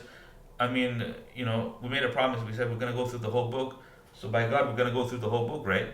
فنحو الرجال المخلصون هم الذين يقومون بواجبهم. So he's using the mudari verb, third person, which has the waw at the end of it. So here we have a verb that's predicated to the waw. In other words, the waw is the fa'il. So الرجال المخلصون, the sincere men, are the people that fulfill their responsibilities. هم الذين يقومون بواجبهم. ونحن أنتم يا قوم تقومون بواجبكم. You, O people, are fulfilling or will fulfill your responsibility. So فيقومون, and similar to it is تقومون. These are examples of mudari verbs that are in rafa. وعلامة رفعه ثبوت النون, and it is the presence of the noon which is a sign of rafa. In other words, that noon would go away. If lan came, the noon would go away. وواو الجماعة فاعل, and the waw of the group of males is the fa'il. In other words, it's a pronoun. It means they group of males, or it means you group of males. مبني على السكون في محل رفع, and there's no vowel there. It's fixed on a sukun, because that's just the way it is. It's fixed on a sukun, and it's in the place of rafa. In other words, it's representing something that should have been in rafa. Actually, it is in rafa, but we don't call it marfu, we call it in the place of rafa, which is just a convention. وَمِنْهُ تَعْلَمُ, and from this you will know, or أن الفعل المضارع المسند إلى هذه الواو, that the mudari verb, which is predicated to this particular waw, قد يكون, sometimes is initiated with a ya in order to indicate third person, as you saw in the first example, and sometimes is initiated with a ta in order to indicate second person, as was the case in the second example, يقومون and تقومون. وأما المسند إلى ياء المؤنثة المخاطبة, and as for the mudari verb, which is predicated to the ya of the singular addressed female, conjugation number 10, تفعلين, that one. فنحو, example of that is as follows: أنت يا هند, you, O Hind, recognize, تعرفين واجبك, you recognize your responsibility. فتعرفين, are recognizing, will recognize, this mudari verb, فعل مضارع مرفوع وعلامة رفعه ثبوت النون, and the sign of the verb being in rafa is the presence of the noon. وياء المؤنثة المخاطبة فاعل, and the ya of the singular female being talked to, being addressed, is the fa'il. In other words, that ya is a pronoun. مبني على السكون is fixed on a sukun because that's just the way it was built. في محل رفع, in the place of rafa. ولا يكون الفعل المسند إلى هذه الياء إلا مبدوءا بالتاء, and the verb which is predicated to this particular ya can only be initiated with the ta. وهي دالة على تأنيث الفاعل, and that ta at the front is not a pronoun. That ta at the front is indicating the femininity of the fa'il. Okay, so the pronoun can only come at the end, it can't come at the front. فتخلص لك أن المسند إلى الفعل إلى الألف يكون مبدوءا بالتاء أو بالياء. So the summary, so it could be summarized for you that the one predicated to the alif can be initiated with the ta or the ya, and the one predicated to the waw can similarly be initiated with the ta and the ya, and the one predicated to the ya will only be initiated with the ta. So this is why we have 5 verbs and not 6. So there's 2 versions of يفعلان, يفعلان تفعلان. There's 2 versions for يفعلون تفعلون, but there's only one تفعلين. ومثالها, and the examples of all of them are يقومان وتقومان ويقومون وتقومون وتقومين. وتسمى هذه الأمثلة, and these 5 particular examples are called, quote unquote, al-af'al al-khamsa, the 5 verbs. And that concludes the passage. And we just finished the علامات الرفع. Okay, we're going to skip the tamrinat and the as'ila, and now we can do the alamatun nasbi, but I'm going to end the video here, and inshallah we will do this in our next lesson. Okay, وآخر دعوانا الحمد لله رب العالمين. بسم الله والحمد لله والصلاة والسلام على رسول الله وعلى آله وصحبه ومن ما بعد. Assalamu alaikum wa rahmatullahi wa barakatuh. So welcome everyone to the 5th session. So in this session we're just going to press forward and continue with the reading, and because all of this has already been explained in the 3rd one, where we looked at only the Matn of Ajrumiyya and we mapped it onto the 9 methods of reflection. So over here we're just continuing with the علامات النصب now. That nasab, the author, he says قال وللنصب 5 علامات. There's 5 signs that can show nasab. The dominant sign is al-fathatu wal-alifu wal-kasratu wal-ya'u wa hadfun nun. Okay, so before going to the commentary, let's try to figure what they are. Okay, pause the video and see if you can do it as well. Al-fathatu, that would be in the normal mufrad isms. Okay, and it would also be in the broken plurals, and regardless of whether they're munsarif or ghair munsarif. It would not be in the sound feminine plural, because sound feminine plural, its nasab is not reflected with fatha. So in the singular isms and in the singular isms and in the broken plurals, and that's pretty much it. Those are the places where fatha is a sign to show nasab. Alif being a sign to show nasab happens specifically in the al-asma al-khamsatu, in the abaka, akhaka, hamaki, faka, dha malin, those ones. Al-kasratu, this happens specifically in the sound feminine plural. Kasra is used to show nasab. The ya happens in both the dual as well as in the Jam' al-Mudhakkar Salim. The difference is in the dual, the ya is preceded by a fatha and the noon has a kasra. And in the plural masculine, it's the other way around, that the ya is preceded by a kasra and the noon has a fatha, muslimina. وحذف النون, that would happen in the mudari verb, the five conjugations that have noon, that their rafa was reflected with noon, their nasab would be reflected with the omission of the noon, حذف النون. Okay, so that's what we know. Okay, so let's see what the commentator, Sheikh Muhammad Muhyiddin Abdul Hamid says. He says, وأقول يمكنك أن تحكم على الكلمة بأنها منصوبة. It's possible for you to make a judgment on a particular word of being in the state of nasab إذا وجدت في آخرها, when you find that in its last letter there is a sign from these five signs. علامة من خمس علامات. واحدة منها أصلية, from the five mentioned above, one of them is default, وهي الفتحة, and that would be fatha, وأربع فروع عنها, and there's four others that are branching out from the original default sign of reflection. Or you can say subsidiary, or they're substitutes of the default one. وهي الألف, and those four substitutes are number one alif, number two kasra, number three ya, and number four the hadfun nun. Okay, so al-fathatu wa mawadi'uha, fatha, and the places in the language where fatha is the sign of nasab. What are they? The Matn, the muallif, he says قال فأما الفتحة فتكون علامة للنصب في ثلاثة مواضع. He says it happens in three places. Okay, I missed the mudari. When I was listing, I mentioned the ism mufrad, regardless of munsarif, ghair munsarif, regardless of letter being a normal last letter or a weak letter, ending in a ya, ending in an alif, it doesn't matter, because he's not making the distinction between whether the fatha is lafdhan or taqdiran. So it just needs to be a fatha, either a pronounced fatha or an understood fatha, right? That's all he cares about. Okay, remember that? Okay, so Jam' al-Taksir is the second place in the language where fatha is used as the sign of nasab, and the mudari verb. So I missed that. When I was summarizing, I missed that. It's fine. Because I'm used to discussing isms in isolation without mixing the verb and the ism together, which is something that this book does. It combines the two together. وَالْفِعْلِ الْمُضَارِعِ إِذَا دَخَلَ. Now, when is the ism in nasab and when is the mudari verb in nasab? That's not the point of discussion right now. Okay, that's going to be discussed later in the marfu'at section and also in the mudari verb section. Is that okay? إِذَا دَخَلَ عَلَيْهِ نَاسِبٌ. But he goes ahead and tells you now. It sort of jumps the gun and tells you when the mudari verb would be in nasab.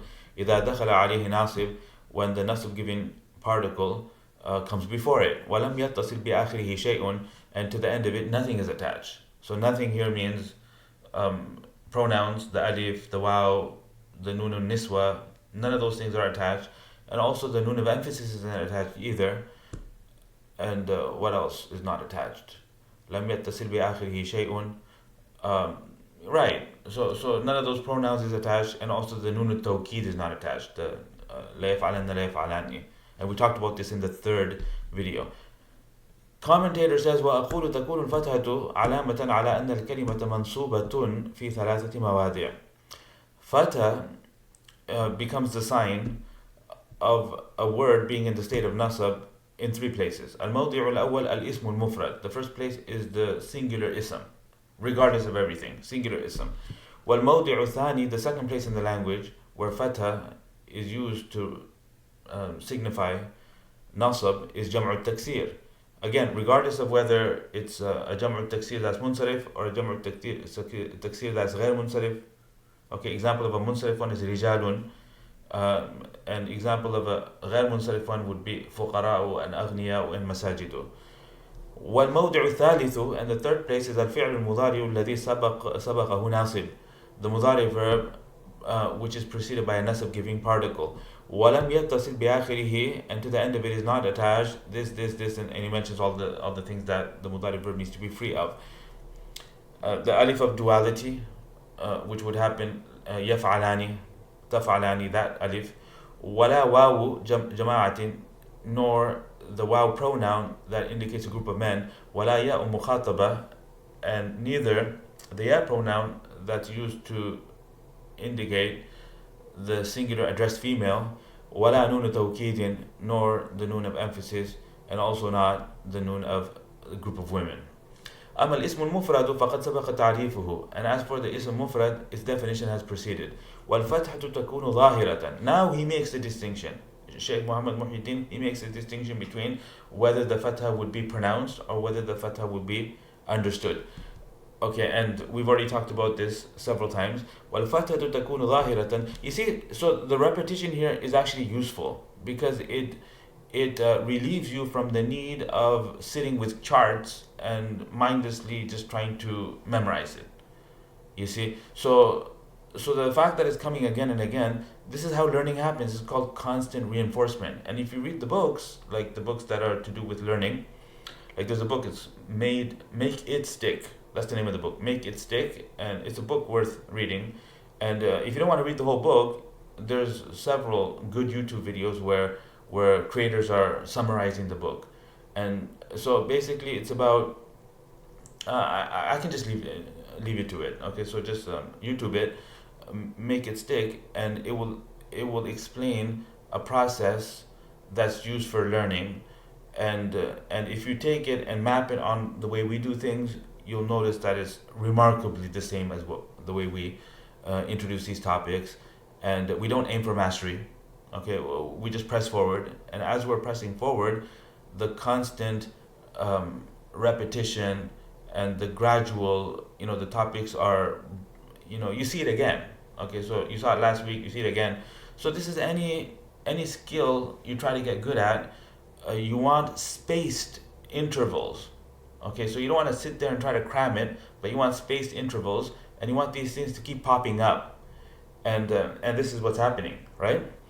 Okay, so he makes a distinction of whether the fatha would be visible and pronounced or whether the fatha would be assumed, because the mu'allif did not make this distinction.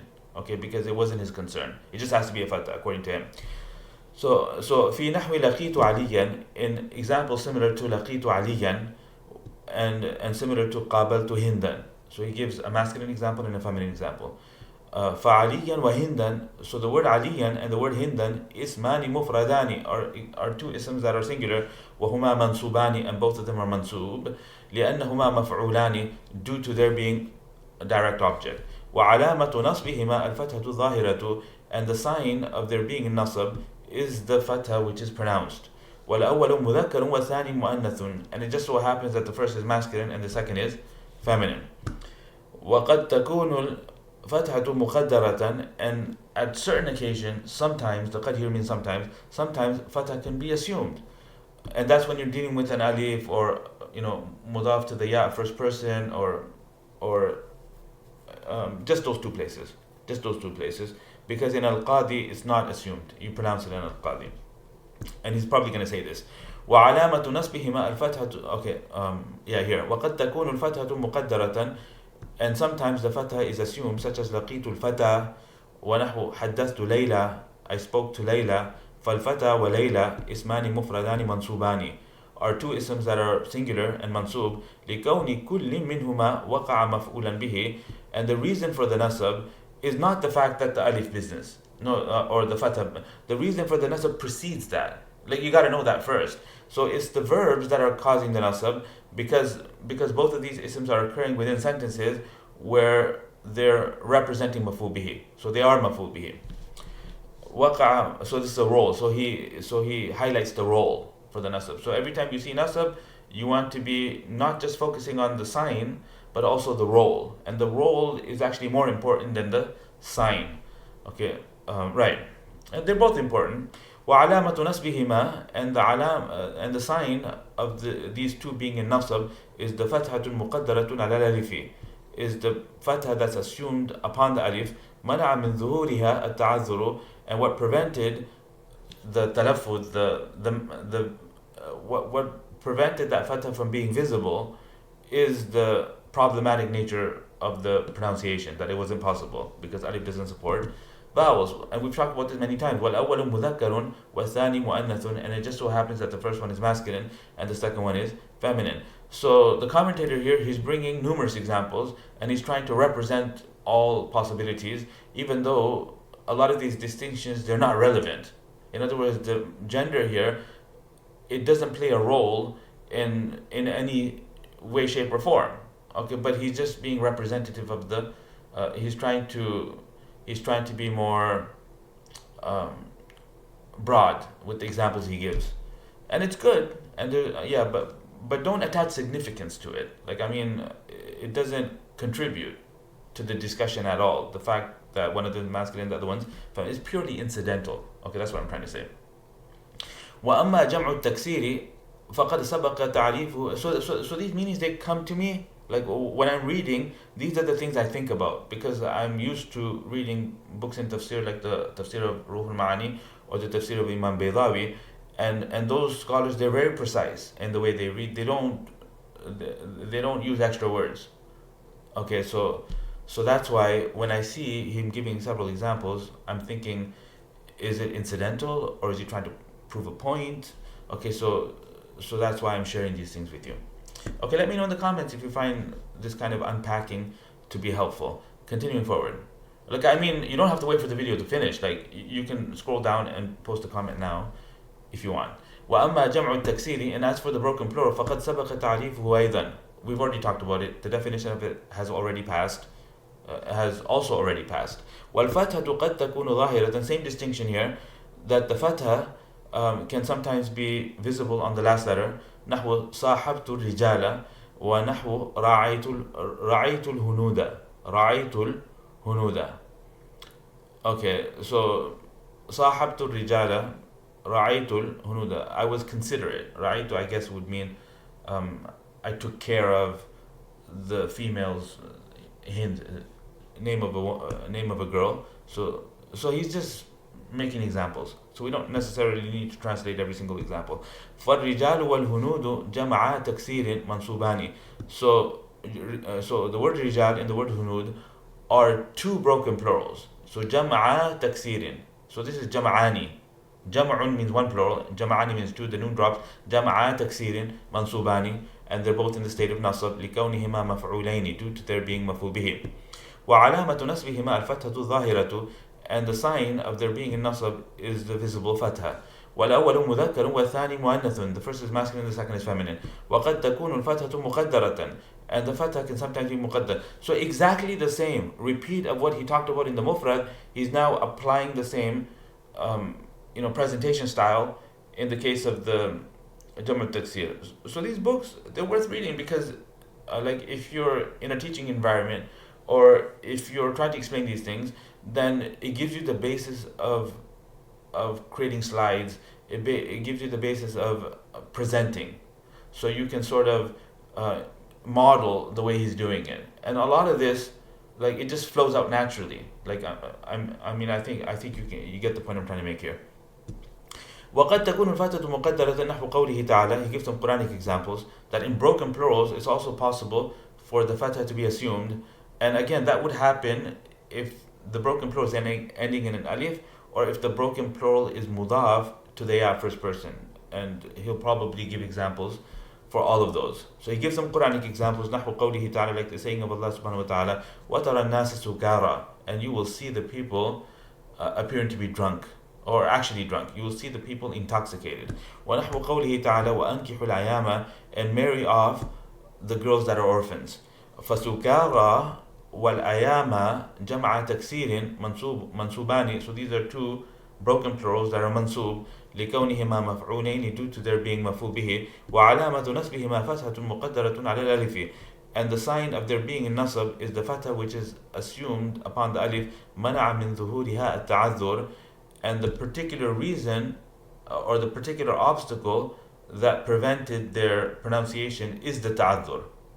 Okay, so I'm translating it a little differently here because the file is delayed. مَنَعَ مِنْ ظُهُورِهَا التَّعَذُّرُ. So التَّعَذُّرُ is the thing that's preventing. Okay, and Arabic allows that. Arabic allows for the file of the verb to not be immediately close to the verb, So when we translate that in English, we sort of use some extra words to do that, like I did. وأما الفعل المضارع المذكور, and as for the previously mentioned mudari verb, فنحو قوله تعالى, example of that would be the saying of Allah subhanahu wa ta'ala, like singular conjugations. He means the ones that don't have an alif or a waw or a ya, or the ya of the mukhataba, the mufrada mukhataba, and also the nunu niswa and the nunu tawkid, like normal mudari verbs. لن نبرح عليه عاكفين, we will absolutely continue and continue to be devoted. Okay, so this is like the Bani Israel talking about the golden calf, I think. لن نبرح عليه عاكفين, I guess. فنبرح فعل مضارع منصوب بلن. So this is a mudari verb that's mansub due to the lan. وعلامة نصبه الفتحة الظاهرة, and the sign of its nasab is the visible fatha. وقد تكون الفتحة مقدرة, and in the case of a mudari verb also the fatha can sometimes be assumed. نحو يسرني أن تسعى إلى المجد, for you to strive for glory is something that pleases me and something that makes me happy. So أن تسعى إلى المجد, all of that together is the fa'il for يسر. And the point of the example is tas'a is in nasab, and he'll tell you what the point of the example is. فَتَسْعَى, you see, I was doing it naturally. You see, what he's doing, I was doing it naturally without even reading it. So this is what it means to be able to think at the level of the scholars. Like, I'm not saying this to be boastful, but I'm just trying to encourage you. Okay, so to continue, when you read books like this, and when you study using a proper method, then you pick these things up. You pick these things up, and I find it very useful. فَتَسْعَى فِعْلٌ مُضَارِعٌ مَنْصُوبٌ بِأَنْ. So tas'a is a mudari verb that's mansub because of the an. وَعَلَامَةُ نَصْبِهِ فَتْحَةٌ مُقَدَّرَةٌ عَلَى الْأَلِفِ. And the sign of its nasab is the fatha which is assumed on the alif. مَنَعَ مِنْ ظُهُورِهَا التَّعَذُّرِ, and it's the ta'azzur that prevented that fatha from being spoken and pronounced. فإن اتصل بآخر الفعل المضارع ألف اثنين. Okay, so now he gives the counter. Okay, because the condition for the mudari verb to receive the fatha was that to the end of it, none of those things could be attached. So what if any of those things are attached? Then he's going to say that in certain cases the verb will be mabni, and in other cases the reflection, the nasab will be reflected by the noon dropping, and it will have nothing to do with any fatha.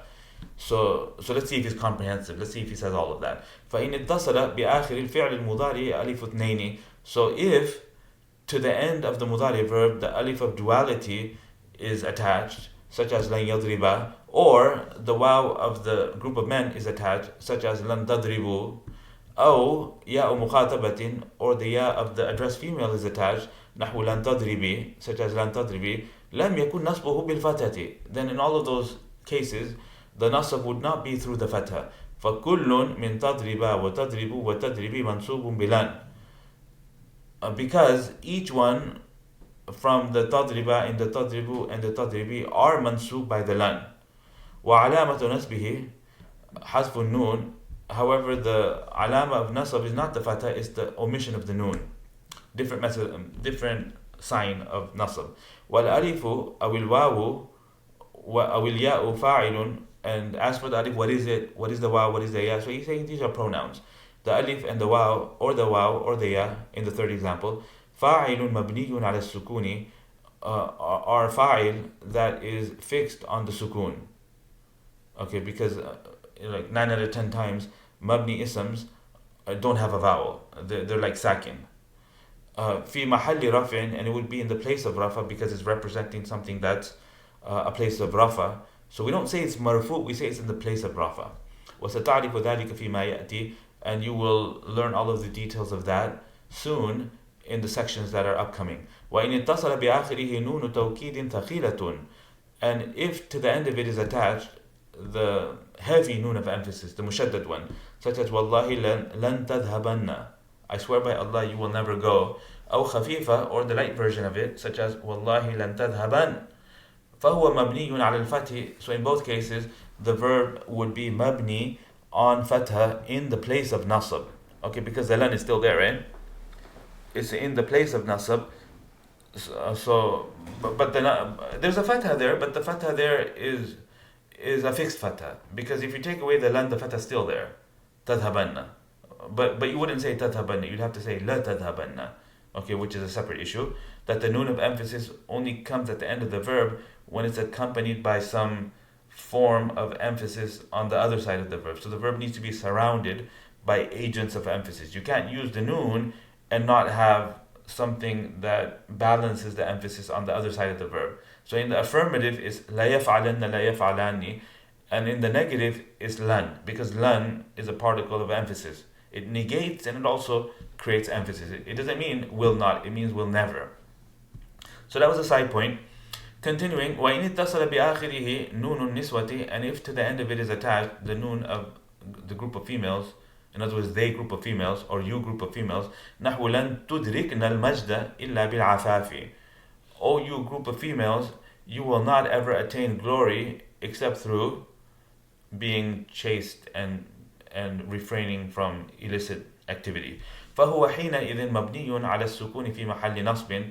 In that case, the verb would be mabni on sukun, because the kaf here, tudrik, that kaf there has a sukun, and the verb will be understood to be in the place of nasab. So it's not literally mansub, but it's in the place of nasab. Okay, now we bring some tamrinat, which we'll skip for the sake of time. As'ila, we skip those as well. And then we move on to alif substituting for fatha. Niyabatul alifi anil fathati.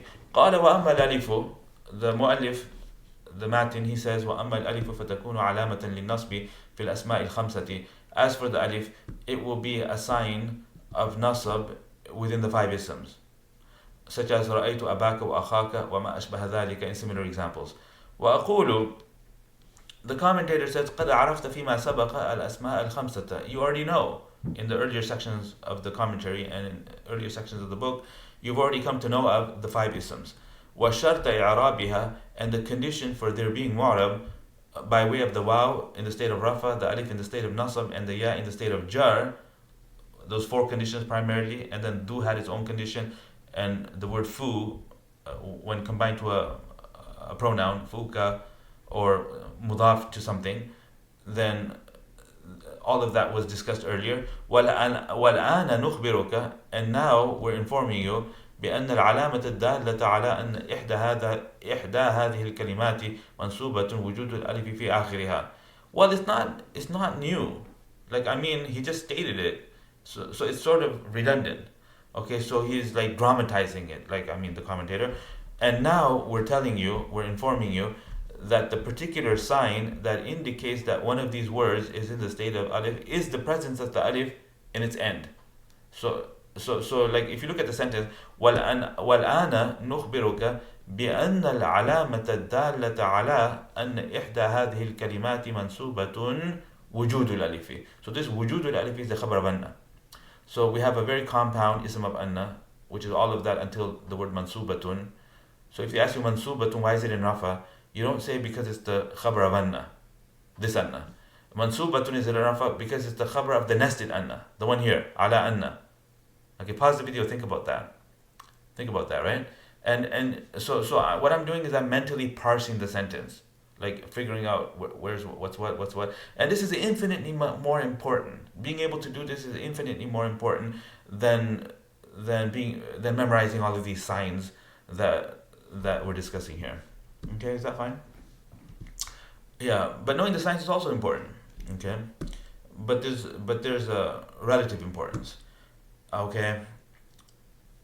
Right. وَالْآنَ نُخْبِرُكَ بِأَنَّ الْعَلَامَةَ, and now we're informing you that the particular sign that indicates that one of these words is in the state of nasab is the presence of the alif. You see, I dropped the is the presence of the alif in its last letter. نحو احترم أباك, be respectful to your father. وانصر أخاك, and help your brother. وزوري حماكي, and female, Fatima, Zainab, whoever, visit your in-law.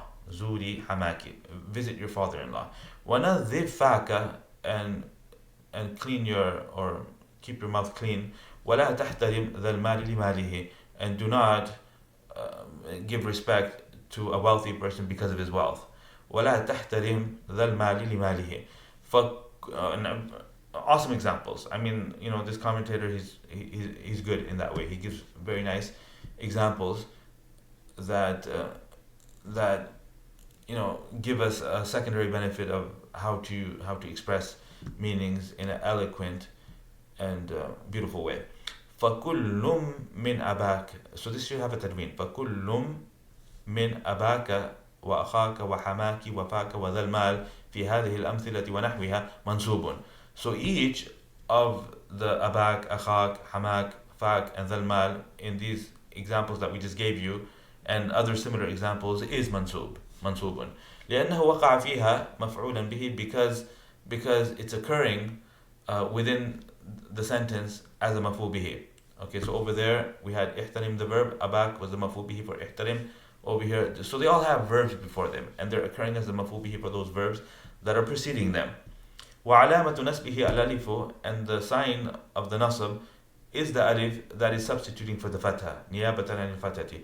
وكل منها مضاف, and each one of those isms is also mudaf, which was a condition. They had to be mudaf, they couldn't be on their own. وما بعده من الكاف والمال مضاف إليه, and the thing that was following the five isms, in other words the kaf or the word al-mal in that particular example, is the mudaf ilayh. وَلَيْسَ لِلْأَلِفِ مَوْضِعٌ, and the alif has no place in wherein it substitutes for the fatha other than this particular one occasion. So in other words, alif is used to represent nasab only in the five isms, nowhere else. Now there's an alif in the dual as well, but the alif in the dual is used to represent rafa, so it's substituting for dhamma. So if they ask you how many places in the language can an alif substitute for fatha, the correct answer is 1. Okay, that's the point. Niyabatul kasrati anil fathati, the occasion where kasra substitutes for a fatha. So I can tell you right up, it happens in the sound feminine plural, it doesn't happen anywhere else. He says قال وأما الكسرة فتكون علامة للنصب في جمع المؤنث السالم. And as for kasra, it serves as a sign for nasb in the sound feminine plural, and that's it. وأقول قد عرفت فيما سبق جمع المؤنث السالم. The commentator says that you've already recognized in the preceding section the جمع المؤنث السالم. In other words, we've defined it for you. We've told you what it is. والآن نخبرك, and now we're reminding you, or we're telling you, أنه يمكنك, that it is possible for you أن تستدل على نصب هذا الجمع, to draw evidence on this plural being in the state of nasab by the presence of the kasra in its last letter.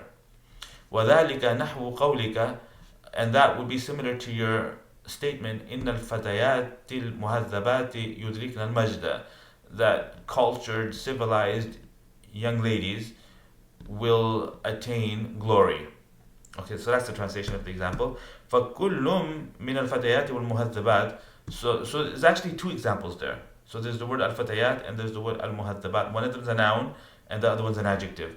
So each one from the two words, al-fatayat and al-muhaddabat, is a sound feminine plural, and they're both mansub. وَهُمَا مَنْصُوبَانِ لِكَوْنِ الْأَوَّلِ. But their reason is different. لِكَوْنِ الْأَوَّلِ إِسْمًا لِإِنَّ, because of the first being the ism of inna, the subject of the inna sentence. وَلِكَوْنِ الثَّانِي نَعْتًا لِلْمَنْصُوب, and the second being an extension from the mansub. So it's an adjective, mawsuf sifa. It's a na'at. They call it na'at, they call it sifa. So it's part of a phrase. And the requirement of this particular phrase is both parts of it need to match in grammatical positioning. So if the first one's in nasab, the second one automatically is in nasab. وَعَلَامَةُ نَصْبِهِمَا الْكَسْرَةُ, and the sign of their being in nasab is the kasra, which is in substitution of the fatha, نِيَابَةً عَنِ الْفَتْحَةِ. وَلَيْسَ لِلْكَسْرَةِ مَوْضِعٌ, and the kasra has no place in which it substitutes for a fatha other than this one occasion. سِوَى هَذَا الْمَوْضِعِ. Okay, so we skip the tamrinat and we move on. نِيَابَةُ الْيَاءِ عَنِ الْفَتْحَةِ. The ya substituting for a fatha. Okay, so I can tell you straight up, this will happen in the dual, the muthanna, and it will happen in the sound masculine plural. The difference is in the dual, the ya is preceded by a fatha, and in the sound masculine plural, the ya is preceded by a kasra, and he'll tell us all of this. قال وأما الياء فتكون علامة للنصب في التثنية والجمع. And as for ya, it serves as a sign indicating nasab in the dual and also in the plural. But over here, plural, he means sound masculine plural, and he doesn't mean broken plural. وأقول قد عرفت المثنى فيما مضى. you already know the muthanna from the earlier section. وَكَذَلِكَ قَدْ عَرَفْتَ جَمْعَ الْمُذَكَّرِ السَّالِمِ. And similarly, you already know the sound masculine plural. وَالْآنَ نُخْبِرُكَ. And right now, we are informing you أَنَّهُ يُمْكِنُكَ, that it is possible for you أَن تَعْرِفَ نَصْبَ الْوَاحِدِ مِنْهُمَا, to recognize one of them being in nasab, any one of them being in nasab, بِوُجُودِ الْيَاءِ فِي آخِرِهِ, by the presence of a ya in its last letter. But there's a distinction, there's a difference. وَالْفَرْقُ بَيْنَهُمَا أَنَّ الْيَاءَ فِي الْمُثَنَّى يَكُونُ مَا قَبْلَهَا مَفْتُوحًا. And the difference between them is that the ya, in the case of the muthanna, the letter that's before it, the preceding letter, will be maftuh, and the succeeding letter will be maksur. In other words, the noon would have a kasra, rajulayni, like that. وَالْيَاءُ فِي جَمْعِ الْمُذَكَّرِ وَالْيَاءَ, because it's معطوف on أَنَّ الْيَاءَ, so the أَنَّ there would be influencing وَالْيَاءَ.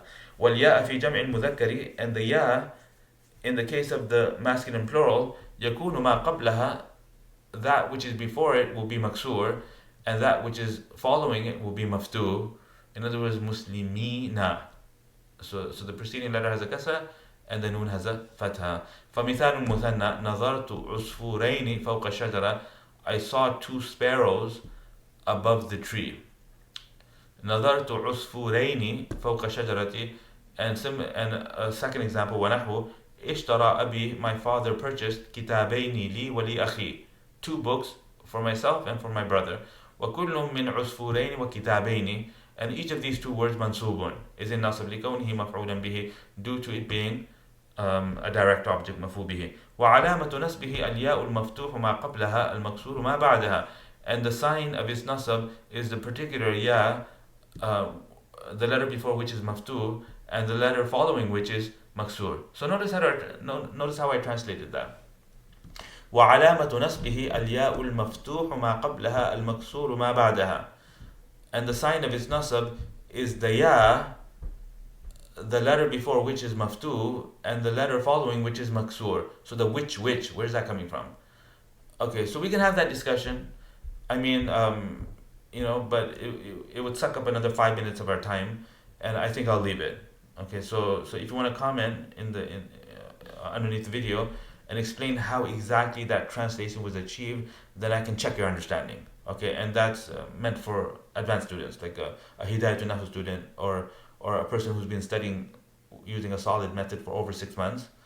Then maybe you can unpack that translation and where's the which coming from. So I'll translate it one more time. And the sign of its nasab is the ya, that before which is maksur, let me do it again. And the sign of its nasab is the particular ya, the letter before which is maftuh, and the letter following which is maksur. And letter is the translation of the ma.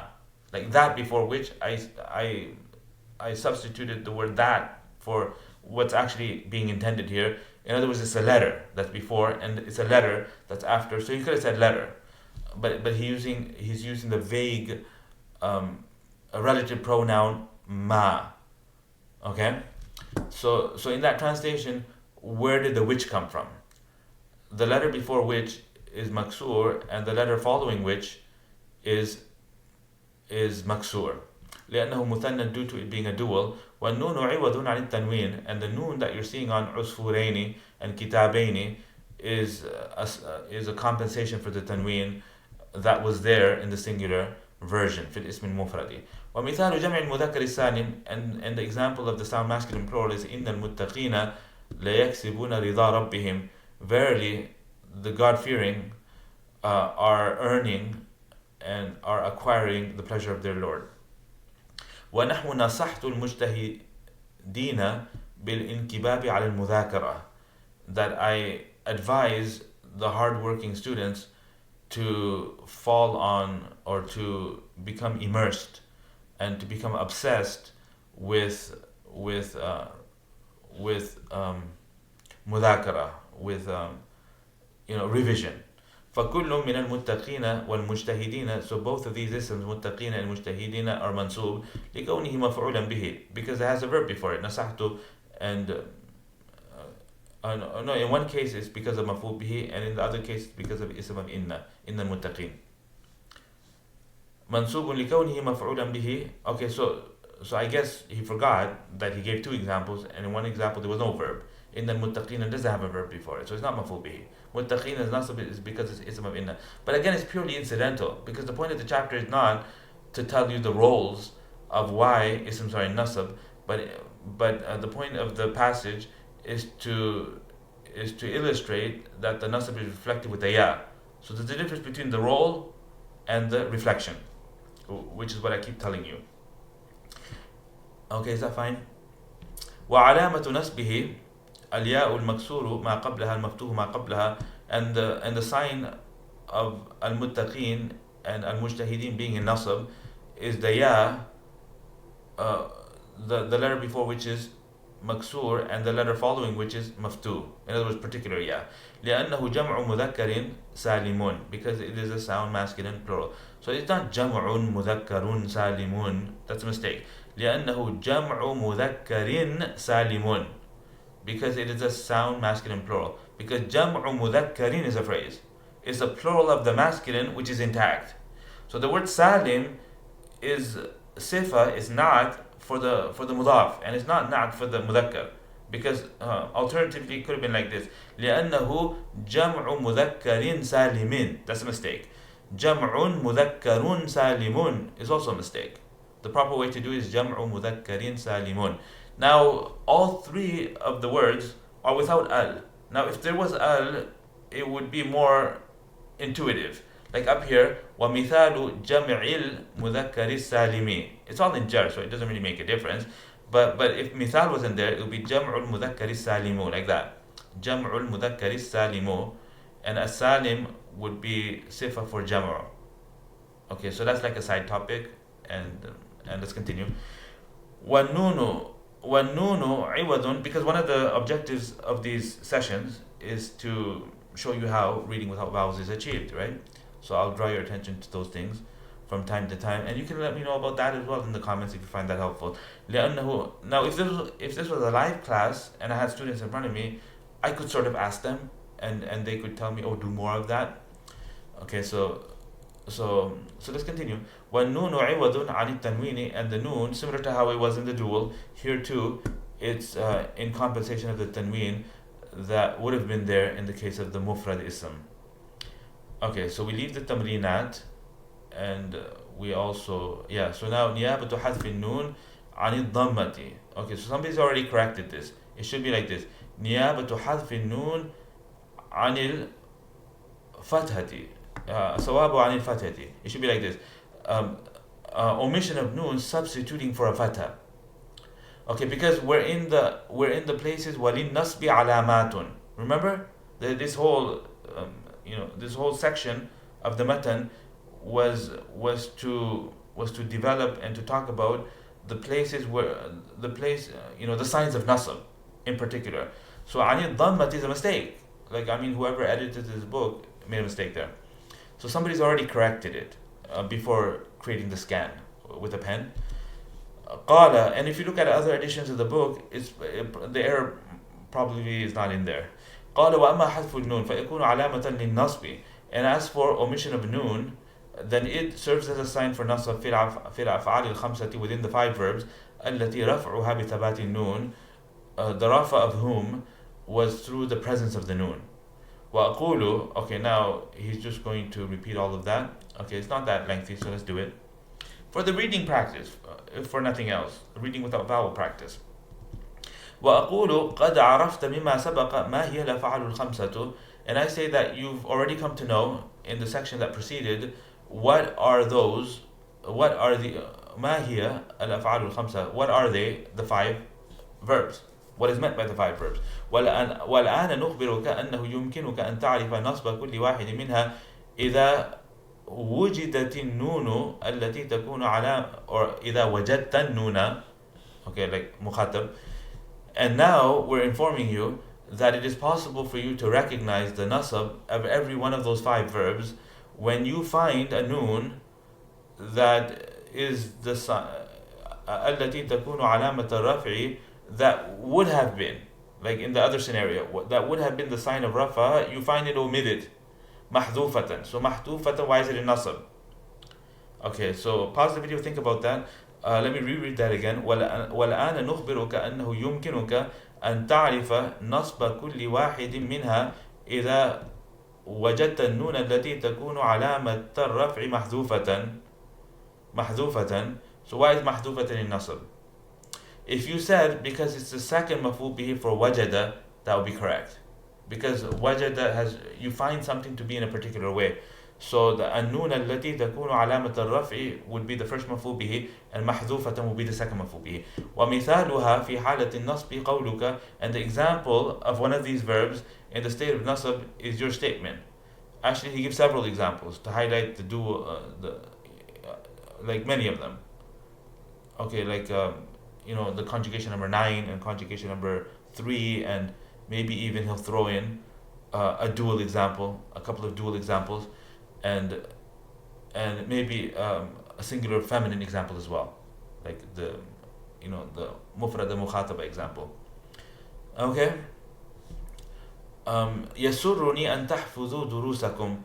Your memorizing your lessons is something that makes me happy. يسرني, when speaking to a group of males. أن تحفظوا دروسكم.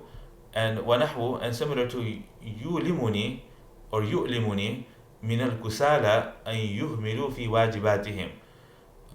When it comes to lazy people, their neglecting their responsibility is something that pains me. That something that causes me pain. So أن يهملوا في واجباتهم, all of that structure together is the fa'il for the verb at the front. آلم يؤلم, إيلام, it means to cause someone pain. So that's the thing that's causing me pain. That when I see lazy people, they're neglecting their wajibat, then this is something that upsets me. فَكُلٌّ مِّن تَحْفَظُ وَيُهْمِلُ.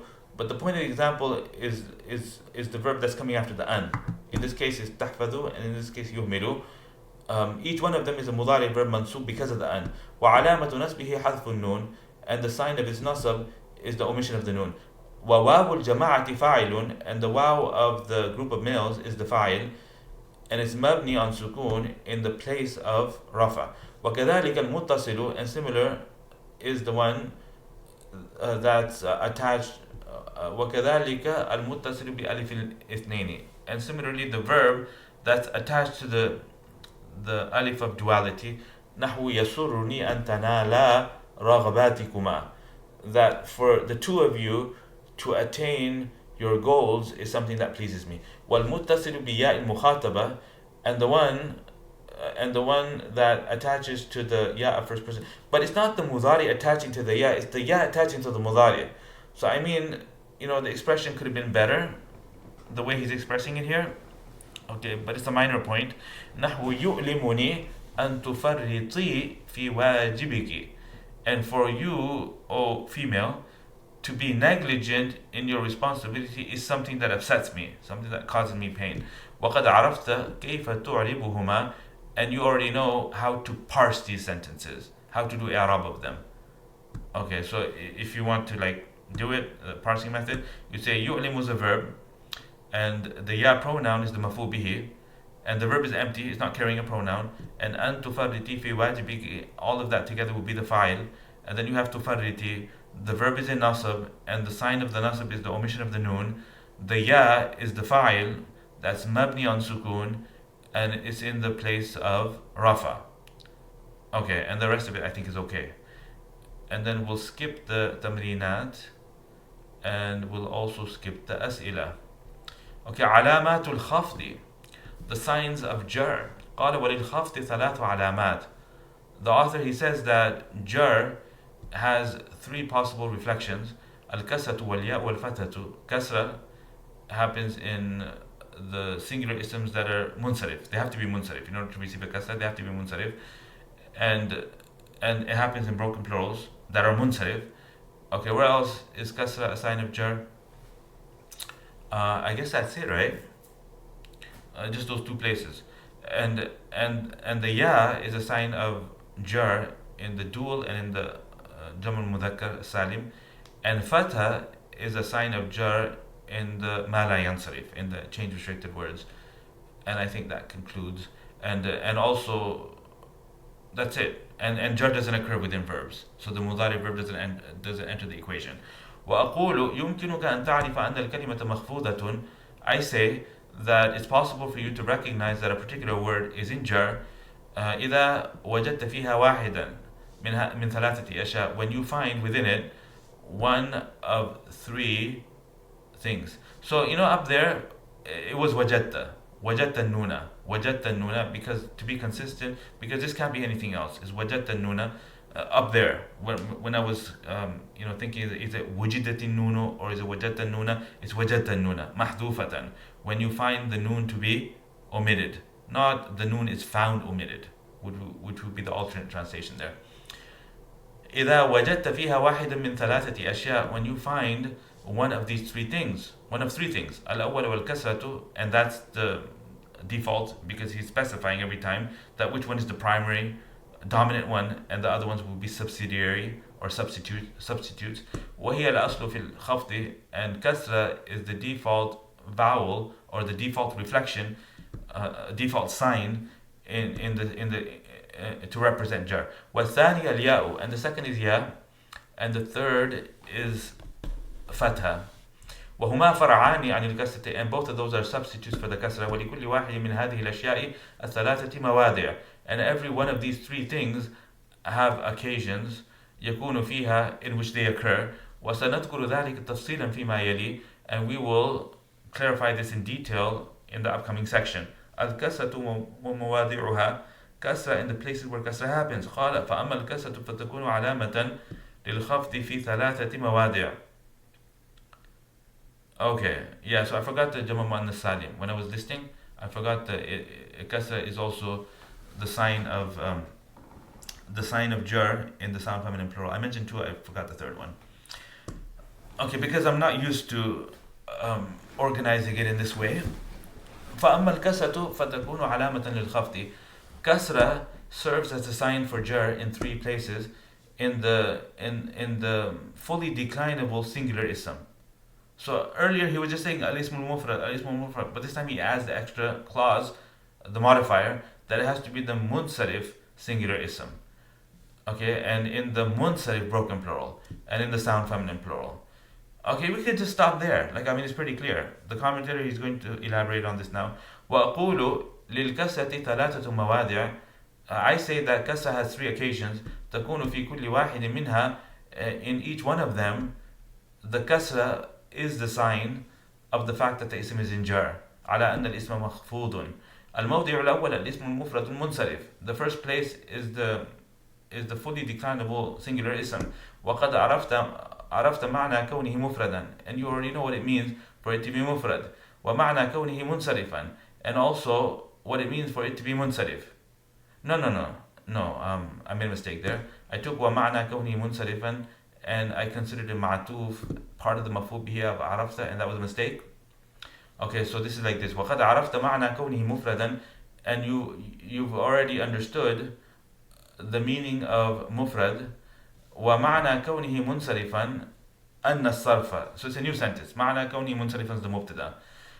And the meaning of it being munsarif is that sarf attaches to the end of it. Sarf attaches to the end of it. And what is this sarf? What is it? It says وَالصَّرْفُ هُوَ التَّنْوِينَ, and sarf means tanween. In other words, it receives the tanween.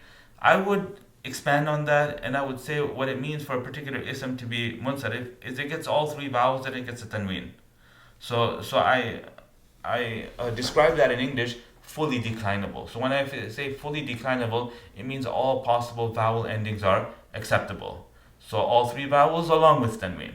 Okay, so the focus isn't just on the tanween. The focus is on the fully declinable, and this is a madhab issue. I guess it will be a matter of dispute amongst the grammarians. So the position I adopt is sarf means fully declinable. نحو سعيت إلى محمد, because I've never had a problem with that understanding. I find it to work at every occasion where I need to explain something to the students.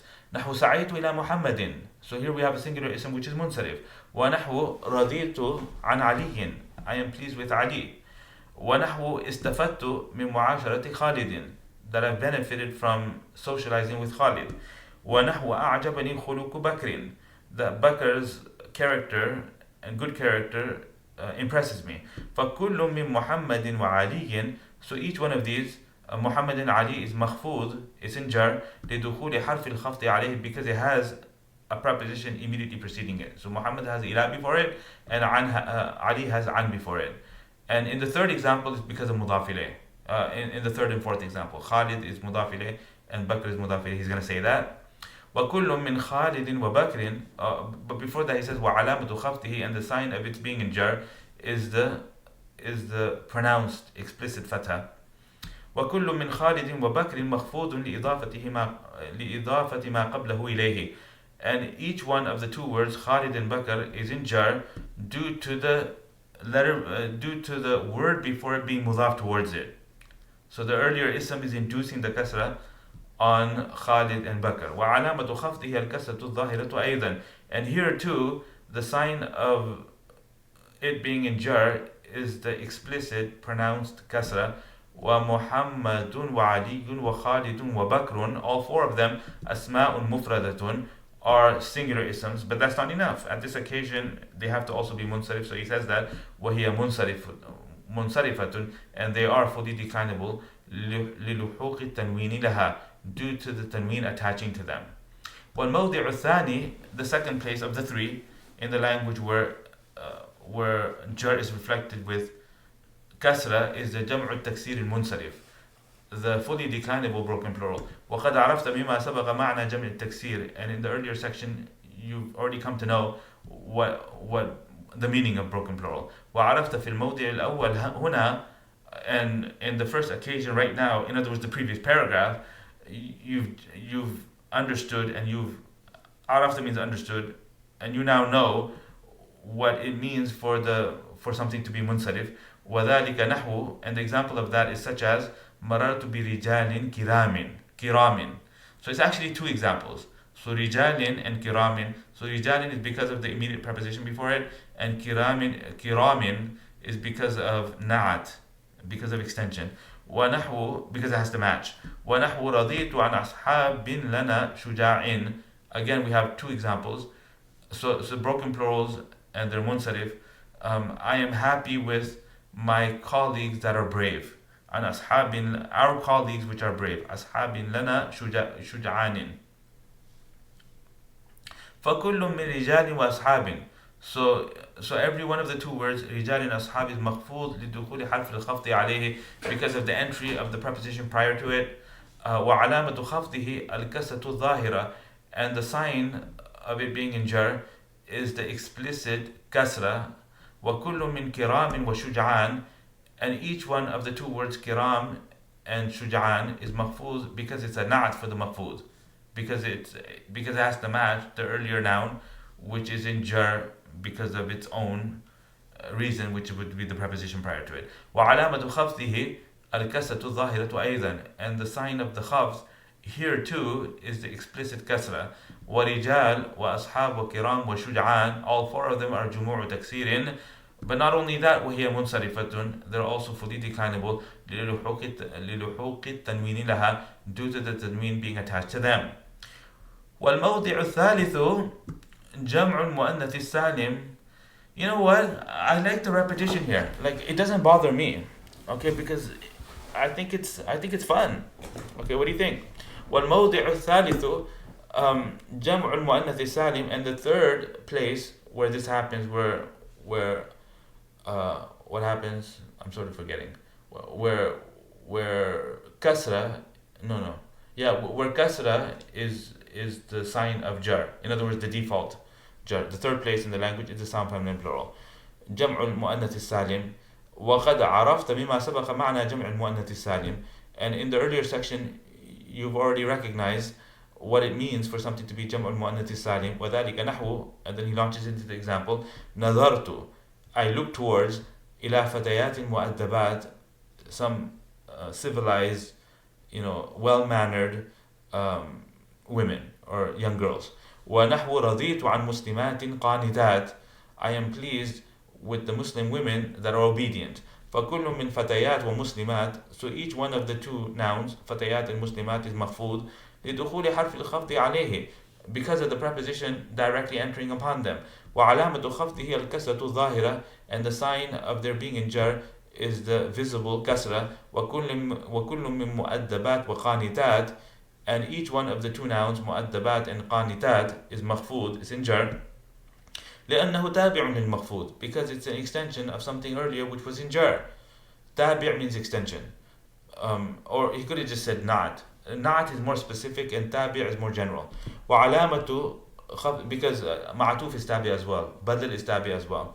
وعلامة خفضه الكسرة الظاهرة أيضا, and the sign of its jar is the kasra that's visible. Here too the sign of the jar is the visible kasra. وكل من فتيات ومسلمات ومؤدبات وقانتات, all four of them, two of them being nouns, two of them being adjectives. جمع مؤنث سالم is a sound feminine plural, and we're going to skip the أسئلة. نيابة الياء عن الكسرة, ya substituting for kasra. Okay, where does this happen? This happens in the dual رجلين. Yeah, and it happens in the sound masculine plural muslimina, and it also happens in the 5 isms. Okay, like أخيك, أبيك, أخيك, like that. So does it happen anywhere else? He says ثلاثة مواضع. So I got that one correct. قال وأما الياء, and as for the ya, فتكون علامة للخفض في 3 مواضع. It is a sign of jar in 3 places. في الأسماء الخمسة, within the 5 isms. He lists that first. وفي التثنية والجمع, and within the dual and within the sound masculine plural. وأقول للياء 3 مواضع. The ya has 4 occasions. تكون في كل واحد منها, in each one of those 4 occasions it will signify the jar of the ism. It will indicate the jar of the ism. دالة على خفض الاسم. الموضع الأول الأسماء الخمسة وقد عرفتها. The first occasion is the 5 isms, and you already know what they are. وعرفت شروط إعرابها. Not only that, but you know the conditions for their being معرب in the مما سبق. وعرفت شروط إعرابها مما سبق, from the discussion that already preceded. وذلك, so this مما سبق is متعلق to the verb عرفت. In other words, you recognize them, and you recognize the shurut of their i'rab. How did you recognize them? From where did you recognize them? From the discussion that already occurred.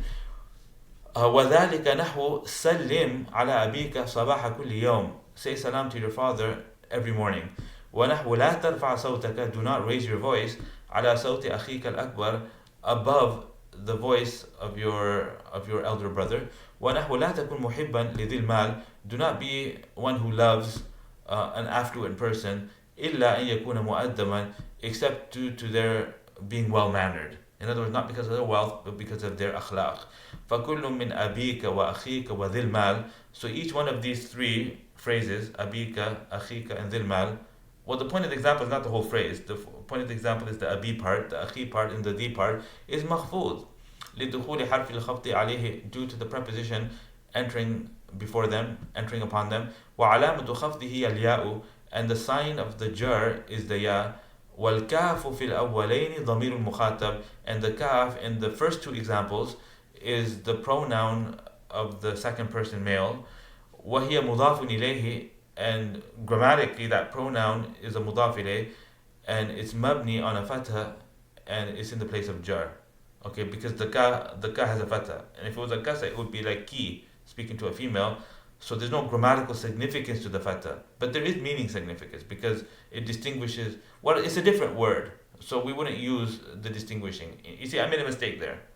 Like, I wasn't thinking as a grammarian. Okay, so maybe you caught that, maybe you didn't. So because ka is individually built that way, and ki is individually built that way, and it's not as if we have a single word that has 2 variations, and the circumstances, the fatha on the kaf and the kasra on the kaf, and the fatha on the kaf indicates masculine gender, and the kasra on the kaf indicates feminine gender. That's wrong. That's like getting carried away. That's not grammar. Okay, because these are mabnis, mabni isms, and mabni isms are the way they are because that's the way they are. That's the way they're built, and there's no significance to the fatha in terms of the masculine gender versus the kasra in terms of the feminine gender. That would be a wrong inference. Okay? Continuing. Okay, yeah, right. Well, okay, so he talks about that. وكلمة المال, and the word المال in the third example في المثال الثالث مضاف إليه أيضا is also مضاف إليه مجرور بالكسرة الظاهرة, مجرور because of the visible kasra on the word المالي. الموضع الثاني, the second place in the language where ya serves as a sign of jar, substituting for kasra, is the dual. وذلك نحو انظر إلى الجنديين, look at the two soldiers. ونحو سلم على الصديقين, say salam to the two friends. فكل من الجنديين والصديقين مخفوض, so each of those two words is in jar. لدخول حرف الخفض عليه, because of the preposition being before it. وعلامة خفضه, and the sign of its خفض is the ya, that before which is maftu, that following which is maksur. Okay, so very specific, yeah, and we've done this earlier. وَكُلُّ مِنَ الْجُنْدِيَّيْنِ وَالصَّدِيقَيْنِ مُثَنًّى, and it goes without saying that each one of them is a dual, because it indicates two. Okay, because if you wanted to say one, you would remove the ya and the nun, and you say jundiyun, and you'd have one soldier. Same thing with sadiq. الموضع الثالث, the third place, final place, جمع المذكر السالم, is the sound, masculine plural, نحو رضيت عن البكرين, I am happy with the two bakrs. ونحو نظرت إلى المسلمين مسلمين no, I'm making a mistake. بكرين. Okay, so I read it wrong. Yeah, I forgot that he's talking about the sound masculine plural. He's not talking about duals anymore. Sound masculine plural. رضيت عن البكرين, I'm happy with the group of people that are all named Bakr, and such as I look towards the Muslims that are humble.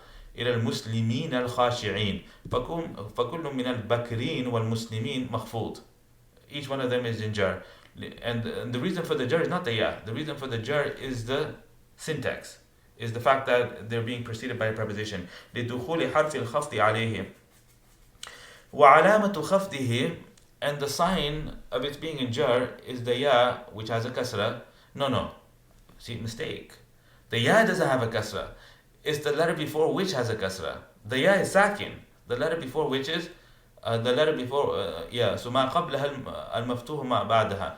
So the alama, the sign of its khafd, the sign of its jar, is the particular ya, that before which is maksur, maksur, and that following which is maftu. There is a mistake here in the text. Pause the video, figure it out. Where's the mistake? What's the mistake? And I'm gonna have to spend 5 minutes here. Like, I have no choice. And I think if you're an intermediate student of Arabic, you will find this very, very valuable, what I tell you now, in the next 5 minutes. Basically, it should be like this. وعلامة خفضه الياء المكسور ما قبلها المفتوح ما بعدها. This ta marbuta is a mistake. It's ta mudawwara, whatever you call it. The round ta is an error. Now, if the ya itself had a kasra, then al-ya al-maksura too would be correct.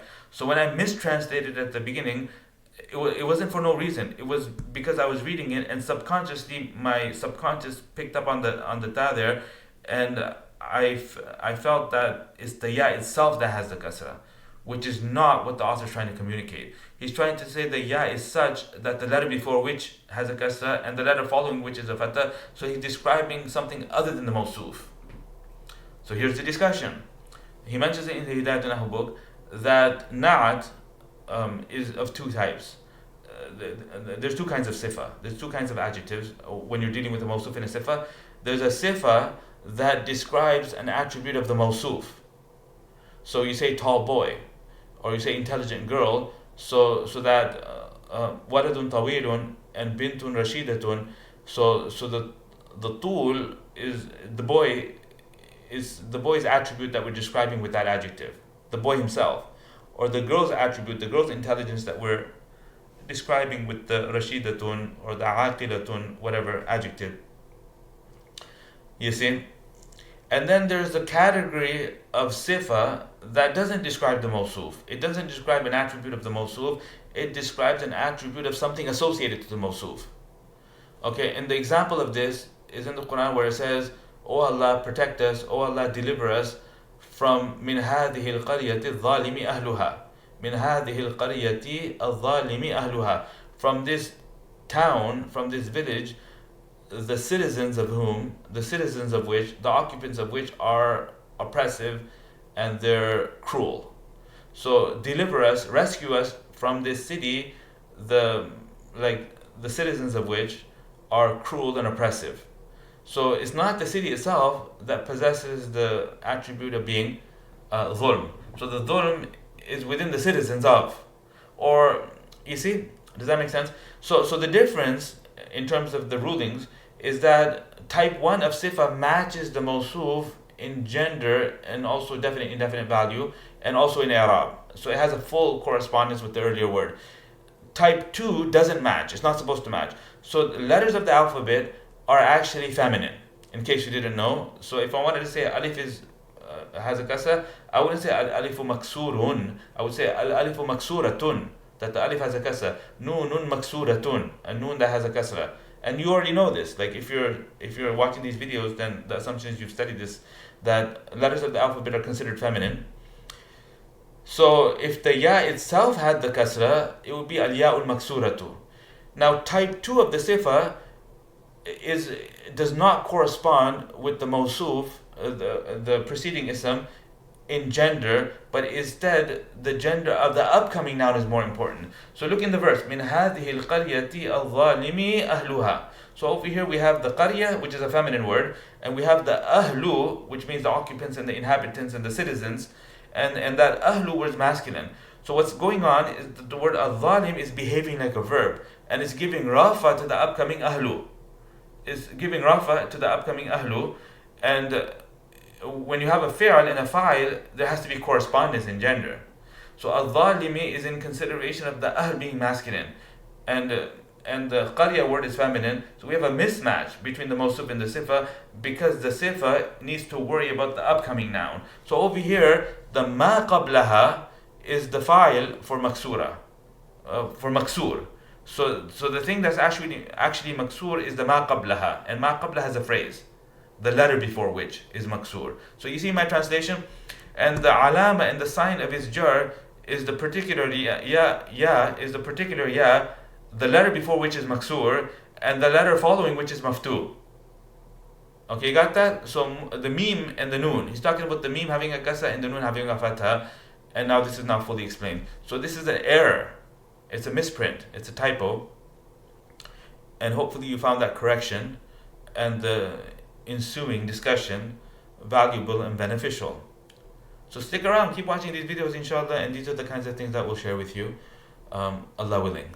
وعلامة خفضه الياء المكسور ما قبلها المفتوح ما بعدها وكل منهما جمع مذكر سالم, and each one of them is a sound masculine plural, and that concludes the discussion on the signs of jar.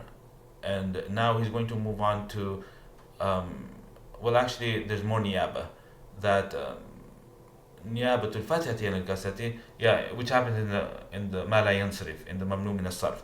So fatha substituting for kasra. قال وأما الفتحة فتكون علامة للخفض في الاسم الذي لا ينصرف. And as for fatha, it serves as a sign indicating jar in only one place, in the change restricted word. وأقول, the Shaykh Muhammad Muhyiddin rahimahullah, he says that fatha has one place in the language تكون فيه علامة, in which it will be a sign of an ism being in jar. وهو الاسم الذي لا ينصرف, and it is the ism that is not fully declinable. ومعنى كونه لا ينصرف أنه لا يقبل الصرف وهو التنوين, and since it's only come once, he's repeating it again. Like if it comes 2 or 3 times, then he just says that we've talked about it. ومعنى كونه لا ينصرف, and the meaning of it being لا ينصرف, what does that mean? That means that it doesn't accept sarf. And sarf is another word for tanween. وَالْإِسْمُ الَّذِي لَا يَنْصَرِفْ, and the particular ism that is not fully declinable, هُوَ الَّذِي, oh gosh. Okay, so now he's going to launch into a discussion on what it means for an ism to be munsarif versus غير munsarif, and this is lengthy, so we're going to have to take this in a separate session. So I thought I could complete this. And then alamatul jazm is coming after that. Okay, so we got one more session. Bismillah walhamdulillah wassalatu wassalamu ala rasulillah wa ala alihi wa sahbihi wa wala ma ba'd. Assalamu alaikum wa rahmatullahi wa barakatuh. Okay, so we're now continuing with the sixth session, and in this class we're going to complete the علامات الإعراب, the signs of how i'rab is reflected, both within the isms as well as within the mudari verb. Okay, so nasab alamat have been discussed, and we're in the jar alamat. The dominant alama and sign to reflect jar is kasra. So along with kasra, there's other things that could be used to reflect jar, like the fatha. So he speaks about the occasions where fatha substitutes for kasra, and this happens in the change restricted word. So you say جاءني أحمد ورأيت أحمد مررت بأحمد, where the ba preposition, it's not inducing kasra on the word Ahmad, but instead there's a fatha. So within the Arabic language, there's a subset of isms that never receive kasra, and they never receive tanween. And these isms, if you surveyed them, they'd amount to maybe about 5% of the total isms in the language, maybe 10% max. And they follow a pattern. Like a lot of them are either proper nouns, names of people, or places, or they're adjectives, but not all names and not all adjectives. In order to be change restricted, it has to be a name that's foreign, coming from another language, like Yaqub and Ibrahim and Idris, or it has to be a name that has a alif and noon at the end of it, like Nu'man and Salman and Farhan and Marwan. Or it's a name that's hyphenated, where two individual words were connected together and a name was created, like Hadramaut or Ba'labak, which is a city in Lebanon. So like Ba'al is the name of their ancient deity, and Bak is the name of the king that conquered the city. So they took the two words and they connected them together and they created a name out of it, Ba'la Bakku, Ba'la Bakka. And it happens in feminine names. A lot of feminine names, almost all of them, are change restricted, like Fatimatu, Fatimata, Zainabu, Zainaba. And then there's words like Umar, which is also a name, change restricted. And then within adjectives, you see adjectives that rhyme with af'al, like superlatives, ismu tafdil. They are change restricted, like afdalu, like Allahu akbaru. You don't say akbarun, you say akbaru, so it's change restricted. Among adjectives, there's also those adjectives that end in alif noon, like sha'ban or jaw'an. Jaw'an means hungry, sha'ban means satiated. And plurals, among plurals, there's a lot of plurals that are غير منصرف, change restricted. So the grammarians, they noticed all of these words and they looked for commonalities, and they came up with 9 possible reasons why words become change restricted. But the kicker is that in order for any given word to be change restricted, it has to have 2 of the 9. So femininity is one of the 9 reasons why words become change restricted. But not all feminine words are غير منصرف. In order to be غير منصرف, it has to be coupled with being a name. So feminine names are change restricted. Being foreign is one of the 9. So foreign, when it combines with being a name, then the result is that no kasra, no tanween. So this is an elaborate topic.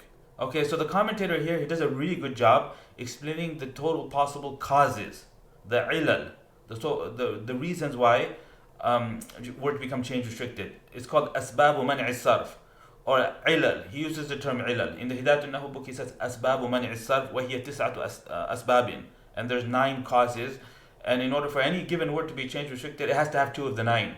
But then there's certain occasions where one cause on its own is rendering a word change restricted. So how does that make sense? So they modify the definition, and they see either 2 of the 9 or one powerful cause which stands in the place of 2. Okay, and what are those powerful causes?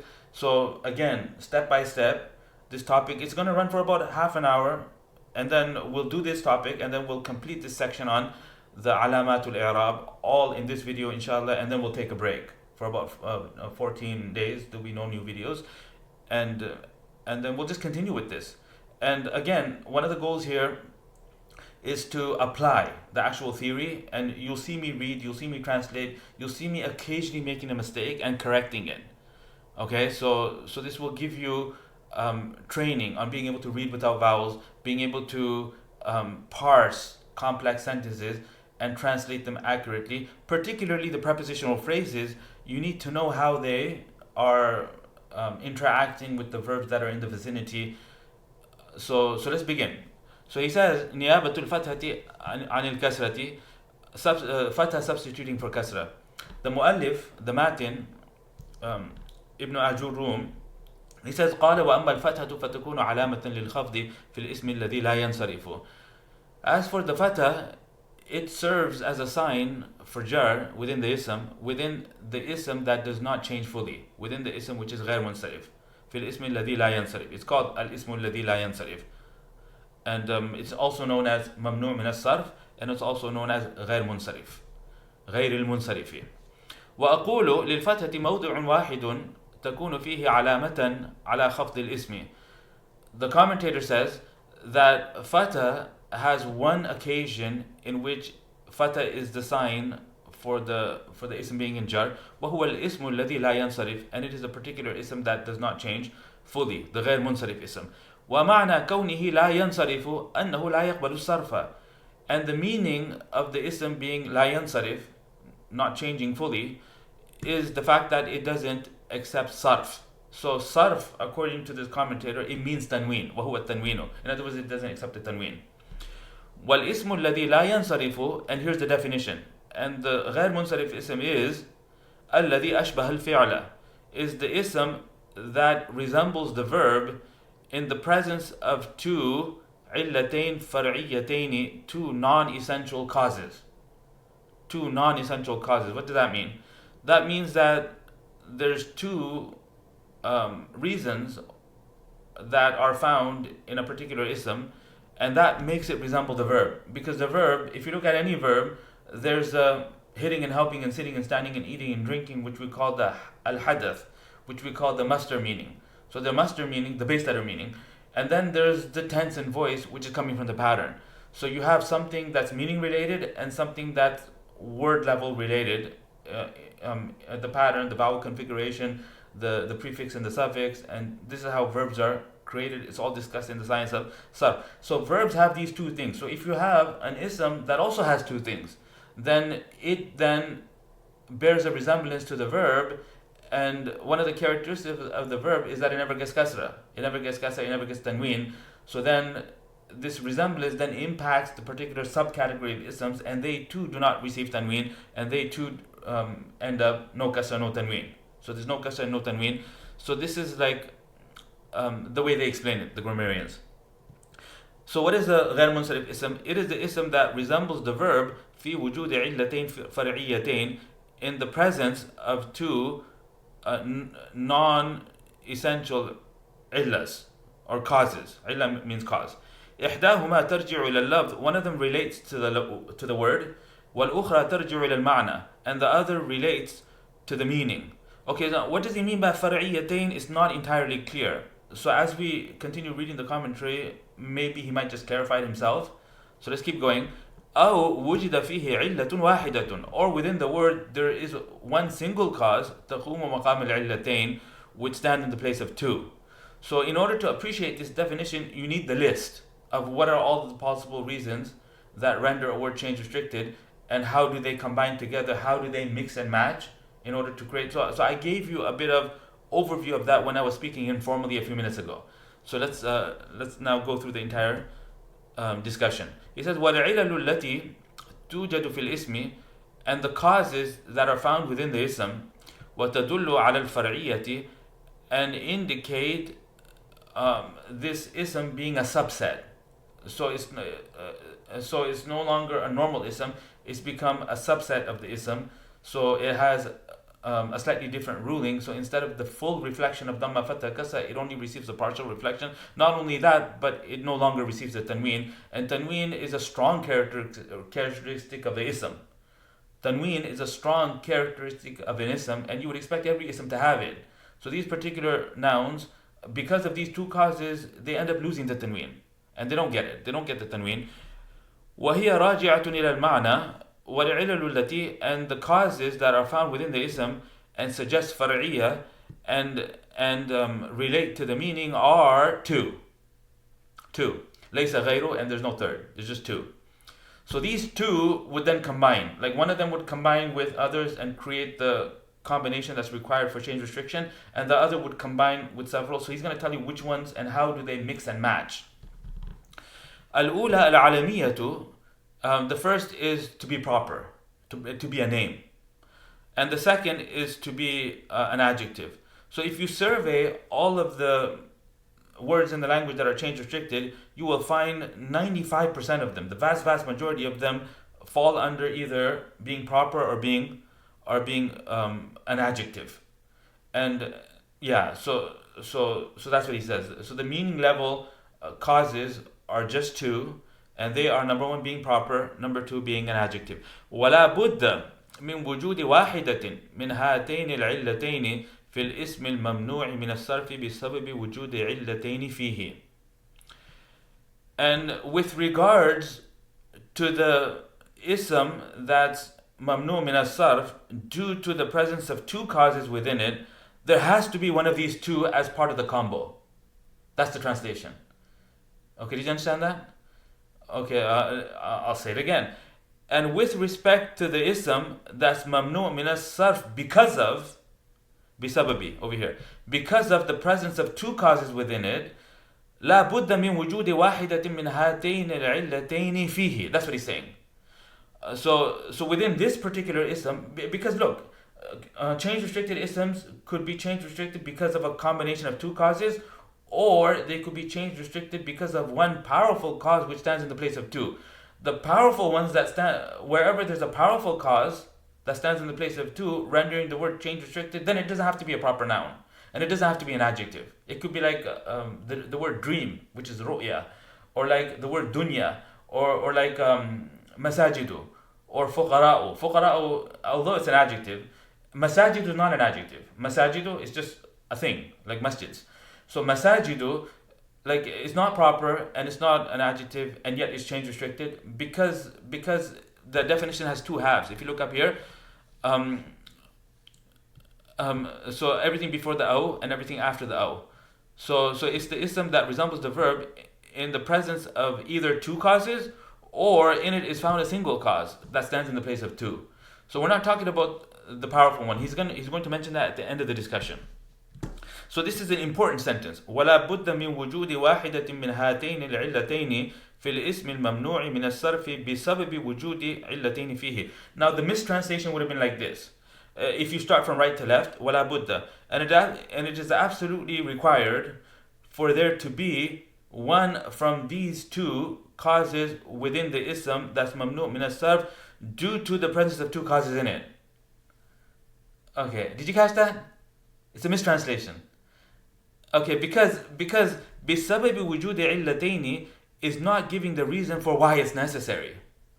You know, the predication, because but instead بسبب وجود علتين is modifying the mamnu min as-sarf, because he's talking about the particular kind of mamnu min as-sarf, the one that's mamnu min as-sarf due to the presence of two causes. In this one, there has to be either alamiyya or there has to be wasfiyya. Now the one that's mamnu min as-sarf because of the single cause that stands in the place of two doesn't need this.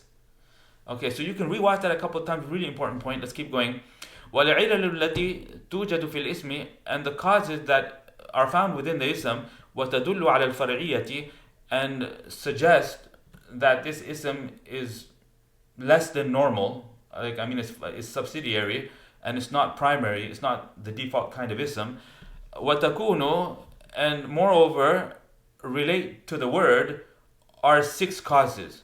So the ones that relate to the meaning are two causes, and the ones that relate to the word are six causes. Okay, six causes. Six causes. وهي التأنيث بغير ألف, and that is femininity without the alif. Okay, and that's femininity by way of other than alif, because femininity can occur in four ways conceivably. Femininity could be via the round ta, like jadid is an adjective, it means new, and if you add a round ta, it becomes jadidatun, and now you have a feminine version of it. Jamil, jamilatun.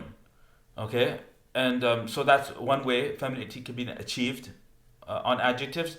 And another, and femininity could be through an alif maqsura or through an alif mamduda. Alif maqsura would be like bushra and nu'ma and fudla and kubra, which is the feminine version for akbar. And the alif mamduda is hamra'u, which is the feminine version for ahmar. Ahmar is when you're referring to a red object, and hamra'u is the adjective red, feminine version of it.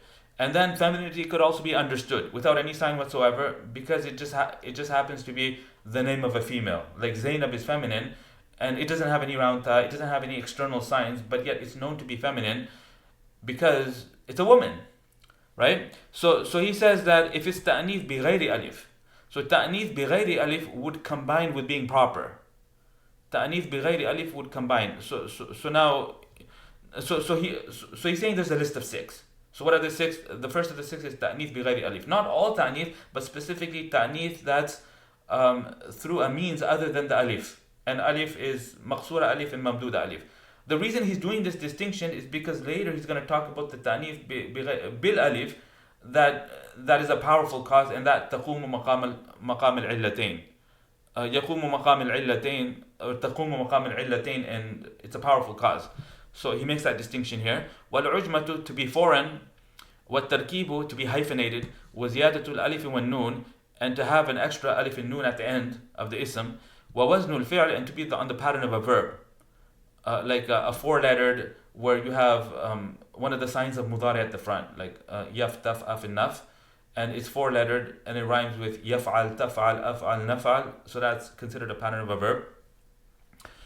Wal-adlu, and something called transgression, when something is against the norm of its entire category, and we'll talk about that when we get there. Adl is the more difficult one from these. The rest of them, I alluded to them in my summary at the beginning, my introduction at the beginning. Look what he says. So now that we have the list of 6, and these are all word level, they're visible on the word. Like ta'nith bi ghayri alif is something you can see. Ujma is, you can tell because it violates all of the patterns for jamid singular isms that are there within the language, like fa'alun, fi'lun, fu'lun, or fi'al, or fa'al, or fa'ul. Like there's a lot of nouns that correspond to those patterns that I just mentioned. But if something is like Ibrahim, there's no word in the language that rhymes with Ibrahim. So it's not a common pattern that the Arab people use as far as their isms are concerned, because everything has a pattern. Now, the patterns within verbs is documented, and it's really it's formulaic to the point that it could be mastered. So we have an entire science that talks about verb patterns. But what I'm telling you now is that even nouns have patterns. Now, among the nouns, there are nouns that are mushtaq, and clearly they have patterns, and they're discussed as well in the science of sarf. But even jamid isms have patterns, and this is true for the broken plurals, but it's also true for the singulars. So if something is such that it defies all of the patterns that isms in the Arabic language normally take, and there could be like 100, it could be like a lot of patterns, but the point here is that they're finite. It's not an infinite number, it's finite. It's not every possible configuration you can think of is actually used by the Arab people. That's not true. So Ibrahim and Idris and Yaqub, these are examples of words that have patterns that do not exist in the Arabic language normally. So if something like that, then that's called ujma. That means it's coming from another language. Okay, it's coming from Hebrew and it's been Arabized. So it's a word level thing. That's the point. What tarkibu, hyphenation, is a word level thing. Waziyadatul alif wa noon is something you can see visibly at the end of the noun. Wa waznul fi'l wal adlu, and adl is also a verb, is a word level thing. It's to do with the language. Okay, as we'll see later when I explain adl more thoroughly, when I explain adl in more detail in a few minutes. Okay, look what he says here. He says, وَلَا بُدَّ مِنْ وُجُودِ وَاحِدَةٍ مِنْ هَذِهِ الْعِلَلِ مَعَ الْعَلَمِيَّةِ فِيهِ. And from this list of 6, absolutely there needs to be one along with being proper. So now you'd have 2, you'd have your combination, and that would then render the word change restricted. وَأَمَّا مَعَ الْوَصْفِيَّةِ, and as for combining with being an adjective, فَلَا يُوجَدُ مِنْهَا, then from the list of 6, 3 of them are applicable. إِلَّا وَاحِدَةٌ مِنْ ثَلَاثٍ, only one of 3 would combine with wasf, and they are وَهِيَ زِيَادَةُ الْأَلِفِ وَالنُّونِ, the extra coming of the alif and the noon. And he's gonna give a ton of examples. Okay, so right now he's speaking just theoretically, and then the examples are to follow. Okay, because you can't give an example of alif and noon unless you're considering what is it combining with. So when alif and noon combines with the being proper, it results in a few examples. When alif and noon combines with was, then it results in different examples. وزن الفعل أو العدل. Okay? Okay, so now examples. فمثال العلمية مع التأنيث بغير ألف. So an example of being proper combining with femininity by way of other than the alif, like round ta or understood. And he gives 3 examples. And the reason he gives 3 examples is one of them's round ta. Fatimatu is proper and it has a round ta, so it's change restricted. Fatimatu, Fatimata. Zainab is change restricted because on the one hand it's proper, and on the other hand it has ta'nith ma'nawi, like understood femininity, which is without the alif. So it's femininity without the alif, which includes 2 things. It includes the round ta one, and it also includes the understood one.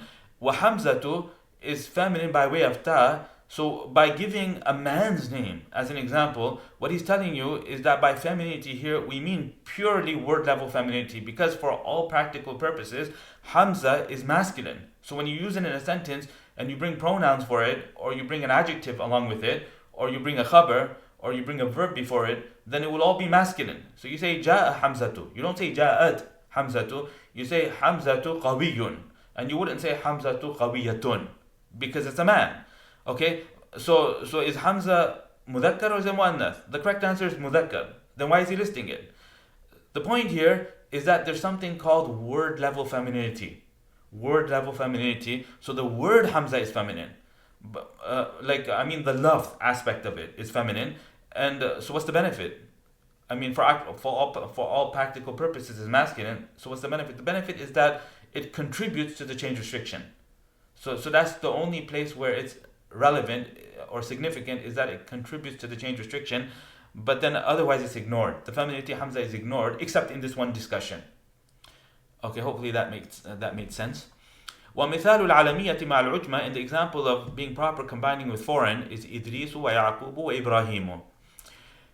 ومثال العلمية مع التركيب, and the example of علمية combining with hyphenation is معدي كريبو, which is a name.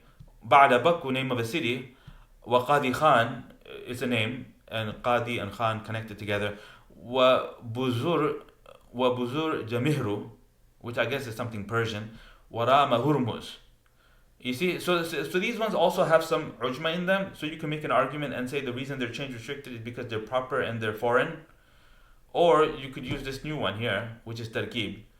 So the grammar scholars, I guess they have their they have their justification for including it within the list of possible reasons why words become change restricted, causes.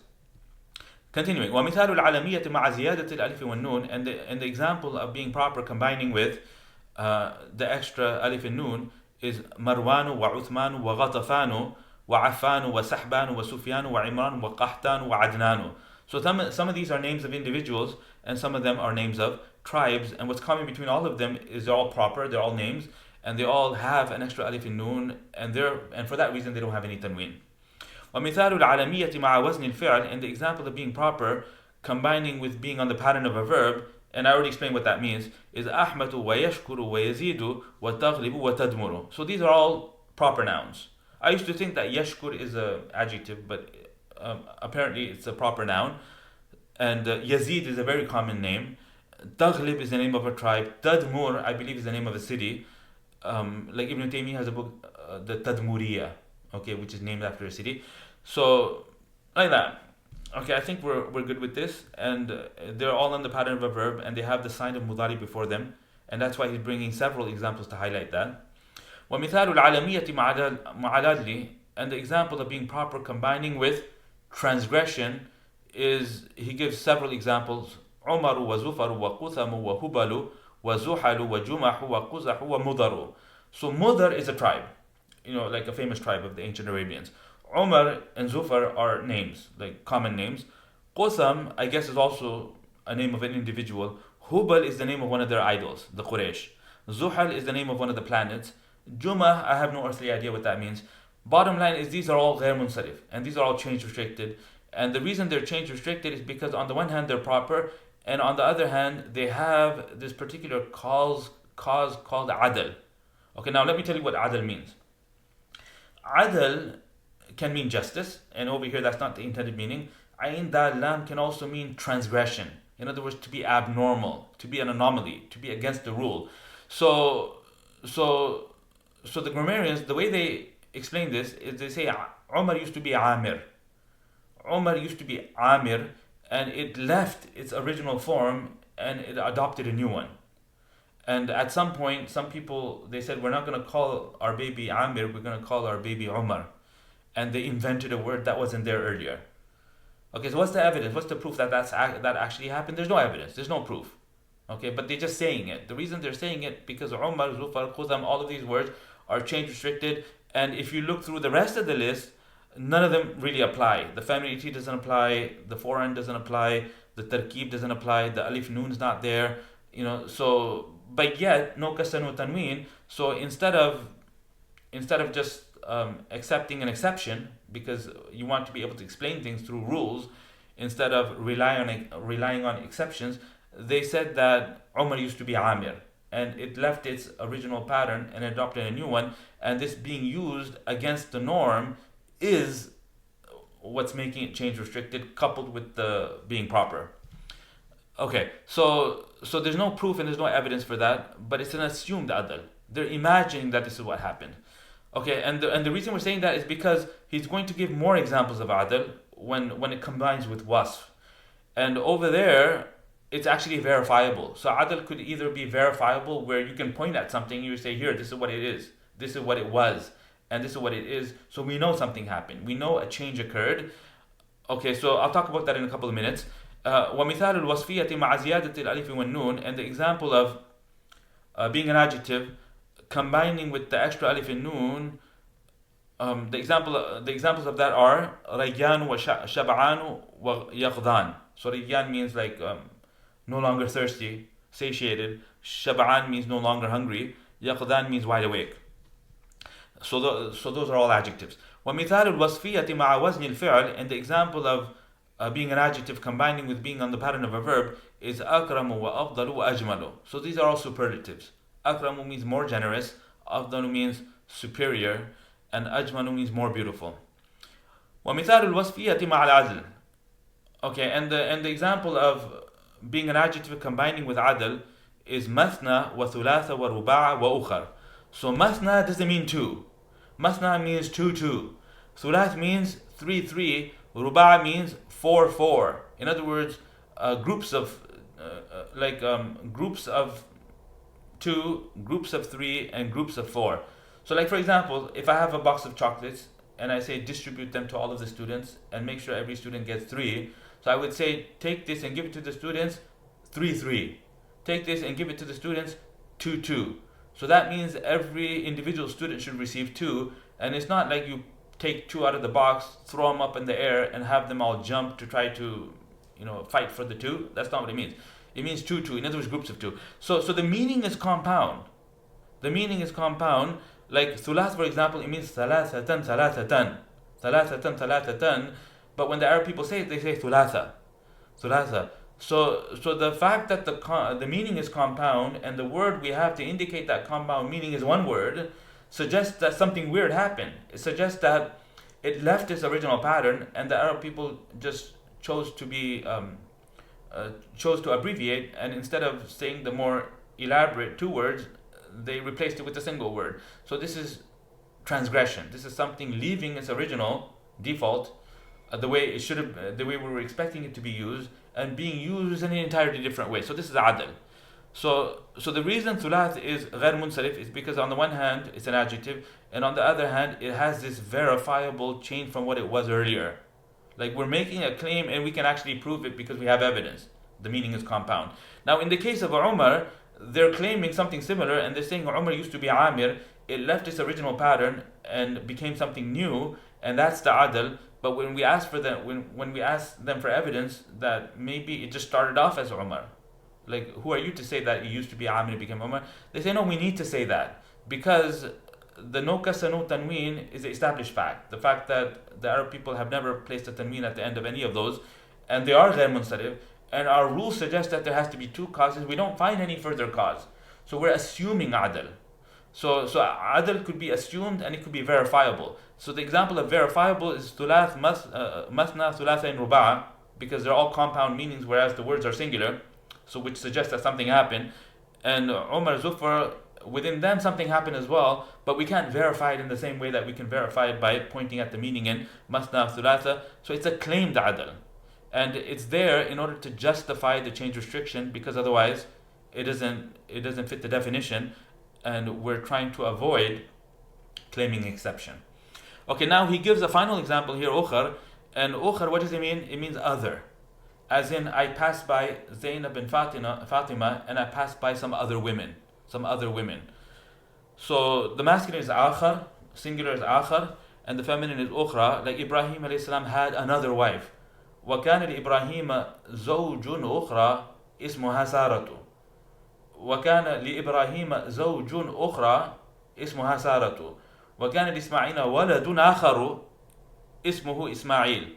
ولد آخر اسمه إسحاق. Ibrahim alayhi salam had another son whose name was Ishaq. So another, or just other. So it belongs to the أفعل فعلا. أفعل فعل. It's an adjective on the pattern of أفعل فعلا, because these adjectives, they exist in pairs.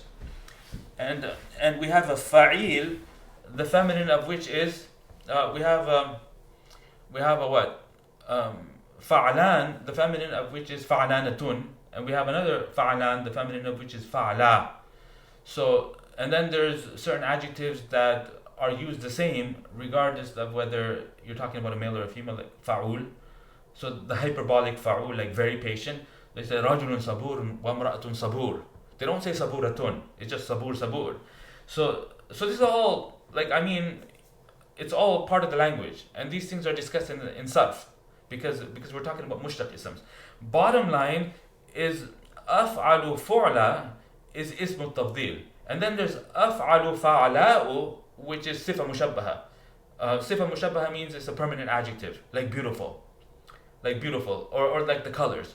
Ahmar, it doesn't mean more red. Ahmar doesn't mean more red. Ahmar just means red. And the feminine for Ahmar is hamra'u. And it's not humra. Like af'alu fu'la. So there's af'alu fa'la'u versus... Now I'm going into a lot of detail, as you can see. And the reason is because I know these things, because I've taught the Hidayatul Nahu book 42 times. But the point is that you will not understand the adl of ukhar unless I give you this information. Can you appreciate that? Like, I mean, this entire series of videos is meant for students that have a solid 6 months of study in grammar, in reading, vocabulary, and they've at least gone through my 3-hour workshop, or particularly those 2 presentations, the 2 core issues one, and the total possible ways that ism could be used one. And you actually need more than that, because there's a bridge to gap.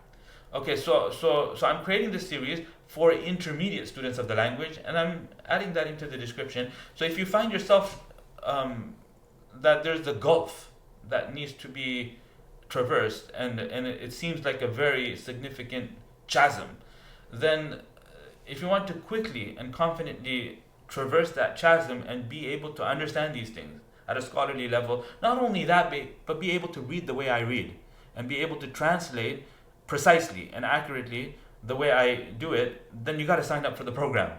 Okay, like, I mean, there's no other way. Because what got me to the level that I'm at right now is I did this in front of my teachers. Like, in the madrasa, the task of reading the book and translating was given to the student.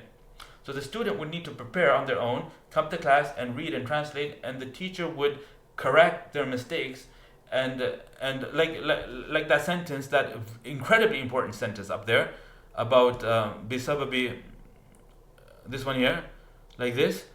Like, if you can translate that properly and understand exactly what he's saying in that sentence, then that means you're at a very high level in grammar. Okay, if you can do that. Let me know in the comments if you were able to وَلَا بُدَّ مِن وُجُودِ وَاحِدَتَيْن. Or at the very least, when I did it and I gave you the ruined translation, because I contrasted it with the wrong one. Like, if you don't parse it properly, it's going to result in a translation that's not correct, and that's not what the author is saying, what the commentator is saying. So were you able to do it on your own? Were you able to at least appreciate it when I did it? And let me know. Let me know in the comments. Give me a percentage. How clear was that to you? Like, in a live class, I would ask the students before moving forward. Bottom line is that we train the students throughout the premium program. So I'm making all of these videos freely available on YouTube because I know there's going to be a lot of people that this will encourage them to want to sign up for the program, inshallah, and reach those really high levels of mastery, inshallah. Okay, so let's get back. Let's keep talking about the ukhar here. Ukhar. Okay, so where's the adl? So we talked about Umar and Zufar and those ones, and we said the adl there is claimed by the grammarians, and they're saying that it used to be Amr, became Umar, and there's a transgression there. And when a word leaves its original form and adopts something new, then this is one of the 9 reasons why words become changed. Restricted, and that's what happened in Umar. They say, what's the evidence? We say we don't have any evidence. We're just claiming it because otherwise it doesn't make any sense. Now, with Masna, Thulatha, and Ruba'a, there's a leaving of an original form and adopting something different than what we were expecting. But here, they can actually point at something and say, look what it was earlier, because the meaning is compound. So when the meaning is compound, you would expect the word to also be compound. So the fact that it's not means that a modification occurred, and it's this kind of modification is what we mean when we say adl. Adl means transgression, something that's not normal. So what's the abnormality in ukhar? How you can explain that? What's the abnormality in ukhar? So in order to understand the abnormality in ukhar, you need to categorize it and figure out what kind of word it is. So ukhar is an adjective, first of all. It's an adjective, and that's why it's being discussed here anyways. So it's an adjective. That goes without saying. I told you what it means. It means other or another. When it's singular, you say another. When it's plural, you say other. I passed by Zainab and Fatima, and I passed by other women. Other women. Or I passed by another woman. Another woman, other women. Okay, so the ismu tafdil, af'alu, fu'la, in the Arabic language, it can be used in 3 ways. It could be used mu'arraf bil lam. So you'd say Zaydun al-afdalu. Zayd, the most virtuous individual. Okay, so it's like the highest degree. Zayd ja'ani Zaydun al-afdalu. Zayd, the virtuous, came to me. So it's like a title. And you put an al at the front of it, and you say the most virtuous man, the most virtuous 2 men, the most virtuous group of men. So if you add a al, then the adjective would conjugate, and it would change based on gender and plurality. So you'd have 6 versions of it. You say الرجل الأفضل, الرجلان الأفضلان, الرجال الأفاضل, المرأة الفضلى, المرأتان الفضليان, النسوة الفضل. فضلوا, it's فضلوا. So that's the broken plural. So there's and this is studied in Sarf. In Sarf they tell you about how to conjugate derived nouns, derived isms. Okay, so when the ism tafdil has al, then it fluctuates for gender and plurality, and you would have to match it with the mawsuf. You'd have to match it with the noun you're talking about, and that's true for a mawsuf sifa environment, like the example that I gave you, and it's also true for mubtada and khabar. So it wouldn't work in mubtada khabar because khabar is nakira. Khabar is supposed to not have al, right? And the other way to use the ism tafdil is when you make it mudaf to a plural. So you say Zaydun afdalul qawmi.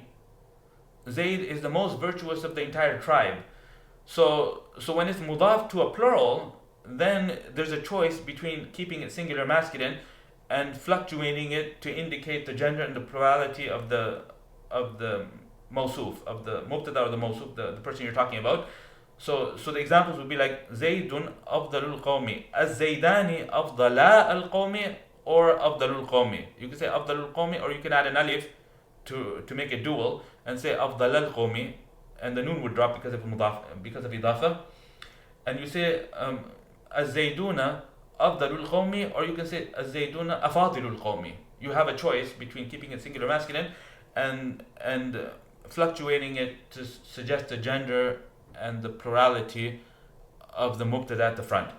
The third and final way an ism tafdil is used is neither. Neither does it have al, nor is it mudaf to a plural, in which case it would be combined with a min. And the min means Than. So you say Allahu Akbar, in other words, Allahu Akbaru min kulli shay. So the min kulli shay is understood and you don't have to say it. So Allah is greater than everything, which means Allah is the greatest. That's how we get the translation of greatest. Because that highest degree is normally not achieved unless you add an al, or you make it mudaf to a plural, then you get the highest degree of the superlative. So the rule is that when an ism al-tafdil is empty of al and it's also not mudaf to a plural, then it should be kept singular masculine always. So here's the 6 examples. زيد أفضل من عمرو. الزيدان أفضل من عمرو. الزيدون أفضل من عمرو. هند أفضل من عمرو. الهندان أفضل من عمرو. الهندات or الهنود, like a group of females that all have the same name, Hind. All of those Hinds, they are more virtuous than Amr. So you don't say, you don't fluctuate أفضل to match the gender and the plurality of the mubtada. You just keep it أفضل من عمرو. So given what I just told you, أخر should not exist. Pause the video, think about that. Given everything I just told you, أخر should not exist. It should be like this. مررت بزينب وفاطمة ومررت بنسوة آخرة. بنسوة آخرة. I passed by other women. And when you say مررت بنسوة أخرى, then that's عدل. That's a single member of an entire category defying the way that the entire category is used. So this is a adl in usage. So Umar, Zufar, Qutham, those are examples of assumed adl, in other words, claimed adl without evidence. And Masna wa Thulatha wa Ruba' are examples of verifiable adl where you can point at the meaning and you can show it. And Ukhar is an example of adl in usage. And that concludes the discussion on adl. I mean, it is what it is, right? Continuing, وَأَمَّا الْعِلَّتَانِ اللَّتَانِ تَقُومُ كُلُّ وَاحِدَةٍ مِّنْهُمَا مَقَامَ الْعِلَّتَيْنِ فَهُمَا, and the 2 particular causes, each one of which stand in the place of 2 causes. So it doesn't mean 2 times 2 is 4. That's not what he's saying. He's saying that, we have our Alamiyya and we have our Wasfiyya. Alamiyya needs to combine with one of these 6. Wasfiyya needs to combine with one of these 3. And then you'd have your combinations and change restriction would kick in, no kasar, no tanween. And then we have 2 separate causes that haven't yet been discussed. And those 2, any one of them, if it's found, then the word becomes change restricted. There's no need to combine with another one. So we're talking about the ones that are powerful. So there's 2 things in the language. One of them is the ta'nith by way of the alif. And alif would suggest the maqsura or the mamduda. If you have a noun or an adjective that has the alif at the end of it, then automatically tanween would go away, and it doesn't have to be proper, it doesn't have to be an adjective, although it could. Like masajid, he's going to give examples, and he's going to talk about the occasions where this happens. And the other thing in the language is a particular pattern of plural known as the highest plural, muntaha al-jumu'. Look what he says. What are they? Fahuma, they are sighatu muntaha al-jumu', the pattern of the highest plural. Okay, because pluralization can happen in stages. So you have balad, which means city, and then you have bilad, which means cities, and then you have buldan, which is more cities. So pluralization could, a singular can have more than one plural, and there's degrees of plurality. So like from 3 to 10, and then from 11 onwards, and then at some point you'll hit a limit where plurality ceases, and it becomes the highest plural. And the definition for a highest plural is that after the alif that's in the middle of the plural, you have 2 consonants, both mutaharrik, or you have 3 consonants, middle sakin, or you have a single consonant mushaddad, like masajidu, 2 consonants, jidu, 2 consonants, mafatihu, which is 3 middle sakin, or dawabu. And the commentator is going to mention all of this. Okay, so look what he says. So as for the 2 causes, each one of which stands in the place of 2, fahuma, then those 2 are sighatu muntaha al-jumu', the pattern of the highest plural, wa alif al-ta'nithi, and the alif of femininity, both the short version and the prolonged version, al-maqsuratu aw al-mamdudatu, and examples are forthcoming. Amma sighatu muntaha al-jumu', as for the pattern of the highest plural, fadhabituha, its definition is as follows. An yakuna al-ismu jam'a taksir. Number 1, the ism needs to be a broken plural. وَقَدْ وَقَعَ بَعْدَ أَلِفِ تَكْسِيرِهِ, and after the alif of the pattern break, the alif that wasn't there in the singular that's there in the plural, after that particular alif, what you have is you have harfani. وَقَعَ harfani, 2 letters, 2 consonants are there. نحو مساجد ومنابر وأفاضل وأماجد وأماثل وحوائض وطوامث. So masajid and manabir are just nouns. They're not proper nouns. It's just things. Now, afadil and amajid are adjectives, but their being adjectives is incidental. Like the fact that they're adjectives is not contributing to their change restriction. It's this pattern that's doing it all on its own. Afadil, amajid. So that's why he's combining examples. Amathil. Yeah, 1 second. I have to. Yeah. Okay, so. Right. Yeah, so amathil means. They bear a greater likeness, one who resembles more. Hawa'id, I believe that means menstruating women. Tawamith is something to do with filth. You'd have to look it up in the dictionary. أو ثلاثة أحرف, or there's 3 letters. وسطها ساكنون, the middle letter of which is sakin. So after the alif, there's 3 consonants and 3 letters, and the middle letter is sakin. The example is mafatih. نحو مفاتيح وعصافير وقناديل. Mafatih means keys, عصافير means sparrows, and قناديل means lanterns. وأما ألف التأنيث المقصورة, and as for the ألف مقصورة for femininity, فنحن حبلى وقصوى ودنيا ودعوى. So حبلى is clearly feminine, it means pregnant. قصوى is an adjective, and it means like far, like the feminine, more far.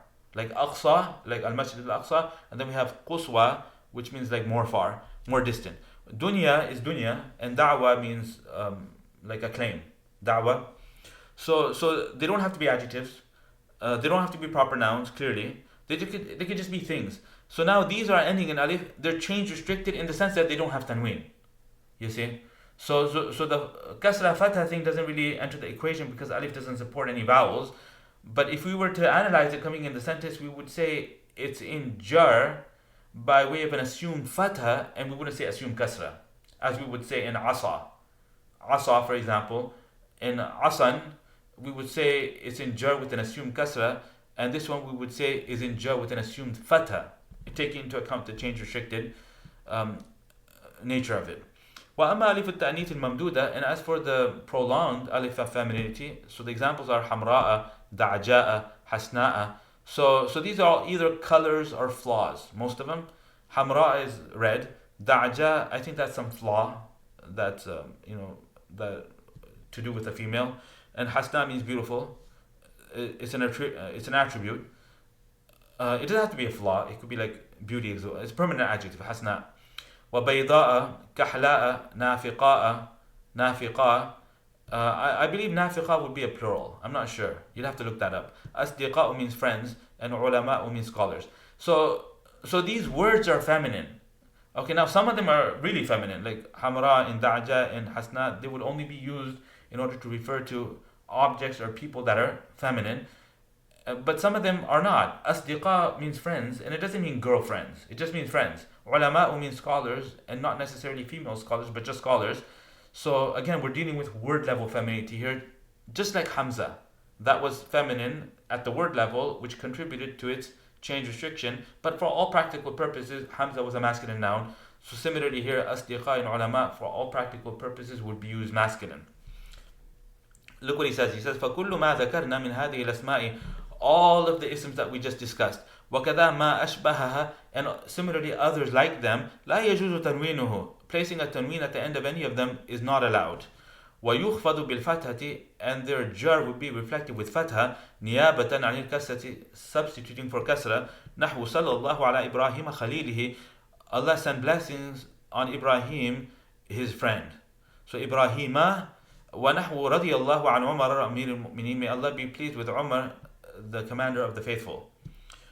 So in both of these examples we have prepositions ala and an, and the isms are not reflected with kasra, but instead they're reflected with fatha, substituting for the kasra. He says this, فَكُلُّ مِنْ إِبْرَاهِيمَ وَعُمَرَ, so each one from the 2 examples, Ibrahim and Umar, is مخفوض, it's in jar. لِدُخُولِ حَرْفِ الْخَفْضِ عَلَيْهِ, due to the preposition coming before it. وَعَلَامَةُ خَفْضِهِمَا, and the sign of these 2 isms being in jar is the fatha, al-fathatu, نيابة عن الكسرة, substituting for the kasra. لأن كل واحد منهما اسم لا ينصرف, because each one of them is an ism that is غير منصرف. والمانع من صرف إبراهيم, and the particular cause the particular cause stopping from the tanween of Ibrahim, or contributing it to Ibrahim becoming غير منصرف, is العلمية والعجمة. It's the combination of being proper and being foreign. والمانع من صرف عمر, and the preventing thing from Umar's tanween, or the reason why Umar is غير منصرف, is being proper combined with this claimed adl that we talked about earlier. وقس على ذلك الباقية, and you can understand the rest of them by way of analogy. قياس means analogy. ويشترط لخفض الاسم الذي لا ينصرف بالفتحة, and within the isms that are change restricted, and in the isms that are change restricted being inna lillah, and in the غير منصرف isms jar being reflected with fatha, the following condition is stipulated, that the ism needs to be empty of al. So what he's saying is that in order for the غير منصرف isms jar to be reflected with fatha, yushtaratu, it is stipulated that the غير منصرف be empty of al. It can't be al ahmadu, it can't be al masajidu, it has to be only ahmad, it has to be only masajid. Wa alla yudafa ila ismin ba'dahu, and similarly it's stipulated that it not be mudaf to another noun after it. فَإِنِ اقْتَرَنَ بِأَل, so if it is attached to al, al is attached to it, or if it's mudaf, then in both cases خُفِضَ بِالْكَسْرَةِ, the jar would now be reflected with kasra, such as the saying of Allah subhanahu wa ta'ala, وَأَنْتُمْ عَاكِفُونَ فِي الْمَسَاجِدِ, and while you are performing i'tikaf within the masjids. وَنَحْوُ مَرَرْتُ بِحَسْنَاءِ قُرَيْشٍ, I passed by the beautiful women of Quraysh. Clear examples. Okay, we're going to skip the tamreen, and we'll skip the as'ila, and now we're moving on to the two signs of jazm. Okay, so we're going to wrap this up now. علامتا الجزم, the two signs of jazm. قال وللجزم علامتان. The first is حذف, the first is sukun, and the other one's حذف. So before going into the commentary, sukun would happen on singular conjugations, يفعل, تفعل, أفعل, نفعل, that have a normal last letter. Like يضرب becomes lam يضرب, ينصر becomes lam ينصر, يسمع becomes lam يسمع, lam يسمع. The jazm giver is there, the particles at the front, and the verb then receives a sukun. Hazf will happen in these singular conjugations that end in a waw or a ya or an alif. So what would happen is yad'u would become lam yad'u, yarmi would become lam yarmi, yarda would become lam yarda. And it also happens in the 5 conjugations whose rafa was with the presence of the noon. When jazm occurs, the noon goes away, the noon drops. So it's the omission of the noon which is a sign of jazm. And he says all this. This is like really, really simple. أقول يمكنك أن تحكم على الكلمة. It's possible for you to judge regarding a particular word بأنها مجزومة, that it is in the state of jazm. إذا وجدت فيها, when you find within it one of two matters. Either you find a sukun, which is the dominant reflection, وهو العلامة الأصلية للجزم, which is the default sign for jazm. والثاني, and the second thing that could give it away for you, is حذف. وهو العلامة الفرعية, and this is the secondary alama. I think secondary alama is a good translation. ولكل واحدة من هاتين العلامتين, and every one of these two signs, for every one of these two signs, there's occasions which we'll mention shortly. So I already told you the occasions. That the sukun one happens in the singular conjugation, and it only happens there. It doesn't happen anywhere else. The hadf one happens in the singular conjugations that end in a weak letter, and it also happens in the conjugations that have the noon as their sign of rafa. موضع السكون قال فأما السكون فيكون علامة للجزم في الفعل المضارع الصحيح الآخر. It's in the mudari verb whose last letter is a normal last letter. In other words, it's not a waw, a ya, or an alif. وأقول للسكون موضع واحد. Sukun only happens in one place. يكون فيه, sukun has one occasion in which it serves as a sign. فيه علامة على أن الكلمة مجزومة, of the word being in jazm. وهذا الموضع هو الفعل المضارع الصحيح الآخر. And this occasion is the mudari verb that has a normal last letter. And what does it mean to be sahih? it means, like I just sort of told you what it means. وَمَعْنَى كَوْنِهِ صَحِيحَ الْآخَرِ, and the meaning of it being صحيح الآخر is that its last letter is literally not a letter from the 3 weak letters that we already know of. In other words, alif, waw, and ya. ليس حرفا من حروف العلة الثلاثة, and there's 3 of them, التي, which happen to be الألف والواو والياء. ومثال الفعل المضارع الصحيح الآخر, and the example of the مضارع verb which has a normal last letter is يلعب وينجح ويسافر ويعد ويسأل. يلعب means to play, ينجح means to be successful, يسافر means to travel, يعد means to promise, and يسأل means to ask a question. فإذا قلت, so when you say لم يلعب علي, or you say لم ينجح بليد, the person of lesser intelligence was not successful. ولم يسافر أخوك, your brother did not travel. ولم يعد إبراهيم خالدا بشيء, Ibrahim did not promise Khalid anything. ولم يسأل بكر الأستاذ, and Bakr did not ask questions of the teacher. فكل من هذه الأفعال, then each one of these verbs is مجزوم. لسابق حرف الجزم, due to the preceding of the particle of jazm, which happens to be lam, to it, عليه, to it, preceding it, coming before it. وعلامة جزمه السكون, and the sign of his jazm is the sukun, because in all of those examples the last letter has a sukun. وكل واحد من هذه الأفعال, and each one of these verbs is a فعل مضارع صحيح الآخر. مواضع الحذف, places of حذف. قال وأما الحذف فيكون علامة للجزم في الفعل المضارع المعتل, and as for omission, it is the sign of jazm in the مضارع verb that has a weak last letter, المعتل الآخري, المعتل الآخري.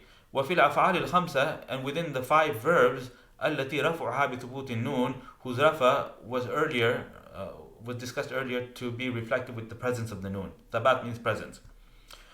وأقول للحذف موضعان, that حذف has 2 occasions, يكون في كل واحد منهما دليلا.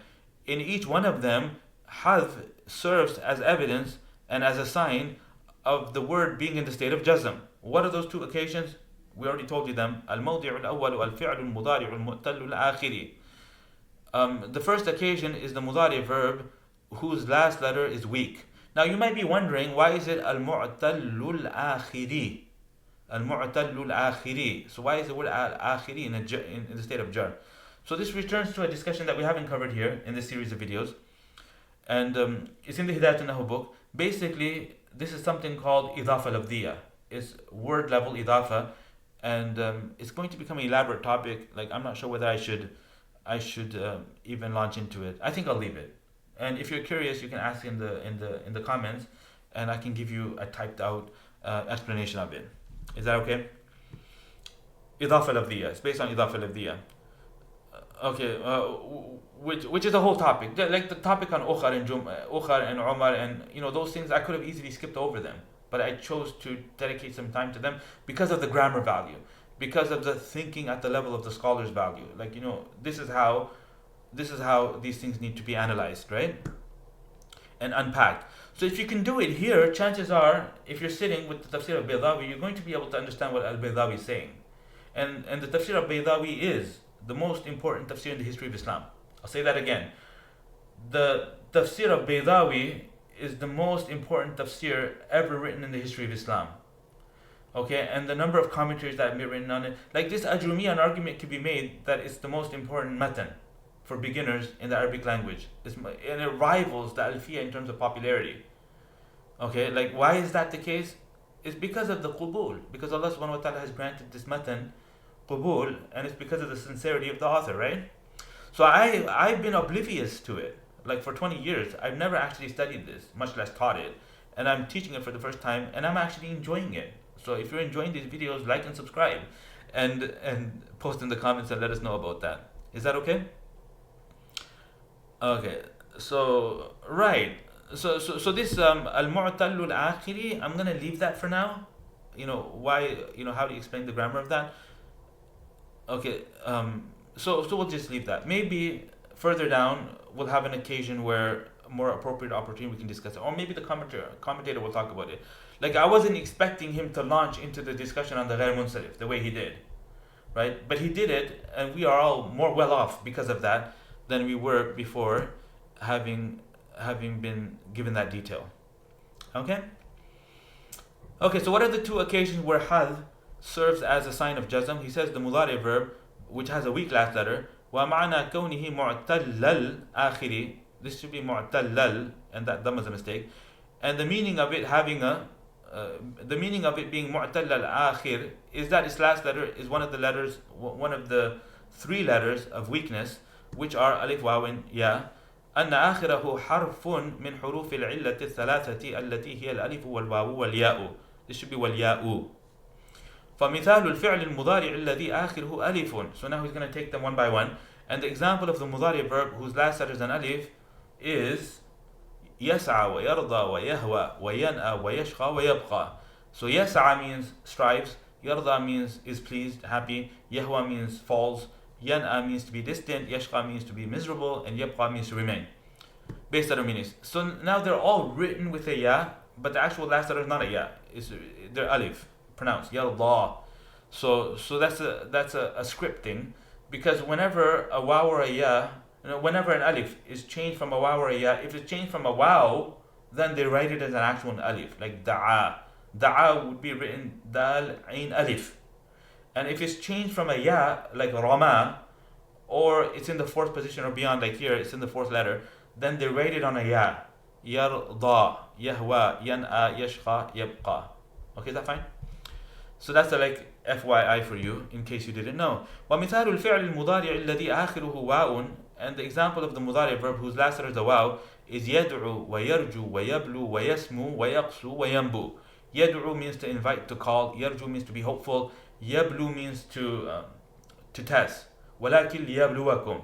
However, Allah did not do that in order to test you. ولكن ليبلوكم. يبلو. ويسمو. يسمو means to be exalted. يقسو means to be harsh and cruel. ينبو, I guess that means to be repulsed or to have a visceral reaction on something. Like when you hear something and it doesn't sit well with you. ينبو. Or maybe it means something else. You'd have to look it up in the dictionary. ومثال الفعل المضارع الذي آخره ياء. And the example of the mudari verb whose last letter is a ya is يعطي ويقضي ويستغشي ويحيي ويلوي ويهدي.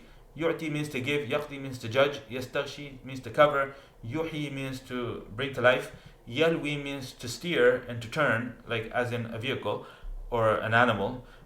ويهدي, يهدي means to guide. فإذا قلت, so in all of those examples, if you say لم يسع علي إلى المجد, that Ali did not strive for glory, فإن يسع مجزوم. So the verb يسع is in jazm due to the particle of jazm preceding it. وعلامة جزمه حذف الألف. So there's a typo there. And the sign of its being in jazm is the omission of the alif. والفتحة قبلها, and the preceding fatha is evidence of this. So it left behind the fatha on the ain as a trace. The fact that the letter that dropped was the alif, because a verb cannot be two letters. It has to be minimum three. So this is an example of a verb that's lost its last letter and left behind a trace. So we don't have to guess, like we can know. وهو فعل مضارع, and it is a mudari verb معتل الآخر, whose last letter is weak. وإذا قلت, and when you say لم يدع محمد إلا إلى الحق, Muhammad only invited to the truth, did not invite to anything other than the truth. فإن يدعو, so the verb يدعو فعل مضارع مجزوم is a mudari verb that's in jazm لسبق حرف الجزم عليه, due to the particle of jazm preceding it. وعلامة جزمه حذف الواو, and the sign of his jazm is the omission of the waw. So now we can go a little more quickly because this is repetitive. وَالضَّمَّةُ قَبْلَهَا دَلِيلٌ, but it's good repetitive because it enhances. So if we were like 90% on the earlier thing, then our percentage is increasing higher. So I mean, there's benefit in going through this book cover to cover. And I swear by God, like if you go through this book cover to cover and you follow these videos, you will never need to access a book in grammar. And the key word is need. You will never need to access a book in grammar. Of course, you can. Like after this, you can study a book by Ibn Hisham. You can go through the Mughni Labib. You can go through the Ibn Aqil's commentary on the Alfiya. You can do these things, but you'd be doing it for pleasure, and you'd be doing it for the entertainment value. You wouldn't need to do it. What does that mean? That means you can now move on to balagha, and you can move on to the tafsir of the Quran and go through the linguistic tafsirs and understand them. Just imagine. Okay, so that's all you need. But again, you have to apply it as well. Okay, so you can watch the videos, repeatedly, inshallah. But the best would be if you had opportunities to study it on your own. Study it on your own and come to these realizations that I'm coming to and I'm demonstrating to you on your own, and then read in front of a teacher and be corrected so that the teacher can zoom in on the source of the confusion and be able to correct you. So we do that in the premium program, and we do that for the entire Hidayat al-Nahw book, and I'm going to introduce new sessions. Okay, because my teaching assistants are, mashallah, extremely competent, and they could train you to be able to do this, right? So let's continue. Let's pick up the pace a bit here. Okay, so that was yad'u. He's saying that it's in jazm because of the same reason, and the alama of the jazm is the hadf of the waw, the omission of the waw. وَالضَّمَّةُ قَبْلَهَا دَلِيلٌ عَلَيْهَا, and the preceding dhamma is the evidence of that. وَإِذَا قُلْتَ, and when you say لَمْ يُعْتِ مُحَمَّدٌ إِلَّا خَالِدًا, Muhammad only gave to Khalid. Over there, يُعْتِ is a mudari verb, majzoom, لِسَبْقِ حَرْفِ الْجَزْمِ عَلَيْهِ, due to the particle of jazm preceding it. وَعَلَامَةُ جَزْمِهِ حَذْفُ الْيَاءِ, and the sign of the jazm is the omission of the ya. وَالْكَسْرُ قَبْلَهَا, and the kasr before it is the evidence of the fact that it is a ya that dropped and not any other letter. وَقِسْ عَلَى ذَلِكَ أَخَوَاتِهَا, and you can understand the sisters by way of analogy. So we've unpacked a few of them, and if you wanted to unpack all of the examples, you could do it in the same way yourself. الْمَوْضِعُ الثَّانِي الْأَفْعَالُ الْخَمْسَةُ, the other occasion is the 5 verbs whose rafa is reflected with the presence of the noon. وَقَدْ سَبَقَ بَيَانُهَا, and we've already explained what they are. وَمِثَالُهَا, and their examples are يَضْرِبَانِ تَضْرِبَانِ يَضْرِبُونَ وَتَضْرِبُونَ وَتَضْرِبِينَ. All 5 of these, تَقُولُ, you would say لَمْ يَضْرِبَا, drop the noon, وَلَمْ تَضْرِبَا, وَلَمْ يَضْرِبُوا, وَلَمْ تَضْرِبُوا, وَلَمْ تَضْرِبِي. فَكُلُّ وَاحِدٍ مِّنْ هَذِهِ الْأَفْعَالِ. So each one of these verbs is a فعل مضارع مجزوم, is a mudari verb in the state of jazm, لسبق حرف الجزم الذي هو لام عليه, due to the particle of jazm, that is to say the lam preceding it. وعلامة جزمه حذف النون, and the sign of its being in jazm is the omission of the noon, and the alif and the waw, والالف أو الواو أو الياء, and the alif in the يضربان تضربان examples, and the waw in the lam يضربوا lam تضربوا examples, and the ya in the lam تضربي examples. Every one of them is a what? It's a fa'il. In other words, it's a separate word. It's not the reflection, it's a separate word, it's a pronoun, and it's the fa'il. And it's in rafa. More accurately, it's in the place of rafa. Mabniyun ala sukun, it's mabni on sukun, and it's in the place of rafa, and that concludes the discussion. So we are now done, and then he has tamrinat and asila, which we will skip. And from here, qala faslun, we'll continue in our next session, which will not be except after about 2 weeks. So I'm going to give everybody a chance to go through this material. And 2 weeks, I think, if you made it here, you've already watched it. If you made it here, you've already watched it. And maybe you can watch it again. Go through all of this again at 1.5x speed, or just keep it at the same speed, or maybe you can just listen to it. Maybe you don't need to visually see it. So the first time you watch it, the second time you just listen to the audio. And if you have YouTube Premium, you can download it. How about that? And the edition of the book that this scanned PDF, it has a problem. Okay, because somebody, when scanning it, the pages mixed up with one another. So I'm gonna have to look for an alternate download, and I'll recover this page from there, and we'll be good to go. And we'll see you in the next session. Assalamu alaikum wa rahmatullahi wa barakatuh.